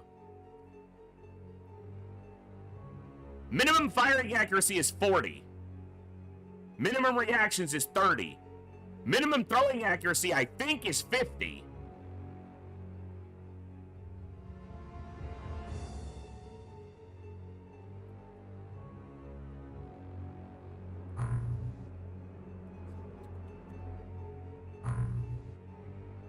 Thank you. Okay. Well, these stats are really good, so we'll try to figure that out. Same here. Okay. Look, normally my cutoff is 80. but I'm trying to stretch a little bit here. Also, I'm playing with one of the other non-vanilla options. I have MC strength growth is turned on, so their MC strength can grow either by sitting in the Scilab or by getting attacked by psionics or molecular control. Because I only use molecular control defensively. I don't use it offensively, so it's purely a defensive stat. So if they live long enough for it to grow, great. If they don't, then it doesn't matter. I don't have to worry about it anymore. Coviers! Okay! Coviers coming in with some solid stats. That's what I'm talking about. Boog! Saying Coviers, sorry, step aside. Gonna one-up you a little bit. Okay, 52. Grigory looks like a fucking steal compared to some of these other yahoos.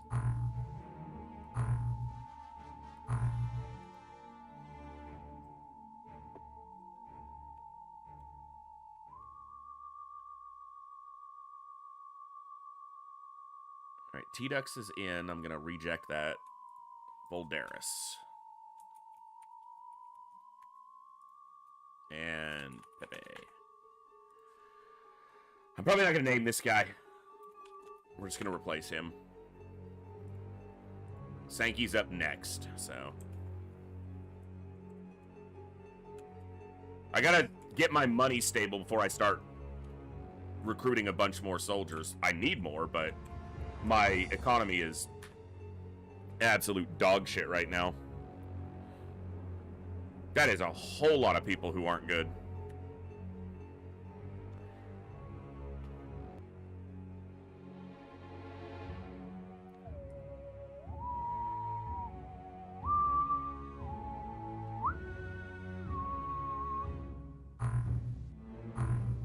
Yeah, we're $1 million over budget right now. Which is very rare for me. But 3 colonies relatively early is also relatively rare.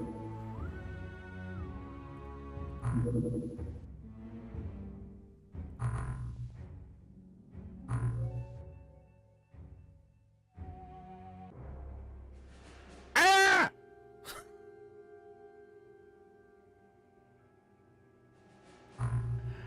You assholes! Alright.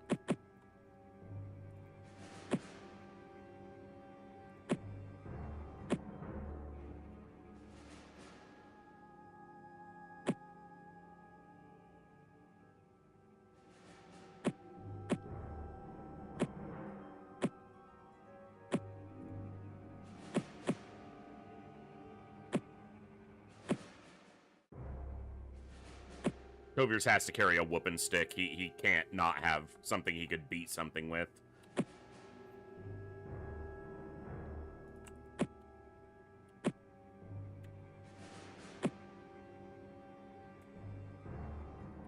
At least we know who the lightning rods are, essentially.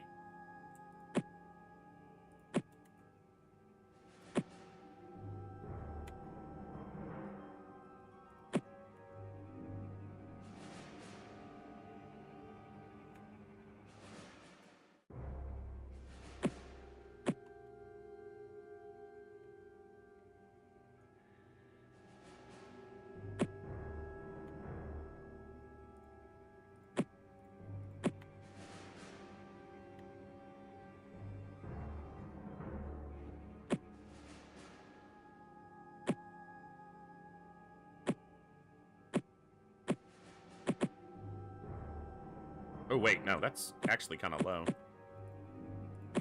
They have good otherwise stats, but...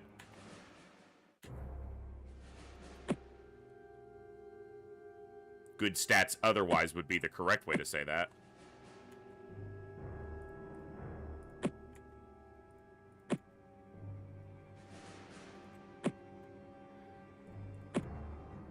Okay. Hey, mix-offs.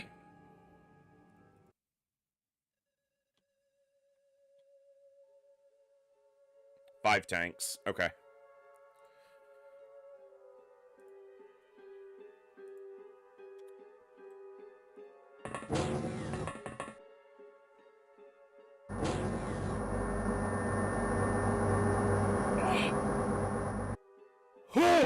Sorry, like I said, I talked about at the beginning of the stream, my sleeping schedule and everything is just so wrecked that I'm very tired today, and I apologize. It's not because of you guys. Also, real quick, I want to thank you guys once again. I started a fundraiser on the Twitch channel through the Twitch's charity extension, which makes it super easy to do, and I'm really happy with Twitch for that. I set it for the California fire relief because of the Fire Foundation, because of the the massive impact of the wildfires over there in the LA area.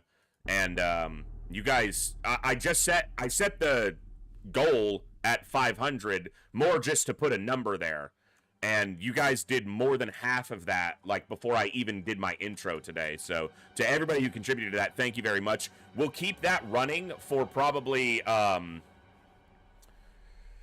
a week or two. Just I'll put it on certain days, just as if you can contribute, I appreciate each and every one of you does. I'm not someone who is in a situation to financially contribute very often to things like this, and I don't have, I don't consider myself a big content creator. Obviously, we're a tiny little corner of the internet, but if I can leverage my tiny little platform to be able to benefit people who are losing potentially everything, then it's worth doing. And the media likes to sensationalize and overblow a lot of things, but it also likes to underplay a lot of things. And when an area like LA, Hollywood and LA is affected by something like this, the focus, at least in the American media, the US media, is heavily going to be on all the celebrities and all the famous people who live in that area who are affected by it. And that's not a terrible thing, in that at least it brings some eyes to the area, but it does somewhat minimize the impact to the everyday people who live in the area, many of which who have lost literally everything, and many of which will not see a dime because the insurance companies are inundated beyond their capacity with the number of claims because of the mass amount of fires. So a lot of people are having their homeowners insurance completely cancel their fire coverage, with their home literally in ashes. So there's a lot of people who aren't going to have anything at the backside of this. So if our tiny little community is able to contribute a little bit and help in any meaningful way, then I'm proud to be a part of that. So to everybody who contributed so far, thank you very much for that generosity towards a great charitable cause. I looked at the different charities that were available through the Twitch platform charity extension, and the California Fire Foundation had great information available. I was able to find all the correct numbers and tax identifiers and everything, and it looks like, the best one I could choose to legitimately ensure that as much of what we contribute as possible goes to the right places and not just to line somebody's pocket.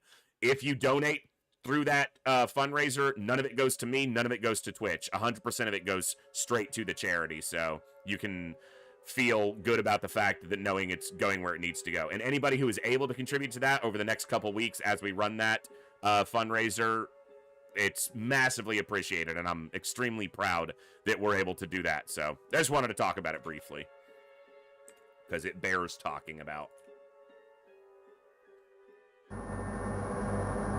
Yeah, so the first run, the unicorn run, we were good, and then I left the time units on a tank, and on a terror site, it reaction shot killed a deep one. So I followed my own rules and said, okay, that's a restart, even though it honestly could have just continued. It wouldn't have been a big deal, but because we need a deep one corpse anyway, and a tank kill doesn't go on the stat block, so by a number of the criteria, it was perfectly fine, but by my own, it wasn't, so.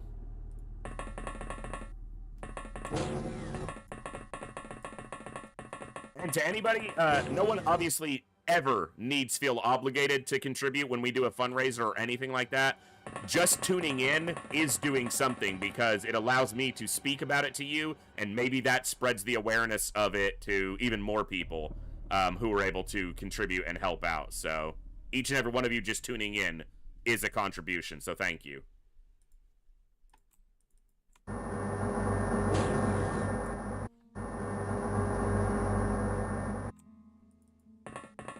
Also, thanks for being here and just hanging out on a Saturday to enjoy some doomph squatting. As the Doom Squad rolls out and continues to stun the scumbags. Why? Why? What? Pinwriter, I know you like to hang out in the alien containment for some weird reason, but... Like, you're one of my highest ranking soldiers, and I need you at the front with your stun gun, not hiding in the fucking corner.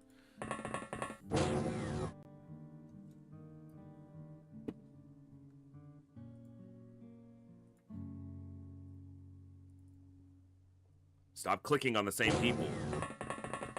Damn it, JD. Do better. Why is everyone with the stun gun hiding in the fucking corner?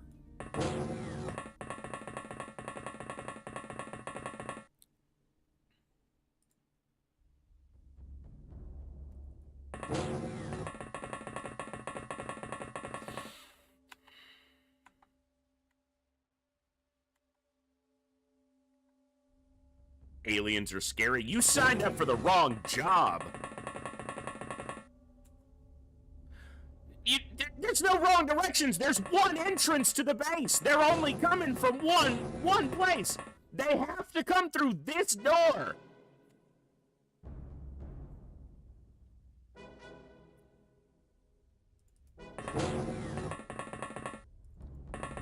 Mostly limitations on the engine, Froish. The engine can only, the original engine can only support so many sprites, but also most aliens in containment would be helpless. They wouldn't do anything. They would have to either be a terror unit who has a physical attack, or they would have to be molecularly, you know, psi gifted. Otherwise, they do nothing. So. Oh, someone yelled you had to go to the storage? Storage is over here. Storage is at the front. Wrong again. Keep making excuses. Storage is right next to the door that I want. So, come on.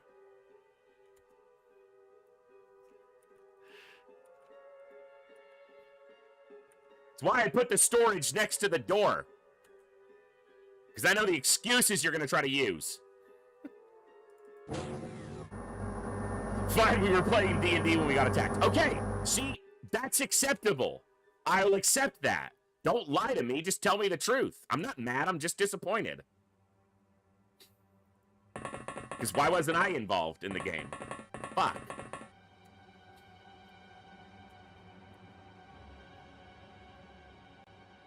I am not a rules lawyer, I'm knowledgeable.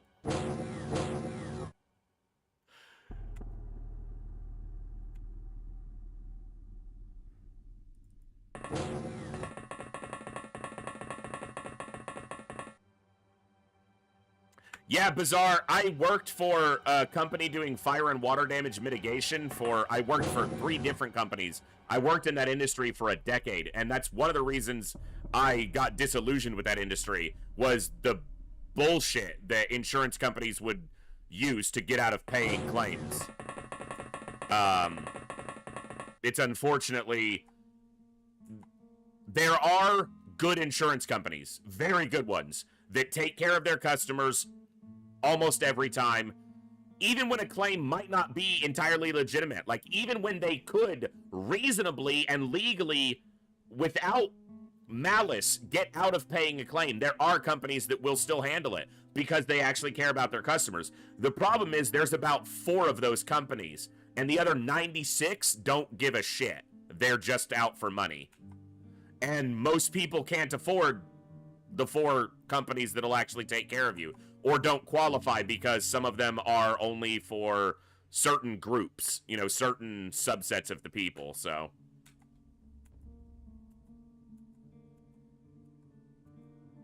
But the most popular, the most common insurance companies here in the US that I encountered doing fire and water damage cleanup, man, they would do everything they could to get out of fucking paying, and I don't understand that, but it's because I'm not a wealthy person, and I'll never be that wealthy, so I'm not greedy for money, I guess. I hope I'm never greedy for money. I hope that I don't ever have an aspiration to be rich, specifically. I'd like to be able to take care of my friends and family and not have every financial fuck-up be a major emergency. But the best way I can think to phrase it, I never want to be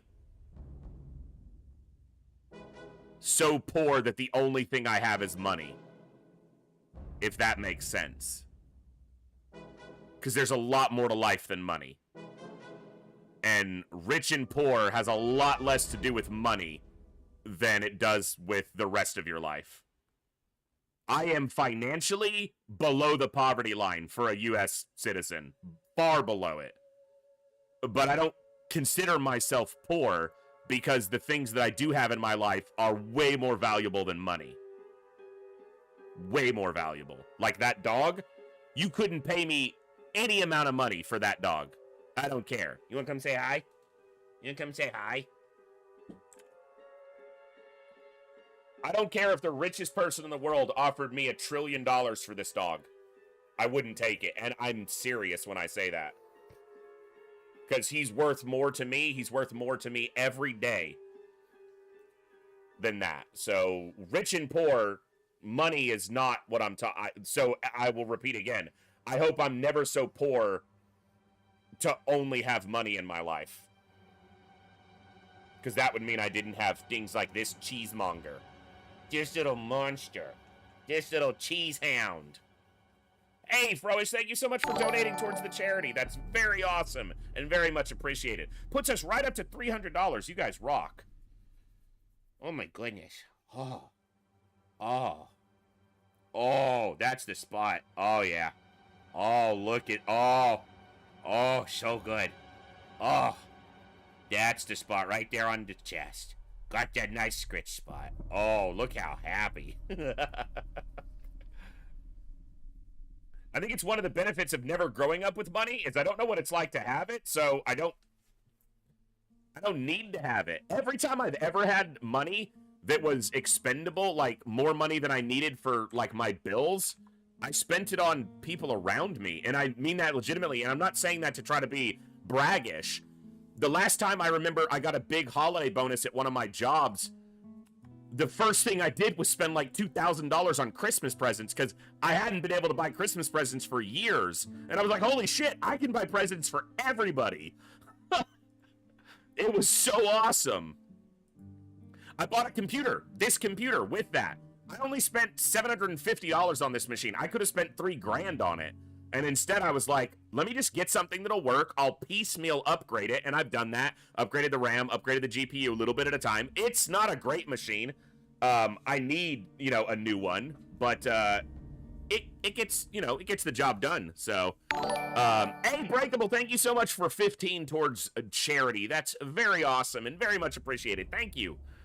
But instead I spent the money on my family because I was finally able to. And that made me so happy. So...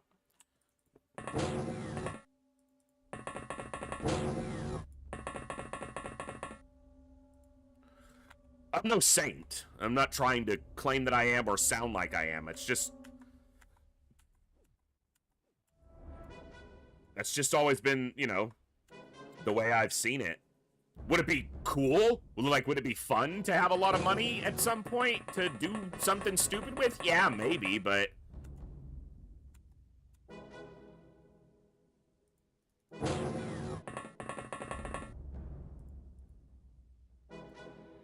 Alright.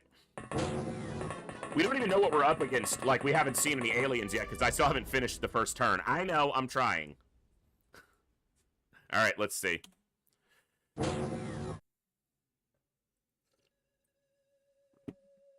We only heard one door. We may still not see anything, yeah.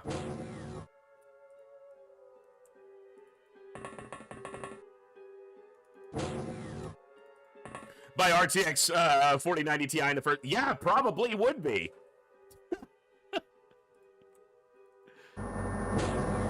Hi, Gilman.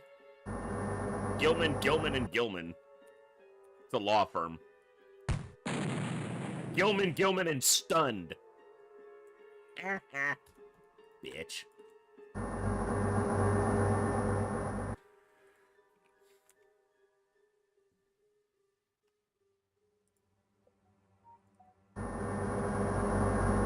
phone never goes off to me. Oh, It was Steam being like, hey, this Lord of the Rings game's on sale. Thank you, Steam. You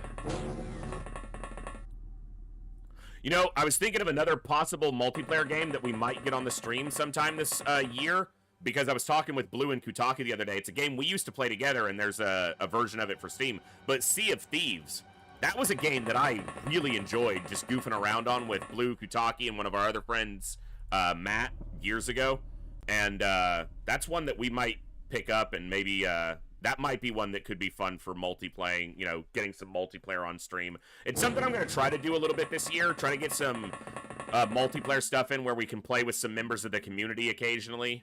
But it's always tough to do, and the reason it's tough for me to do, and this is just the way I am, is I don't overly enjoy watching a stream where the streamer is playing games with other people, because I feel like the attention shifts from the community and the chat to just what's happening in the game. Like when I stream WoW, I know that's the case. I try to keep up with everything, but the few times we've streamed WoW, my focus is on the game and the people I'm playing the game with, and not so much on the people tuning in. And I don't personally enjoy watching that so much. And one of the things that I've heard many times and try to do is, if you're a content creator, which is a weird term, create the content you like to watch as well. So I try to do that. Not particularly good at it, but I try. But I think 1 or 2 nights a week, or 1 night a week, or a couple nights a month, maybe 2 nights a month, something like that, we could work in, you know, some multiplayer stuff just to have fun with members of the community. So, yeah, you know, it's possible to get, like, griefed in a game like that, too. But, you know, you play a multiplayer game with me, and you'll find that if someone griefs us, I have, you know, the stubbornness to get the revenge we deserve. We finally, Blue, Kutaki, and I are playing a few characters on the PvP server as well, not just the hardcore server. I'm all about the hardcore. Kutaki is not really. He just, you know, he enjoys classic, but doesn't really go for the hardcore aspect of it. Blue likes both, and then Saling's been playing with us as well, so one member of the community has been playing with us, and that's been fun. We haven't gotten to play together all that much because someone keeps dying on the hardcore server, but we finally did a little bit of PvP, and that was fun on the PvP server. We were just farming in Westfall and got attacked and fought back, and it's been a while. It's been a long time since I've done any PvP in Classic WoW, because the last 2 times that I played any Classic WoW was the hardcore server. There's no PvP, so... Hey, what's up, Saline? Speaking of people who keep dying in Classic WoW hardcore.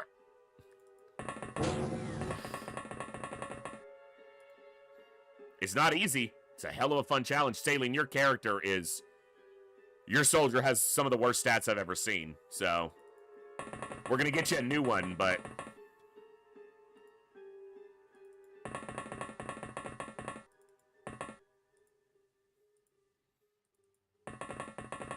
Also, Gilman here means very little molecular control problems. We will have some molecular control attacks, but it'll be very few.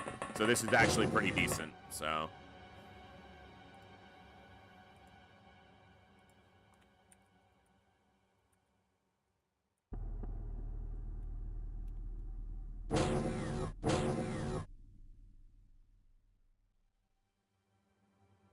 Wherever you go, whatever you do.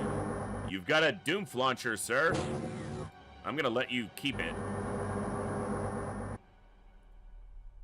I'm not gonna stun him because he's just gonna walk up and deliver it to me. And if he opens a door, he's not gonna. He might stun these 2 soldiers, and that's pretty much it. So.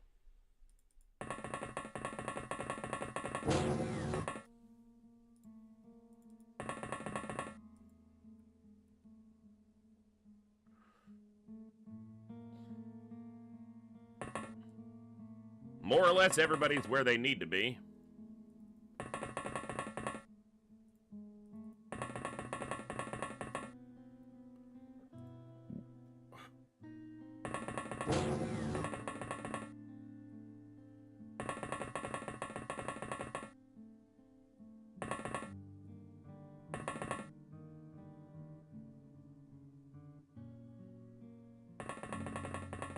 Okay. Now, this should be pretty straightforward from here. Unless they drop a pulsar on us, which they're generally just going to get the tanks. We should have very few problems here. Dopamine.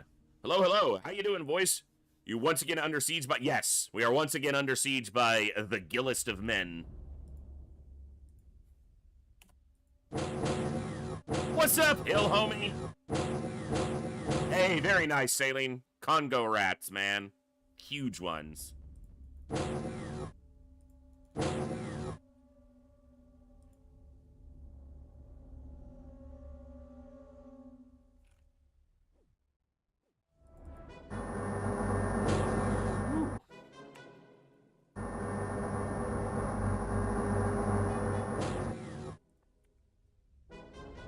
Ooh.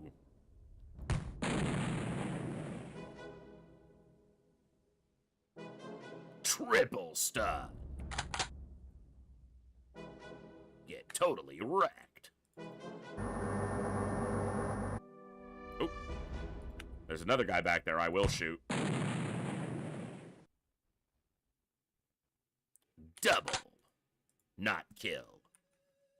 Double, but it didn't kill. Because we're not killing them. Nice! Oh, baby, triple. Yep. Door, door, door, door. Keep opening my doors. Sir, where's your weapon, sir? Sirs? Oh, hello. Cherry onion, boop. No ammunition loaded, boop. Doomph, doomph, doomph. Triple. Ah, yeah. Another triple.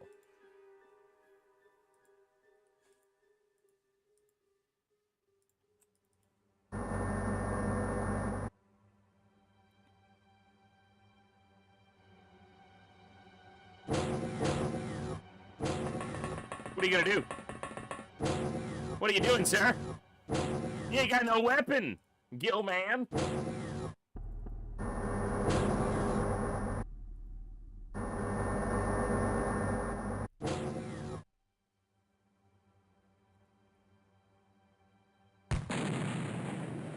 Well, that's just rude. Come on, man.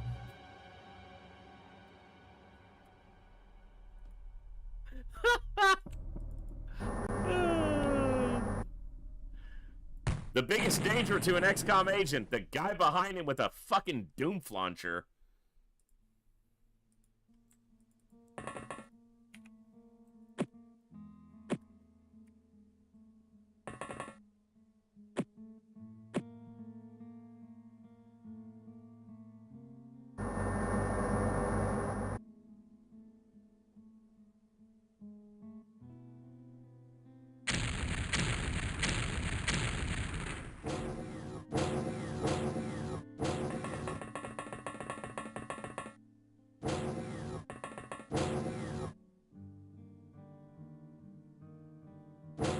You're just blocking me from getting to the other door. No one likes you. You know that? No one likes you. Your mama don't even love you. You ain't have no mama. You a Gill man.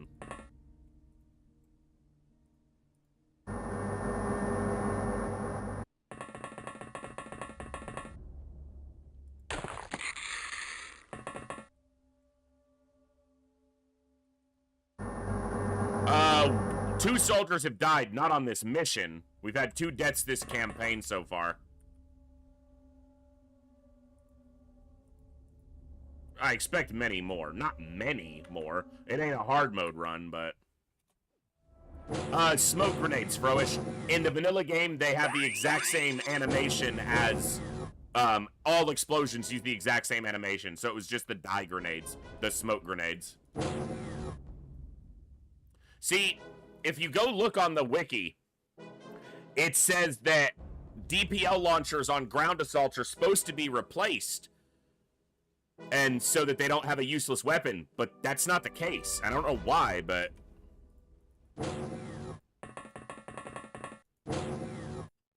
just 2 deaths total on this run so far.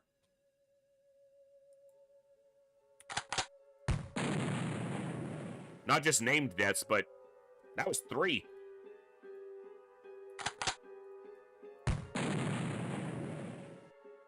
That was 2. That's a deep 1.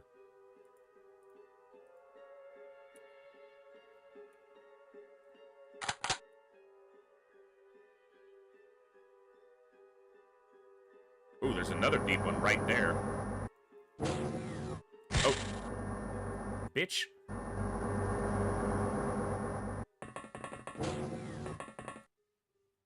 How do we hit that deep one around a corner? Use the old tank bank. Boom! Stunned. Oh, 3 on the UFO, you're right. I was just thinking the 2 base defenses. Yeah, so then it's 4 total, or 5 total.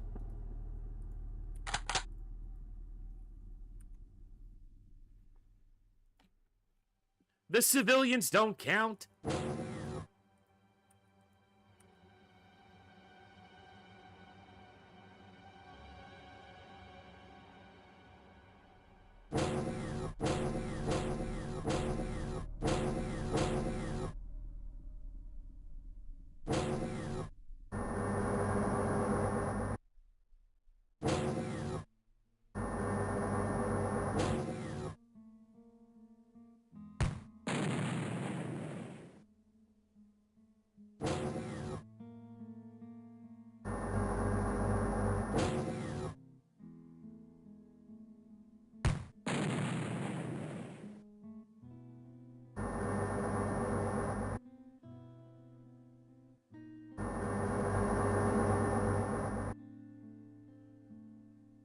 Zianzi, your soldier's gonna have an accident. You keep that up.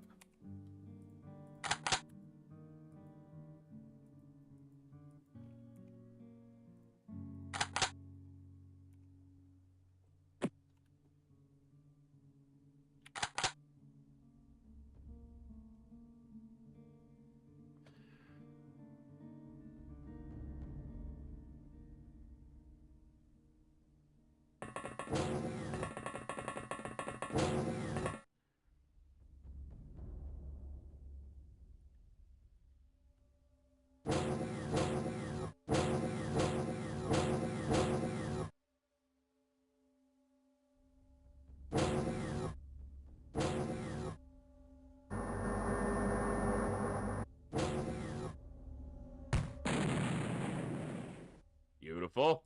You're beautiful, it's true.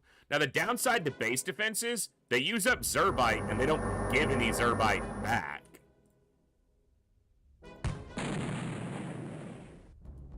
Especially if we waste shots like that.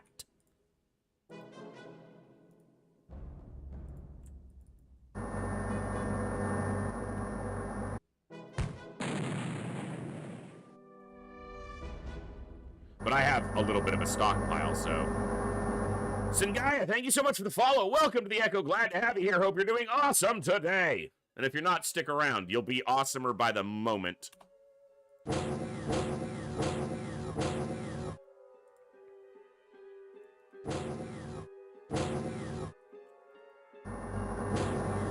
Oh, hello. Hey! You don't spit on other people. That's fucking rude.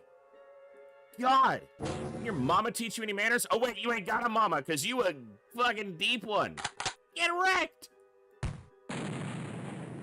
Ah, still got him. Triple stun.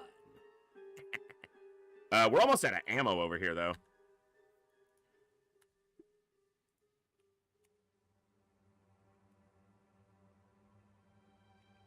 You are out of ammo.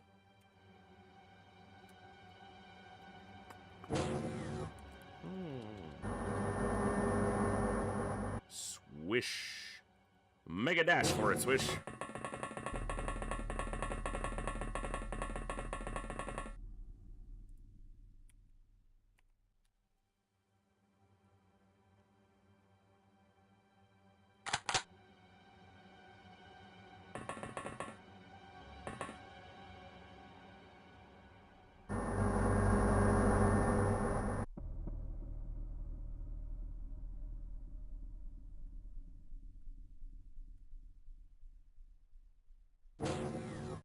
Is it me or did the tank time units not get emptied before the last turn? Might not have. I'm not good at the game. I just play it a lot and I'm stubborn. There's a difference.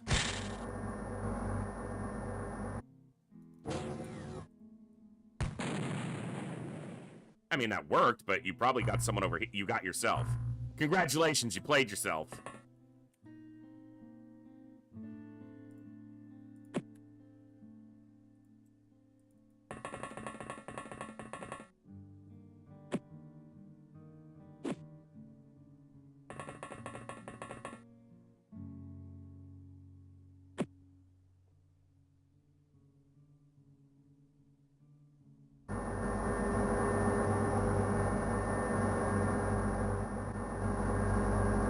There can't be many aliens left now, so...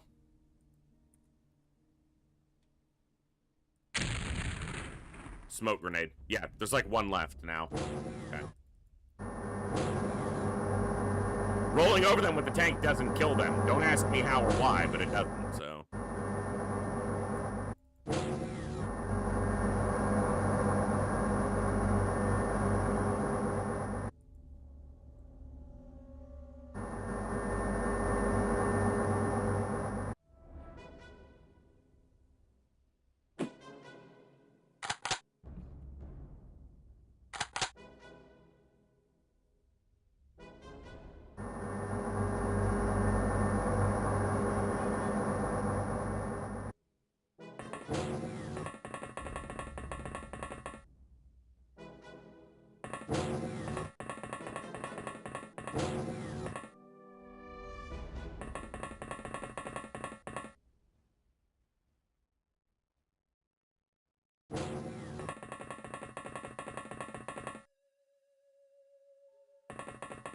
Okay.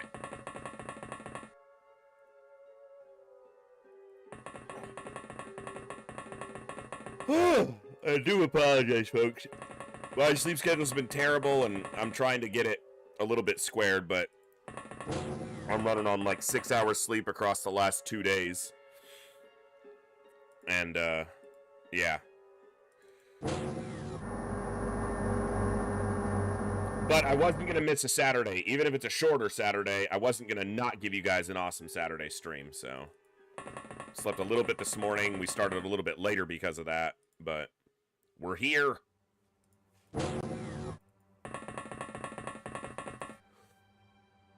And I gotta stay up late enough tonight to kind of be back on something approximating a normal schedule. Normal. Whatever the hell that means. Functioning in the daylight hours among which most human beings are awake and active. So stream all night?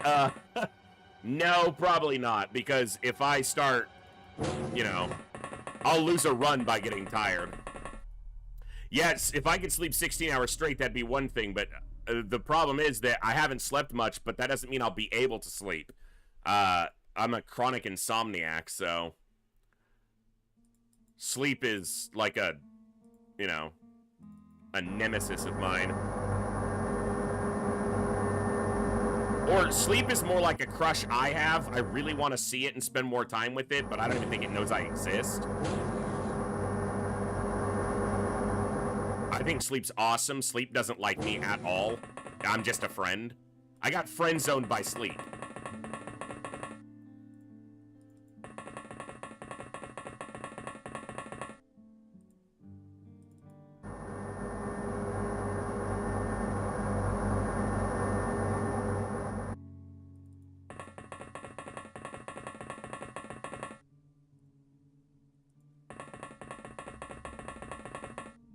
All right.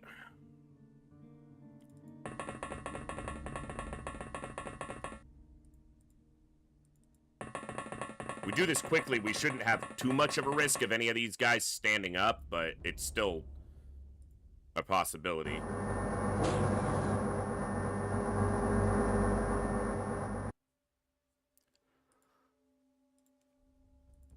That's why I'm positioning soldiers in here with tasers. If anything stands up, I want to be able to stun it. So. but not have to use a thermal shock bomb to do it. Also because that would likely knock a bunch of us out, which we're pretty good at, but I don't want to keep doing it.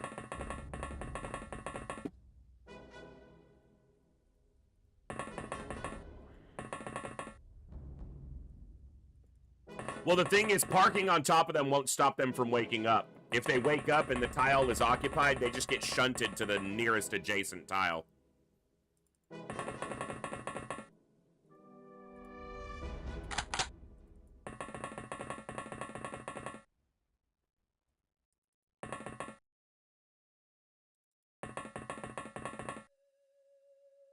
So not a bad idea, but unfortunately it doesn't work.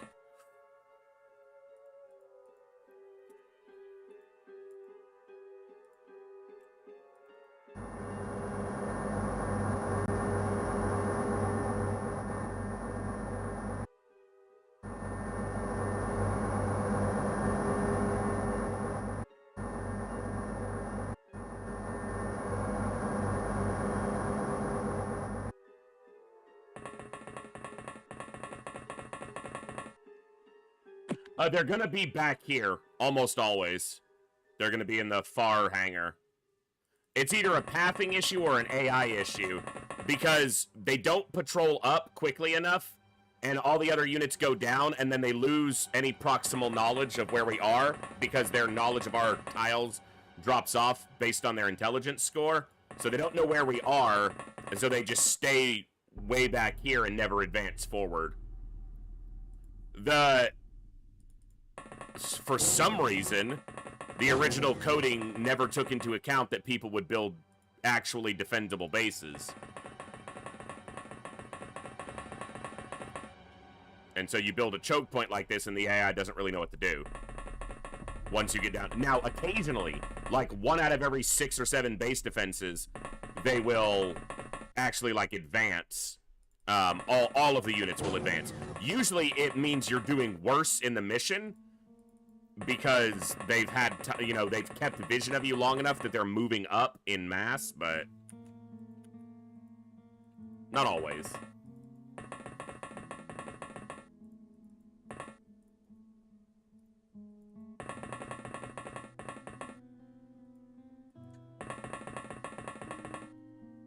Oh, UFO, definitely you can run into the same thing, where the last couple aliens will just be in the hangar. It's just, I don't think it's as common, but those base defenses are generally easier and faster. How terrifying is the deep? I mean, that's subjective, right?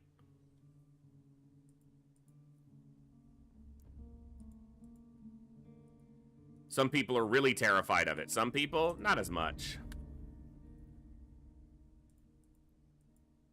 Camavac's good to see you.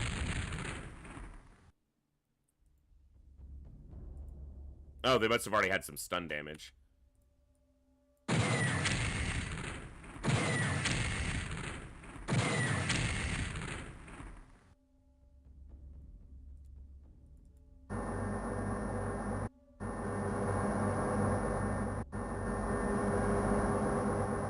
gonna leave that tank there. It might prompt them forward if they can see it.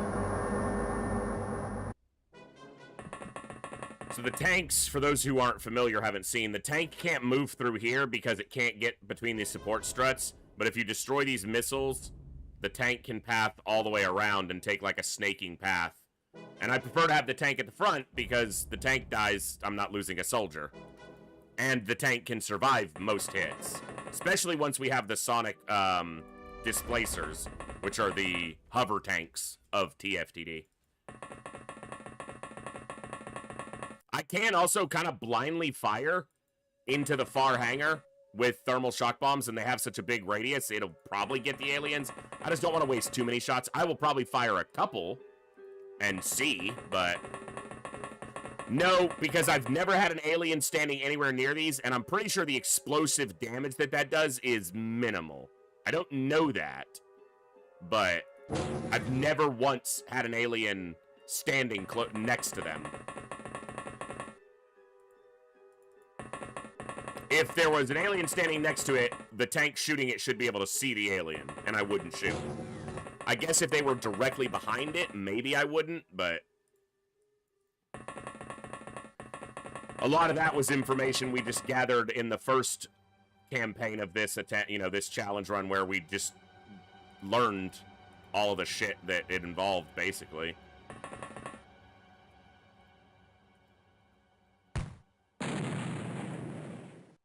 No hit. I'll use a few bombs, but not too many.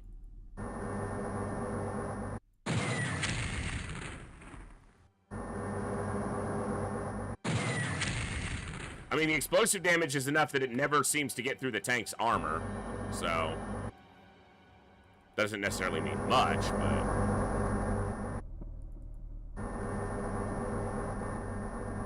how funny would it be if there was like a gap here that I'd never found until just then?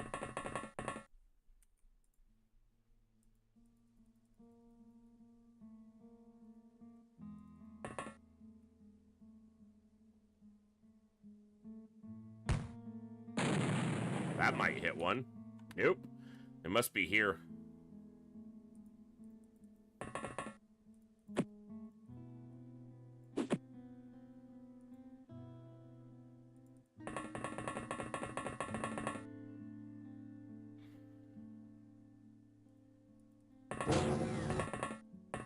The Echo Daycare Center. Keeping track of unconscious scumbags since 2022, I guess.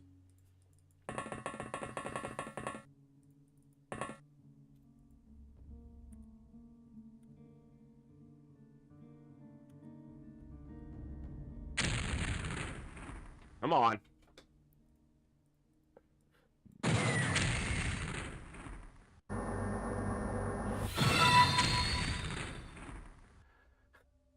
"32 months, sucker. Deal with it." And my sub renewed during this blasphemous stream against the murder prophet. Hey, Coviers, welcome back for 32 months at Tier 2. That is absolutely awesome, brother. So happy to have you here as such an awesome member of this community for so long. Thank you for your continued support and assistance as basically my only real moderator. How you landed that position, I still fucking don't know. Thank you so much, brother. Glad to have you here, and hope you're still enjoying and will continue to do for a long time to come. Watch them fire a thermal shock bomb and knock out, like, all these people. That'd be funny!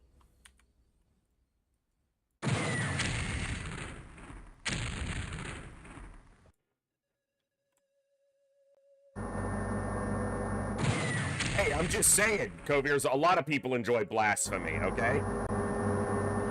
I don't necessarily agree, but they do.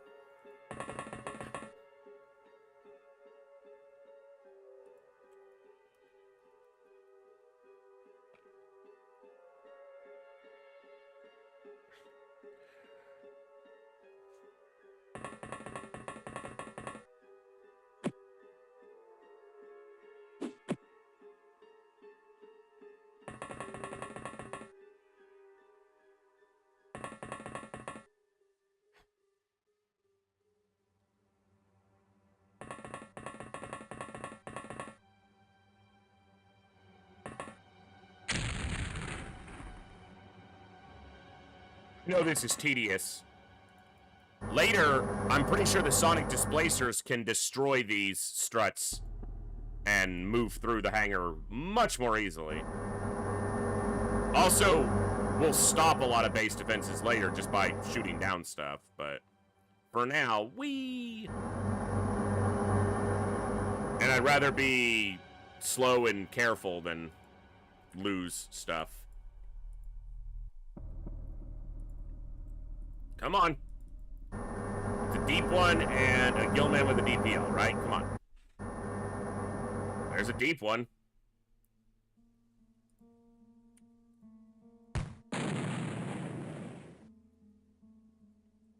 Aimed shot. Maybe try aiming it. Thank you. Just a deep one. That helps mitigate a lot of the score from terror, so, like, it completely mitigates it.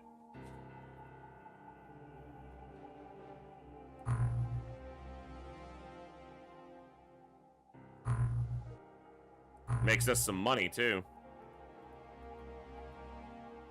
And 5 more launchers. No bombs, though. Because the bombs get counted against what we used in the mission, so.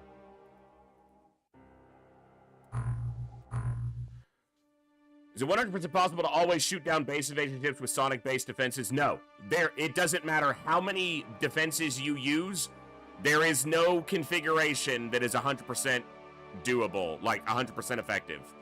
There are some that are, you know, will shoot down. What's the most you can do? I've done the math and seen the math before. I think the best you can get is like 36 out of every 37 battleships you'll shoot down with optimal layout, but you use so much of your base just to like facility space. You use so much of your space just to stop them from attacking that the base serves no other function other than you're paying a fortune to keep it from being attacked, and it does you no good. I never build base defense modules. Ever. I just don't do it because they're so inefficient for what they accomplish. For my approach to the game. So.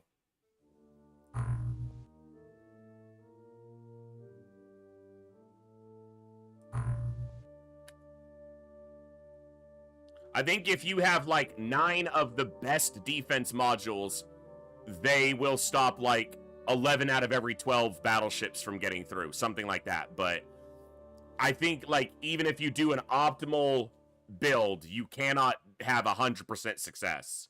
So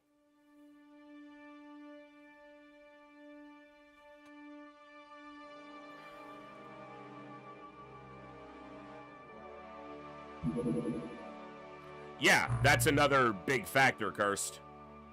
You shoot down the battleship, you gain nothing. You're paying for defenses and you have no profit coming in. But you do stop yourself from having to see a base defense. Now, here's the thing, though. Base defenses, once an alien has triggered a base assault, like a retaliation, and they found an XCOM base and they launch a battleship, they will not stop launching battleships to attack that base until one gets through. So you may not have to see a base defense, but you're going to see the base defense screen of your defense module shooting at the battleships a lot until they eventually get through, and then you have to do the base defense anyway. So I just don't build them.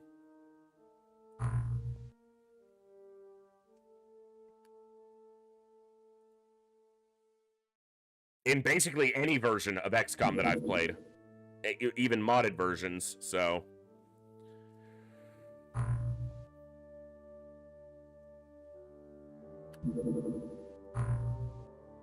Armor utilizes the newly discovered alien substance aquaplastics that ensures our Aquanauts are given a fighting chance against the alien incursion. Woohoo!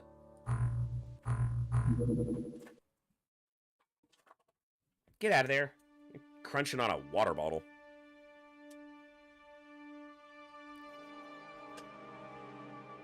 Yeah.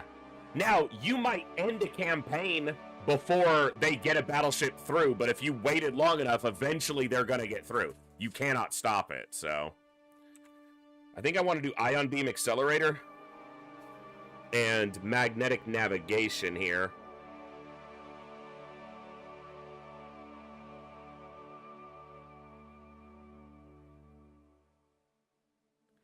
I'm looking at the research path, yeah, ion beam accelerator, mag nav. Let's do magnav.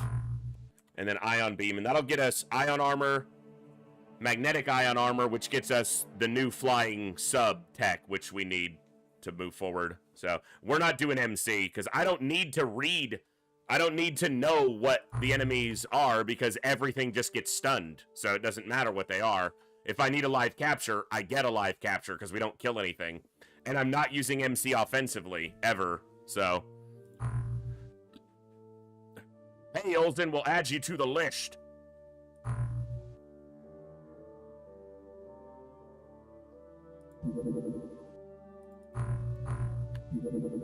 I interrogated a deep one, and I did a deep one corpse. So those are done. I researched a deep one corpse. Keep your nasty minds in check. Goodbye. Goodbye. I'm looking at MC strength. Now, their MC strength is close, but these stats suck. Goodbye.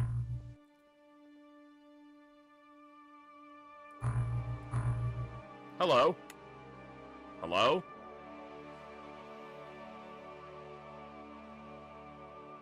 No. Good. Good. That's 4 keepers there. And I've got replacements that are needed. All right.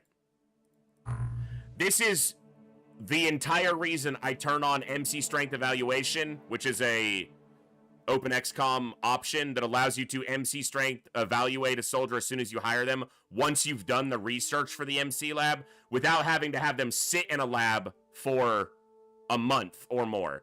It just cuts out tedium, because all it's going to do is cause tedium at the end of the run of me trying to filter out, just having to pass time until I get a new crop of soldiers evaluated and then go fired, fired, fired, keep. So it's just to eliminate wasted time. If you go back and watch the first XCOM campaign on the YouTube channel that I streamed on Twitch, the last day or 2 of the stream was just filtering soldiers, trying to get the right group. So this eliminates that waste of time. Somewhat.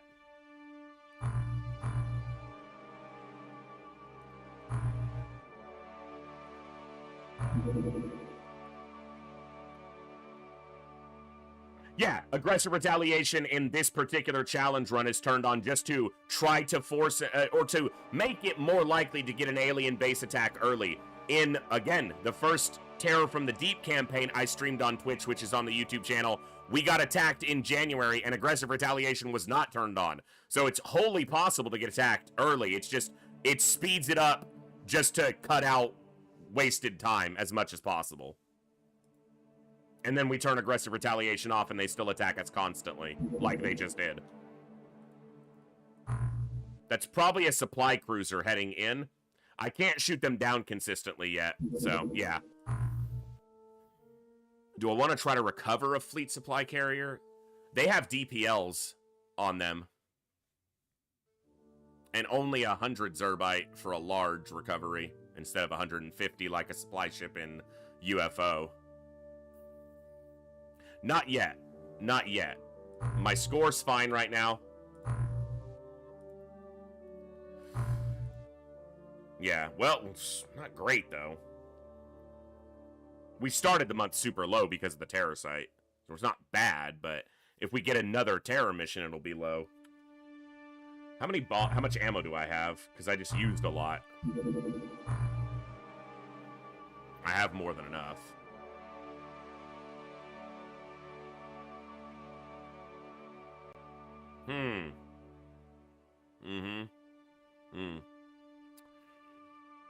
Damn.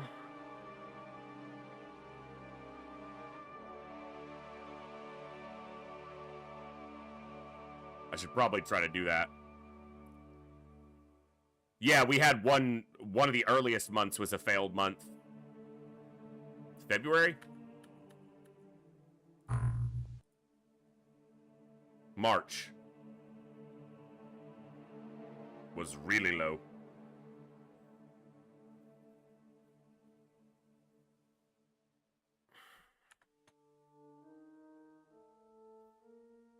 What's the deployment on a fleet supply carrier? Let me take a look. I'm trying to reassess my knowledge base here.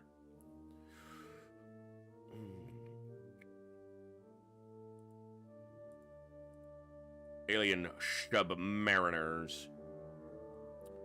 Fleet supply cruiser. 14 to 21. Two technicians, 4 squad leaders. What's the loadout going to be? Call it a late loadout just to go to the top end of it. Fleet supply carrier. Cruiser, rather. 1 DPL. Medics. Medics with DPLs. Those are the only ones? So at most 2 DPLs. Okay. I think we gotta try it then. Was it always called thermal shock? And yes, It was, apparently. It has always been.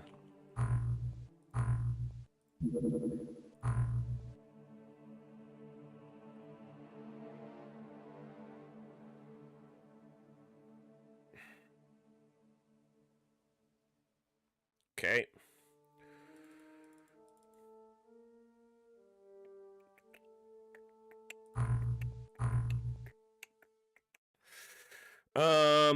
Who's gonna drive you home tonight? Holiday, Ragged Edge. You guys need some firing accuracy. You know what? I guess you're only gonna get it if you train it.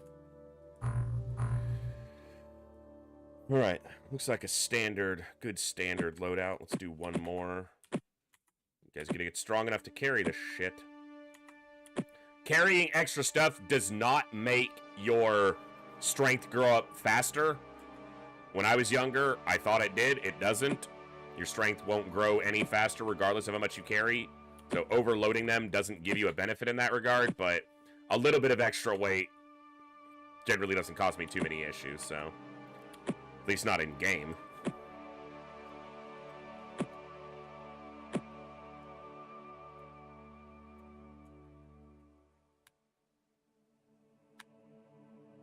It does. So strength is one of the secondary stats that as long as you take at least one action during a mission that will gain you experience on any other stat, your hit point, strength, time units, and stamina all have a chance to grow. So as long as you do something during the mission that triggers another stat, like firing accuracy, throwing accuracy, something like that to grow, then your other secondary stats have a chance to increase. So as long as you do anything, eventually your strength will grow. Or you'll die.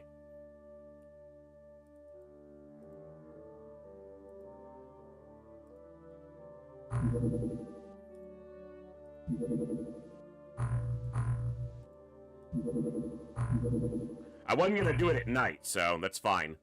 But we will hit those when they're available, since that's a decent way to farm some score, with it being right there. Alright.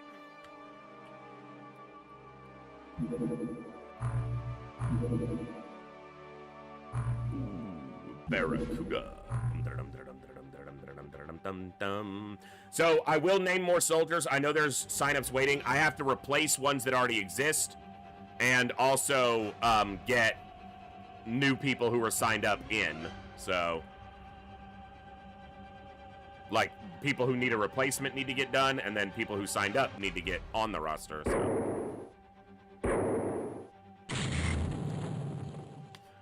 Destroyed.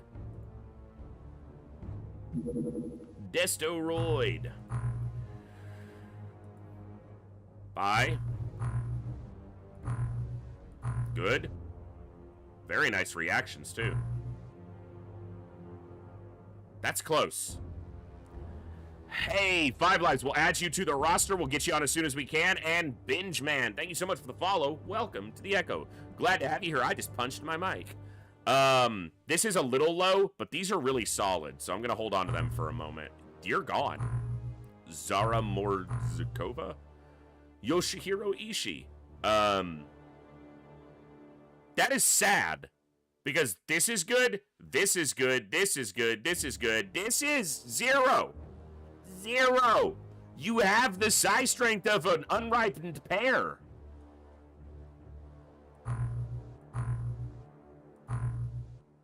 Yes! It's always the Dutch. Good. Very nice accuracy. Okay. Garcia. Ooh, we got some keepers there. All right. It was a compliment. He's got good stats.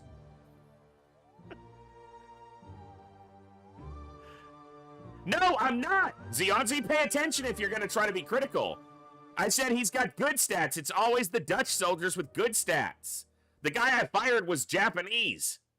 He had 0 psi strength.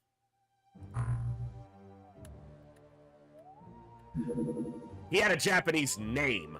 That doesn't mean he was specifically Japanese. He's also a digital soldier in a game. He's not anything, but... All right, I've been live for about almost 5 hours. I need to take a break. I don't know how much longer we'll go today. Like I said, I'm very tired, but I want to thank you all again for your contributions to our charity fundraiser. You guys did way more than I expected total, let alone towards that goal, which wasn't even a goal. I just had to set a number, and I was like, well, I'll just set a number that's out there, and we'll just do what we can. And you guys have already been amazingly generous, so thank you for those contributions to the fundraiser. I'm going to stand up and take about a 10-minute break, so I'm going to refill my drink. I might make a cup of hot tea. So stand up, stretch, use the restroom, get a snack, whatever you need to do. We'll be back in a few minutes, about 10 minutes, to continue with at least a few more missions tonight. It probably won't be our longest Saturday ever. I know I've said that the last couple Saturdays. I'm trying to get the schedule squared away again. You guys are awesome. Thank you all for tuning in today. We'll be back in a few minutes to continue the fun for a little bit longer with a little more XCOM Pacifist Challenge Run in TFTD. So, 5 to 10 minutes, we'll be back here to continue the fun. I'll see you guys then.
your patience during our break, folks. Hope you all got a break if you needed one.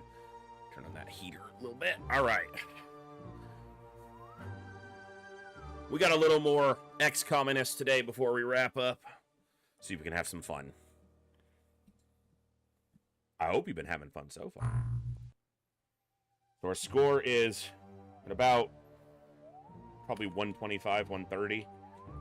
We need it to be higher because they're likely to put another terror mission down this month. Because the other one happened on the first day of the month or the second day of the month. It was early, which means it was probably the previous month's terror site and just rolled over into this month. Hey, Pinrider, good to see you. Magnav, transmission resolver's good, but not quite yet. I need the ion beam. Accelerator.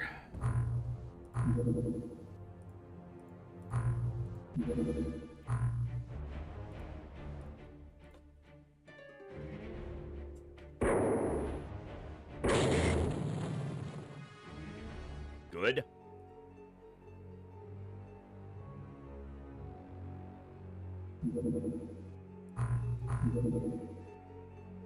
All right.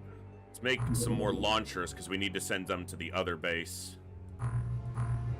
These are expensive. Let's go with 6 for now.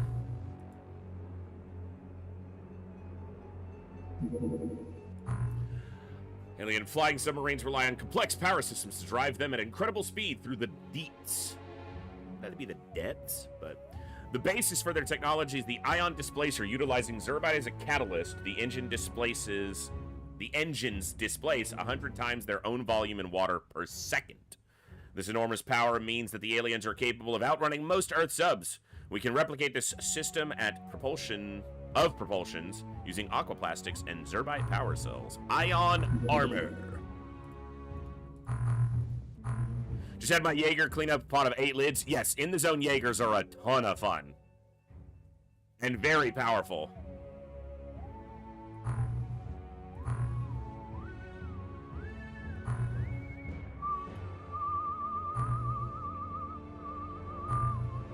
Alright. Oof, I'm 2 million over budget, so I'm gonna have some money in the bank.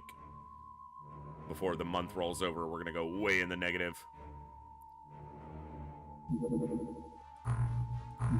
Get some money here if I can put one on the ground and recover it. It's an escort. So no guarantee of Zerbite here. Especially if we don't put it on the ground.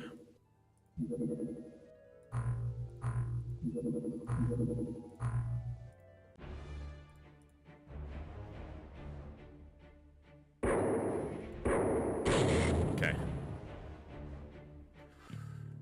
We'll wait till daylight. I don't do missions at night unless I have to.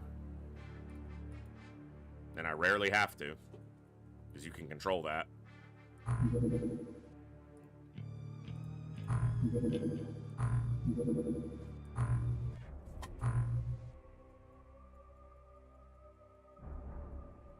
All right. There's the sub. We can tell because we can see the radius of the explosion. Give them the first turn to use their time units so they don't ambush us as aggressively or egregiously. Take a quick peek over here. Yep, that's why. So the full back end, this sub is completely blown out, which means there will not be Zerbite here. I don't believe. No, the Zerbite is gone. So we do want to limit the number of shots we take here just because we're not gaining any Zerbite back on this one.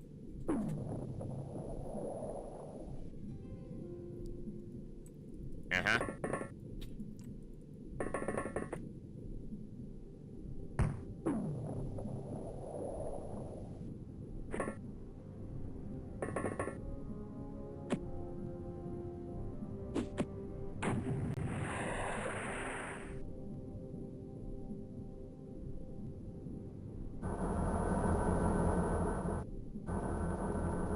There's your Zerbite right there. Or the container for it, at least.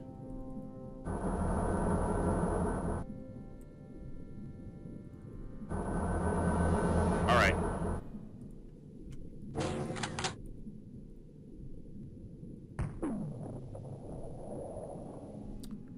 don't want to waste too many shots on this mission. Fucking missing everything.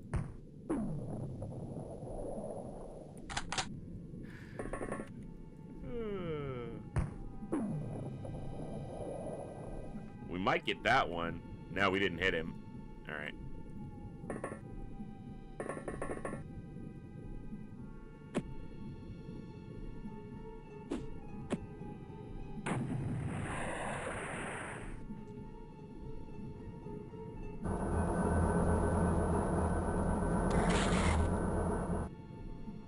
Chill out, bro.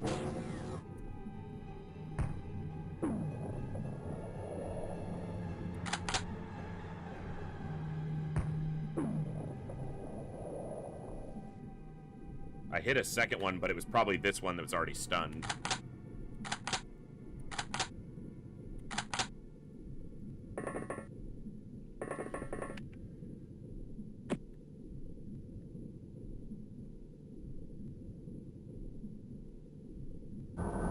Alright, so we've got 5 down currently. 1, 2, 3, 4, 5. We know there's a 6th over here. Yeah, there he is.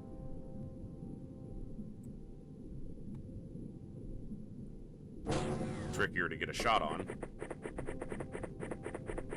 We actually have to move. Rude.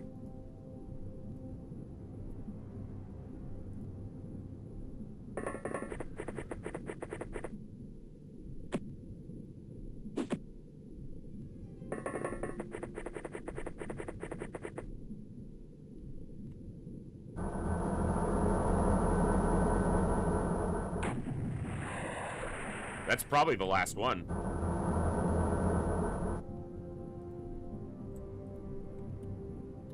$27 to shoot. Don't have enough. Alright. Shut up. No one's impressed.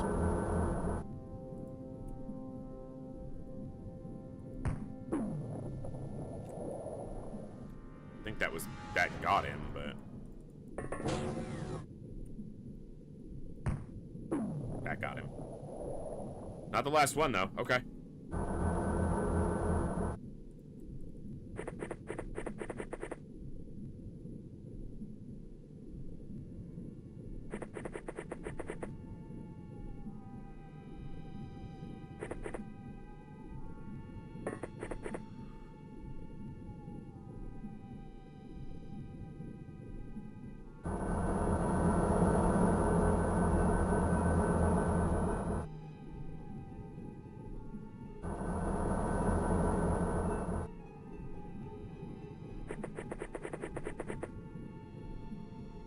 Gotcha.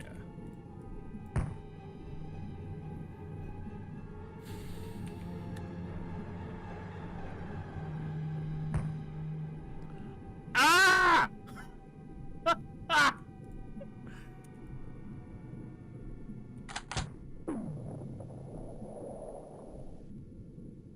Jeez.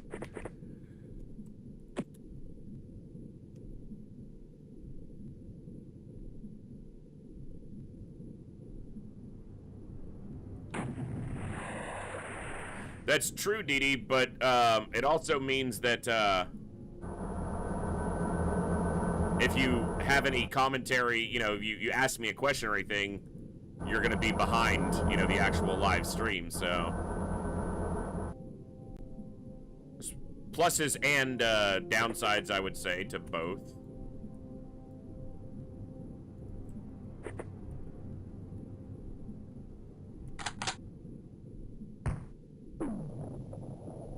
Okay. No Zerbite, so we basically just expended Zerbite, but that's a good chunk of score for a small recovery. That helps our score a lot, and it gets us money. So, not a ton, but enough. Yeah, 1.4 mil. 1.35 mil.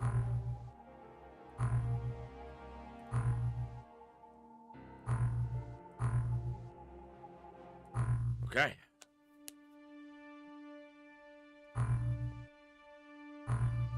Alright, how many bombs am I?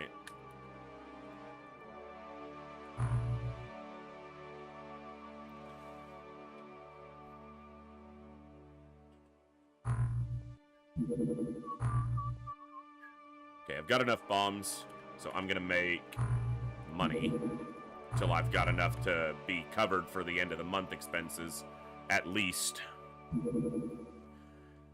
That's also why I'm not building any armor right now, is I just don't have the money for it. Also, I'm probably not going to build much aquaplastic armor if I can get straight to ion armor, but ion armor is going to cost Zerbite, and Zerbite is our ammo, so...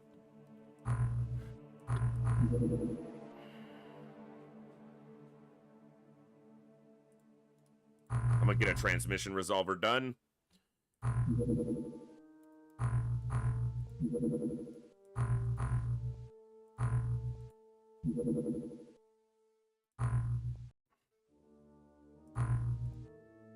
Okay. Probably at 300, 400, maybe positive 400 right now. This could be another couple hundred right here. Another escort. It's the same resource that we use to make our ammo. Because it has Zerbite in its construction. Just like you use Elerium in power armor.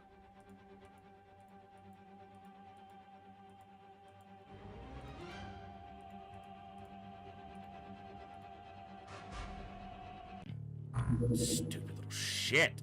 It's so frustrating when they do this.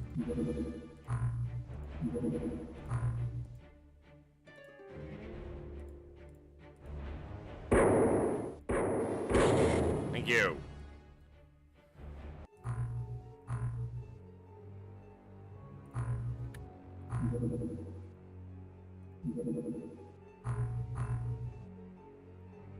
It's on the damn coast. All right. Gilman. You might die if you miss this. And you didn't miss.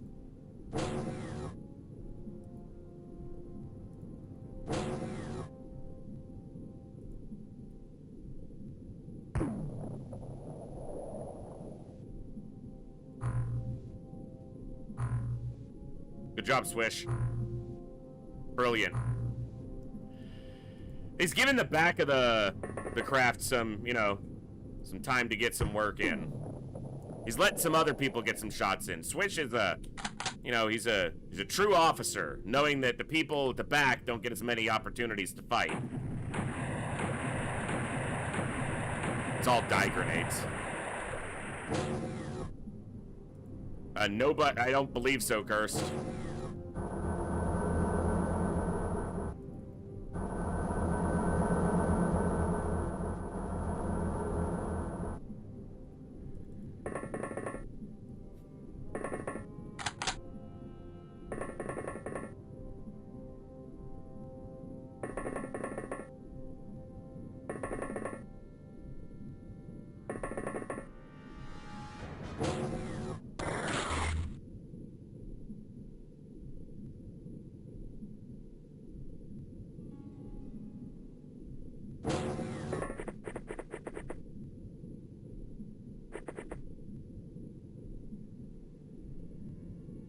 That's annoying. Bitch.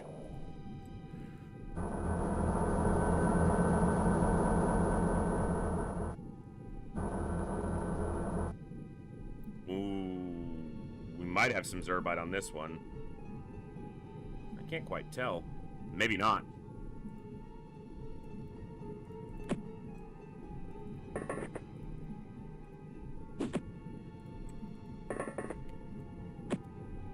You're on this mission, Cursed. You're alive.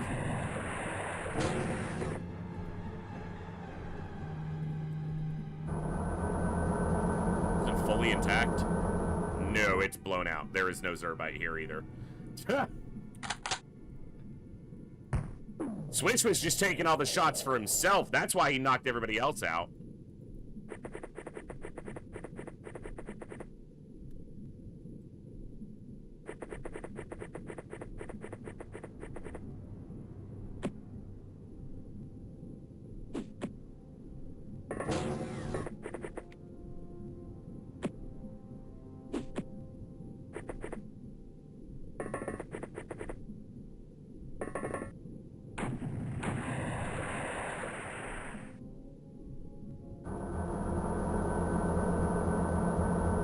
why cruisers are the more preferred recovery, because in a cruiser, you're basically guaranteed Zerbite. In an escort, you're 75% of the time you're not going to get Zerbite, because that's the chance for the power supply, the ion accelerator, to pop 75%. And if it pops, the Zerbite goes with it.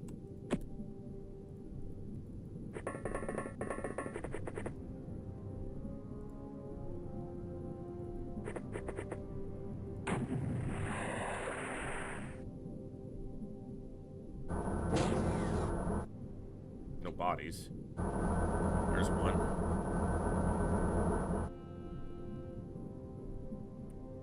In.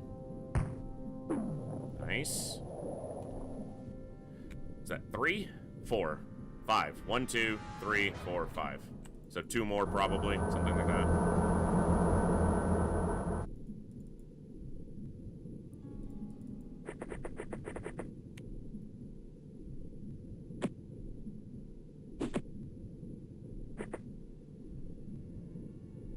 Bogu Bogu, we will add you to the list. I will, I need to fire some of the people who were named before we had MC training done, and then, get them renamed, and then I will get more people, new people named as well. I had to slow down on recruiting because my money situation is actually closer than it normally is, because we had, multiple nations, funding nations, leave early in this campaign, which happens because you ignore terror missions, so you prompt more aggression from the aliens, which allows them to schedule,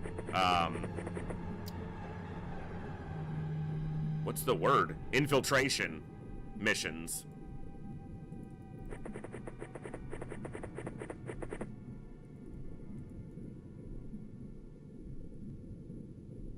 This map is one of the smaller maps, so I'm kind of surprised I haven't seen what's left yet.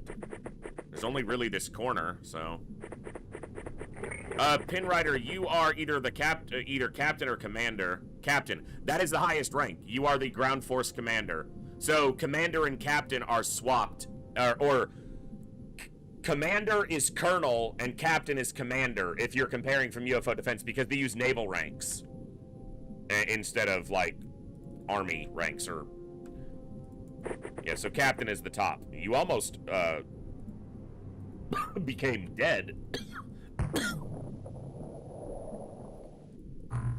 Took him down with you, and now you're asleep, so you can't die easily, at least.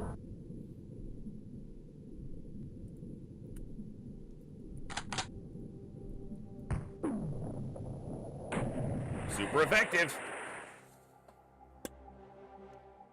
No Zerbite, but another 260 score, another million probably in recoverable sellable assets. Some accuracy training, especially for Swish, who got greedy and knocked everybody out. Yeah, million in assets, 6 aquaplastics. Guitar score should be over 500. Yeah, almost, we're at about 700 positive now. So we could soak even another terror mission if we had to. Yeah, and the great thing is, in this campaign, Cursed, is that the weapons we use don't hurt us when we shoot friendlies. In fact, often they save them. Hey, Kutaki. So yeah, you're captain, which is the highest rank, and then commander replaces the colonel rank. I believe. I'm gonna reevaluate my knowledge base. What is, I want to make sure I have it correct here. Don't want to misspeak, Aquanauts.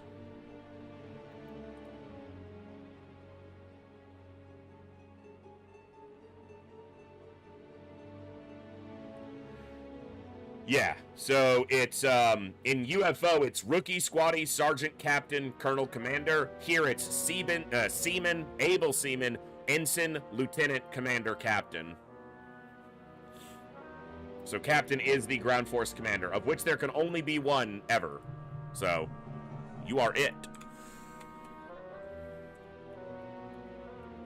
Until you're dead or I find somebody better.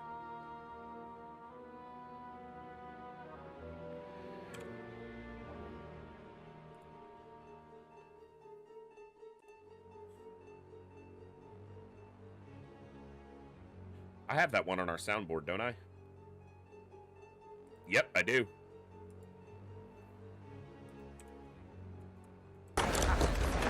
I need a corporal. You're it until you're dead, or till I find somebody better. Only one at a time, Olsen. Only one may exist at any moment.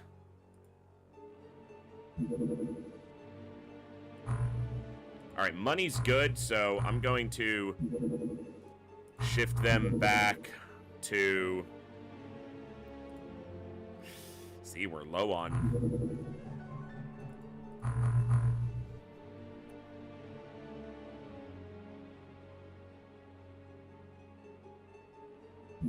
Yes, I said ever. Shut up. Who asked you?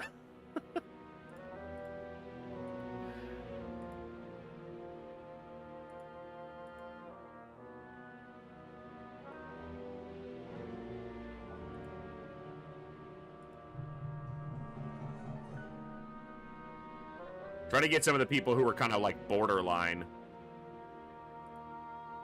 And just the people at the top, just because it's easier to keep track of. My desire to know more intensified. How rough is TFTD compared to UFO defense? Both vanilla? Significantly. And there's two reasons. It needed to be. It's more complex. There's more enemies. You have different mission types, weapons that can only be used in certain environments because of the underwater aspect. But there was a bug in vanilla UFO defense in one of the early versions where it didn't matter what difficulty you chose. The next time you did a mission, it defaulted to beginner, even if you chose superhuman difficulty. And so people were complaining that the game was too easy. And that bug wasn't found until after TFTD had already come out, and they made it significantly harder because people had said that the first game was too easy. Then they discovered that a lot of the reason people said it was too easy is because they were playing on beginner, thinking they were playing on genius or superhuman, because the game was bugging. But there was less than a year between the release date of the two games, so they didn't find the bug until then. So, TFTD, by comparison, is significantly harder. The aliens are far more aggressive. The weapons are far more dangerous. Yeah. Dee, that's why there's an asterisk next to their name. I'm gonna get you onto another soldier, but if I fire you now, I'll forget who needs to be replaced. So yes, I'm gonna get you on a new soldier just once I get one. I'm not gonna delete them until I move them, because those people redeemed to have their soldiers. Shut up.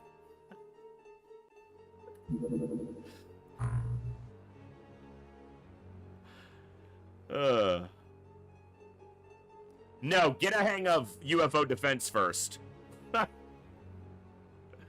Then you can get beat up by TFTD.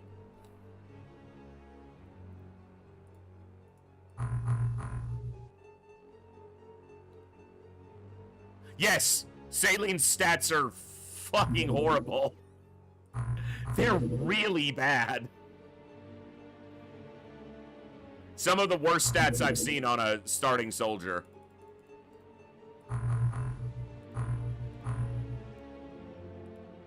Just terrible.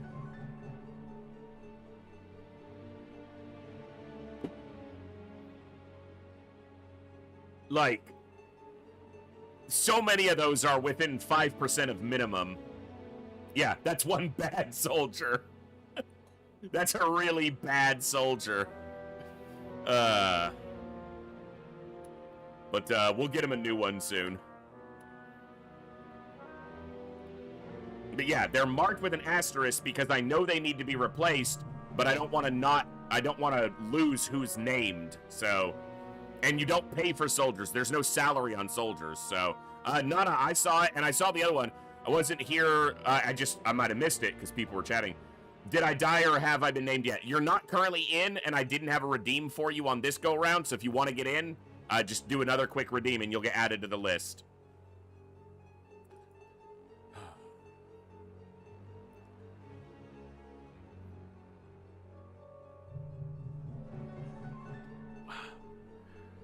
Sorry, still very tired today, folks. I'm giving you as much as I can. Going as long as I can.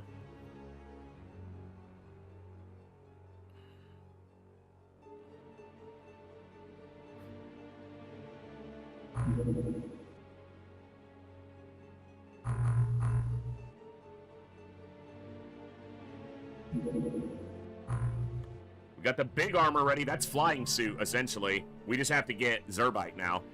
So...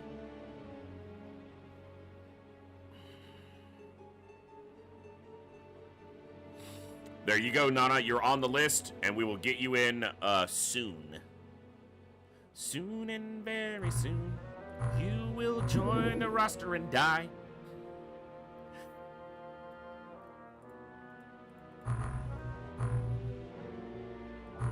Okay. Let me take a look. Research. Okay, we've done mag ion armor. We need to do Zerbite, alien sub construction, and then we can build the new subs. I need to do the sonic weapon line down to sonic oscillator, and then I can build displacer sonics, which are the hover tanks, and they are our best scouting and tanking option. Oh, no, I didn't see it, and it might have just got pushed off screen because there was a lot of people chatting, but I see you over there in the corner, so... and obviously I see in my chat.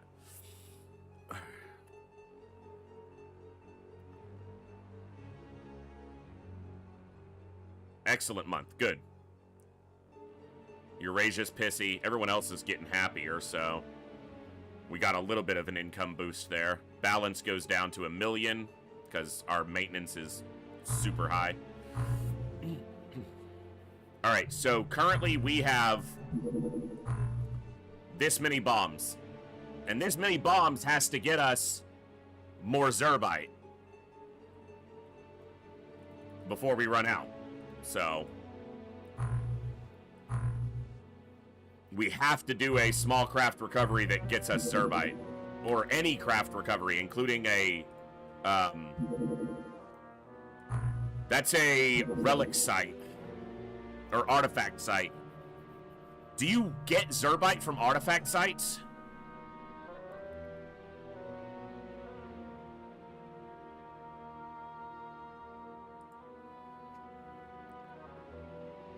Because I can't afford to... I have to go here.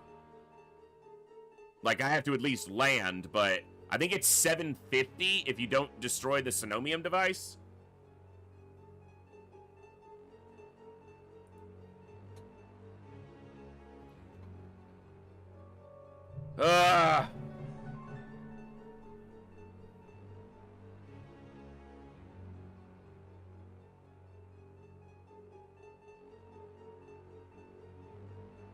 Where are the artifact site listed?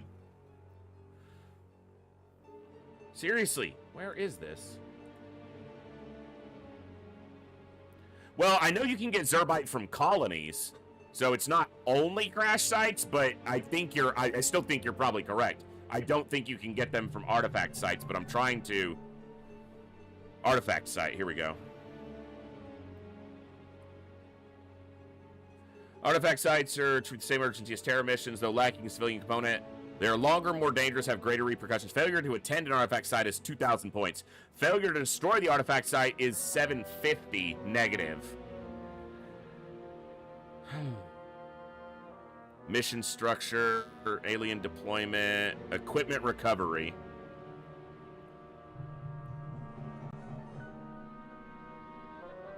It lists ion beam accelerators, but not Zerbite. Huge amount of aquaplastics, no Zerbite. The aliens will be carrying thermal shock launchers a lot of the time, though. So that is some offset to what we use. The number of aliens here is going to be... 20, 21, 63... up to 40... 13 to 32 is what it... or no, 18 to 37. Shit. Alright. This is tough.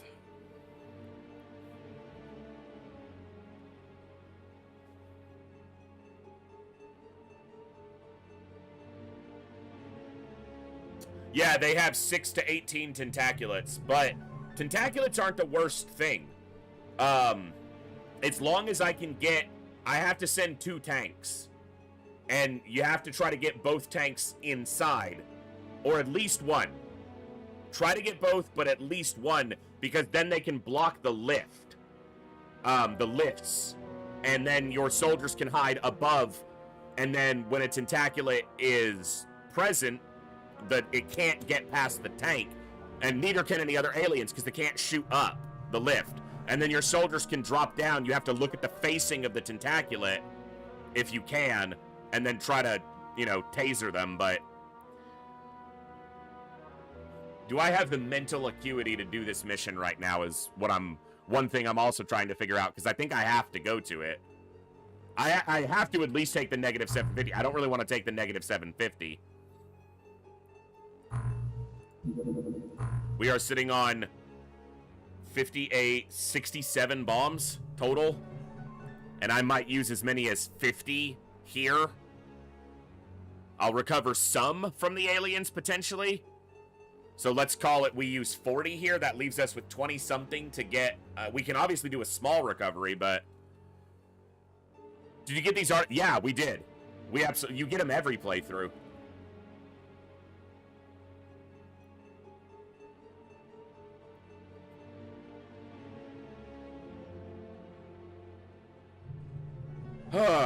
Shit.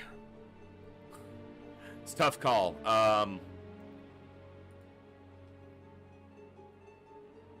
Kassoth are present, and that's one of the bigger concerns. Holy shit. So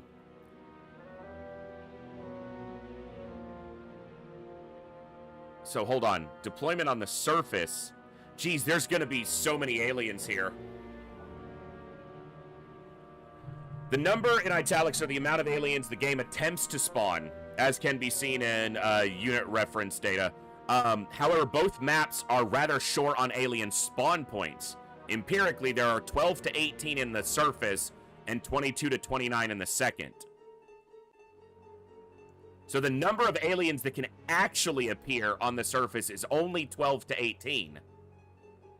And that can actually appear in the second section is 18 to 29, as opposed to up to 37 in both, because spawn locations are limited. I don't remember if I did any of this early. The biggest thing was that the last 2 subs we recovered didn't have Zerbite, so we're in a tiny bit of a crunch for being a little bit behind on Zerbite right now.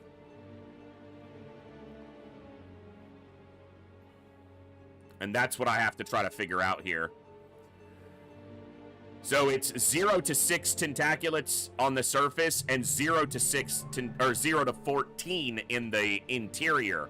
The reason is tentaculates are the last thing that the game tries to spawn in.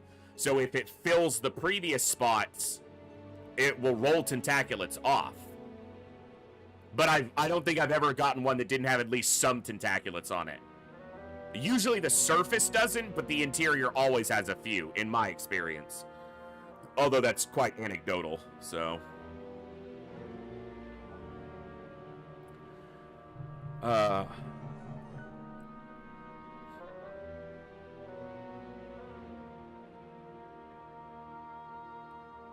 Also, if I went to the surface, so this might have been you asking those questions, chat. I believe that sometimes we might have done this before. Clear the surface and then advance to the second stage and then leave. You get all the equipment from the surface and all the live aliens, and that offsets the negative 750 for leaving the Sonomium device intact. Because it counts all of that from the first level. If you go and leave, it's actually negative points, silly boy. Welcome to the chat. Only because it's an artifact site, not a normal terror site. So if you leave an artifact site without destroying the Sonomium device, it's an instant negative 750 So, but if you ignore it completely, it's 2,000. So at worst, you want to go and leave, and then you take negative 750. But if I can go and clear the surface and then advance to the second level, I can then evaluate from that point. Do I have the ammo and the resources to continue, or do I just take that score loss mitigation and move on? The problem is that I'm extremely tired right now, and this is a critical decision for this campaign. We're playing a specific campaign type where we can't kill aliens. We can only use stunning weapons. And right now I'm a little bit short on ammo. So I think I have like 12 more Zerbite. I can make 12 more ammo. 20. I can make 20. Okay, if I can make 20 more, then I should definitely try this mission. I just don't know if I can do it right now. Ah! I can probably try the surface at least. Alright, let's, I also wish I had armor built at this point, but I don't.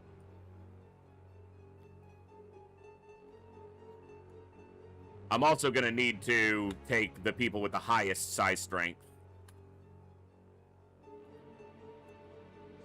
Cursed is gonna have to sit. Zionzi's gonna sit. I'm not taking lower than 50 right now. Holiday might be in.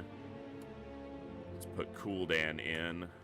No one with an asterisk is in. Bessons is low.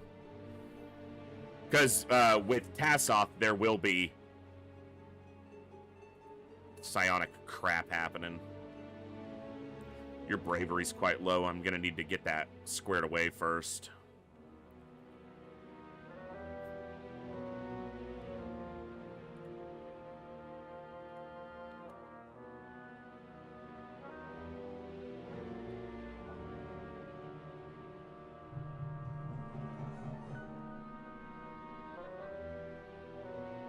These soldiers are ready to be named, but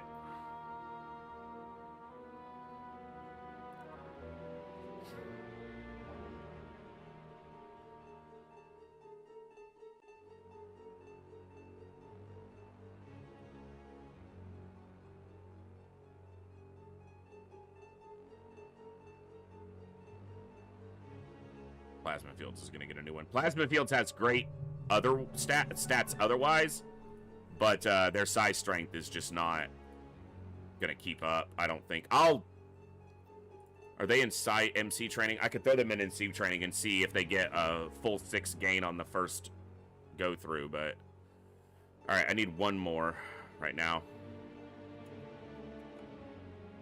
Pepe, you're up. Alright.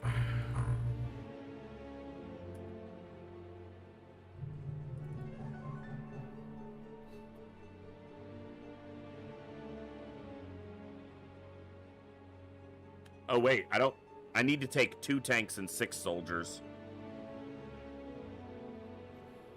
Okay. Boog is on. Kovirs is on.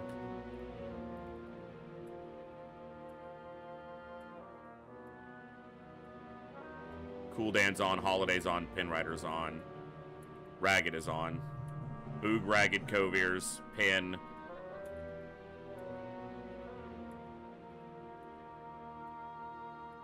And Holiday or Cooldan. Let's take Cooldan.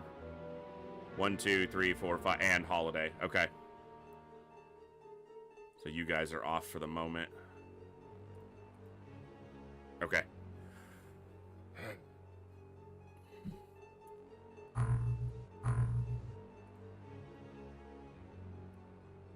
That also means that I don't need to take those because they could just get lost.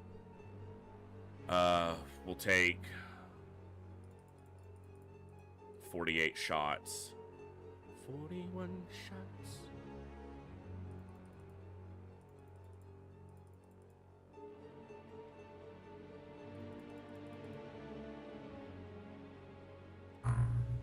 All right.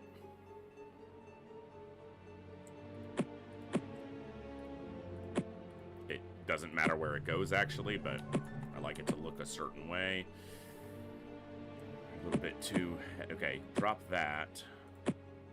And I guess you're gonna drop a med. Okay.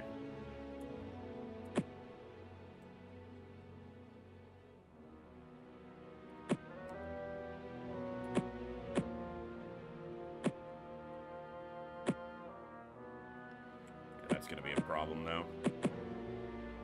Just have to stay near the ammo. It's better. Okay.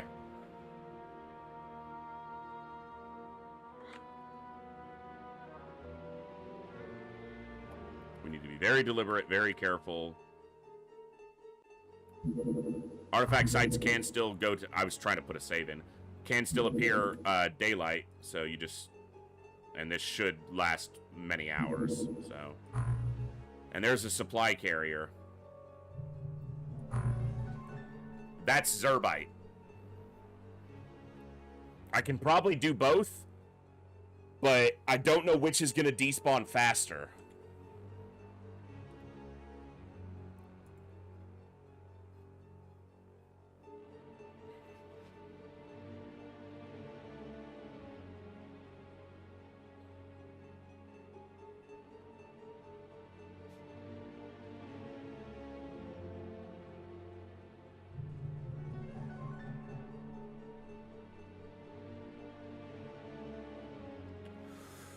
Typically lasting about 5 hours.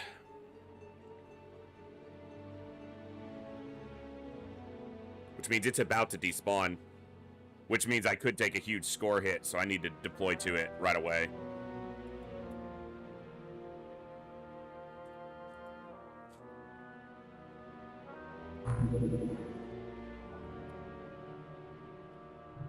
I don't know if I'm going to get this at daylight or not at this point, but... Yeah, we're in the daylight side. Okay. This is the hardest mission we've done yet. The most impactful, other than the first base defense that we have to do. That we have to do, that we had to do. We need to be very deliberate. If I shoot at him, he could kill a soldier easily. He has a thermal shock launcher. If he shoots that at us, he could knock everybody out.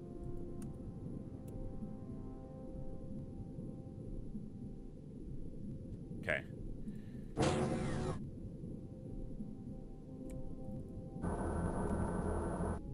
I like when they're clumped up. Makes my shot-for-shot value a lot higher.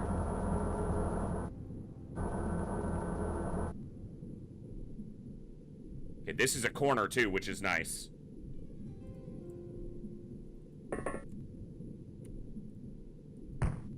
Come on, Holiday, damn it!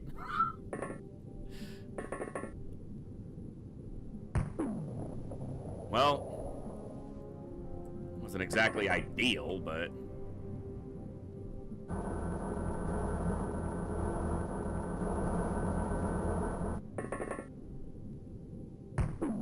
Someone hit the fucking TAS off! Son of a bitch!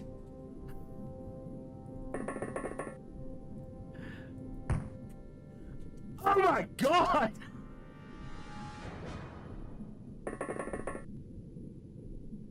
Why? Why are you like this?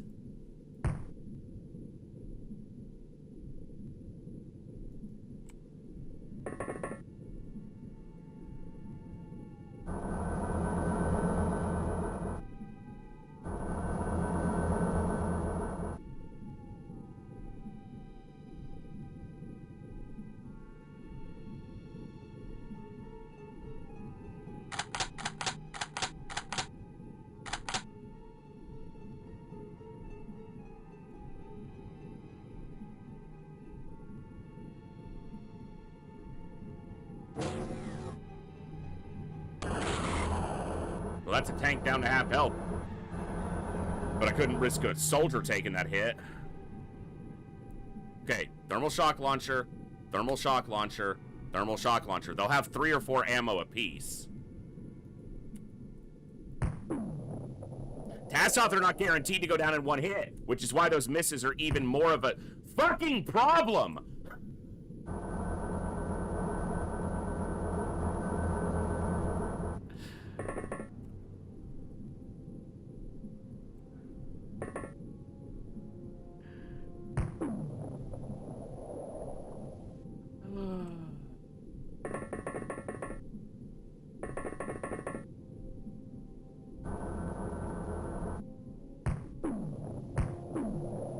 That might be the mission right there, if they're all passed out.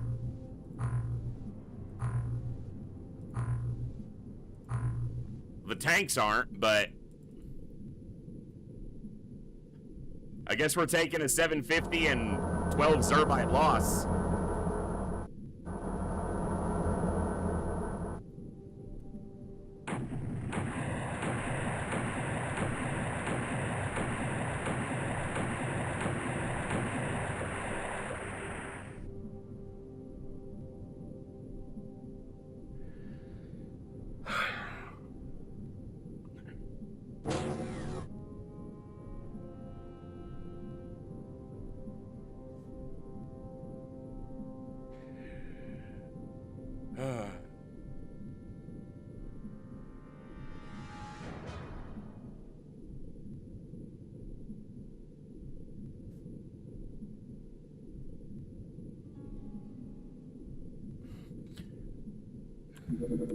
I mean, it's fine. The campaign's not over. It's just, it hurts the score a lot. You know, it's not that big of a loss. It's just frustrating how horribly that went. I want to look at something.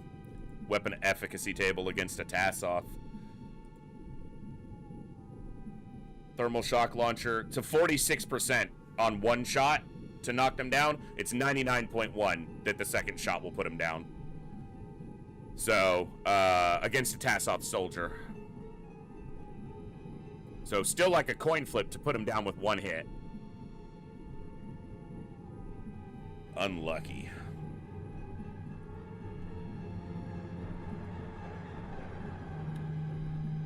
Yeah, we keep everybody. We don't lose any equipment other than the bombs that we fired. And we knocked out one alien, but we don't recover anything. So this is a negative 750 to our score. It's like failing a really bad terror mission at the beginning of the month.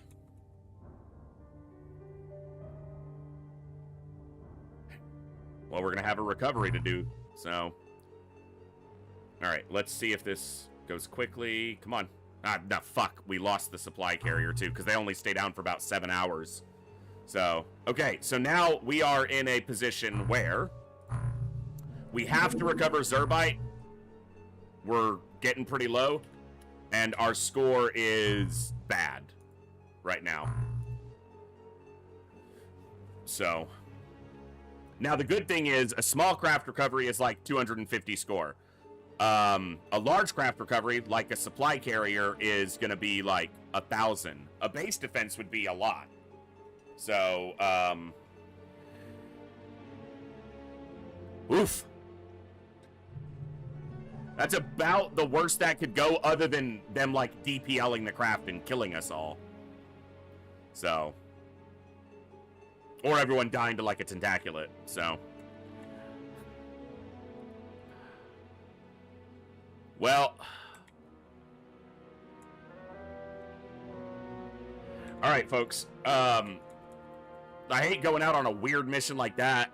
And I know it's early on a Saturday, but like I said, I am just completely exhausted, and I wasn't gonna miss a Saturday. I wanted to give you guys a Saturday stream, and I'm super happy I was able to. It went really well. I mean, that last mission was goofy, but it's at the beginning of the month. At least it happened early in the month, not at the end of the month where it could wreck our score unrecoverably. It's early in the month, so we have a lot of time to recover the score. So,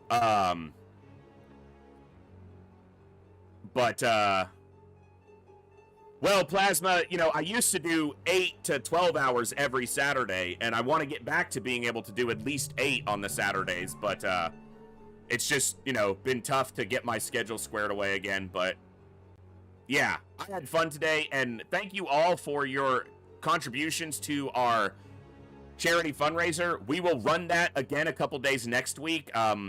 We're just gonna run it for, you know, a little while, because I think it's something worth, you know, putting into, and I appreciate everybody who very generously donated to that, and you guys are absolutely awesome.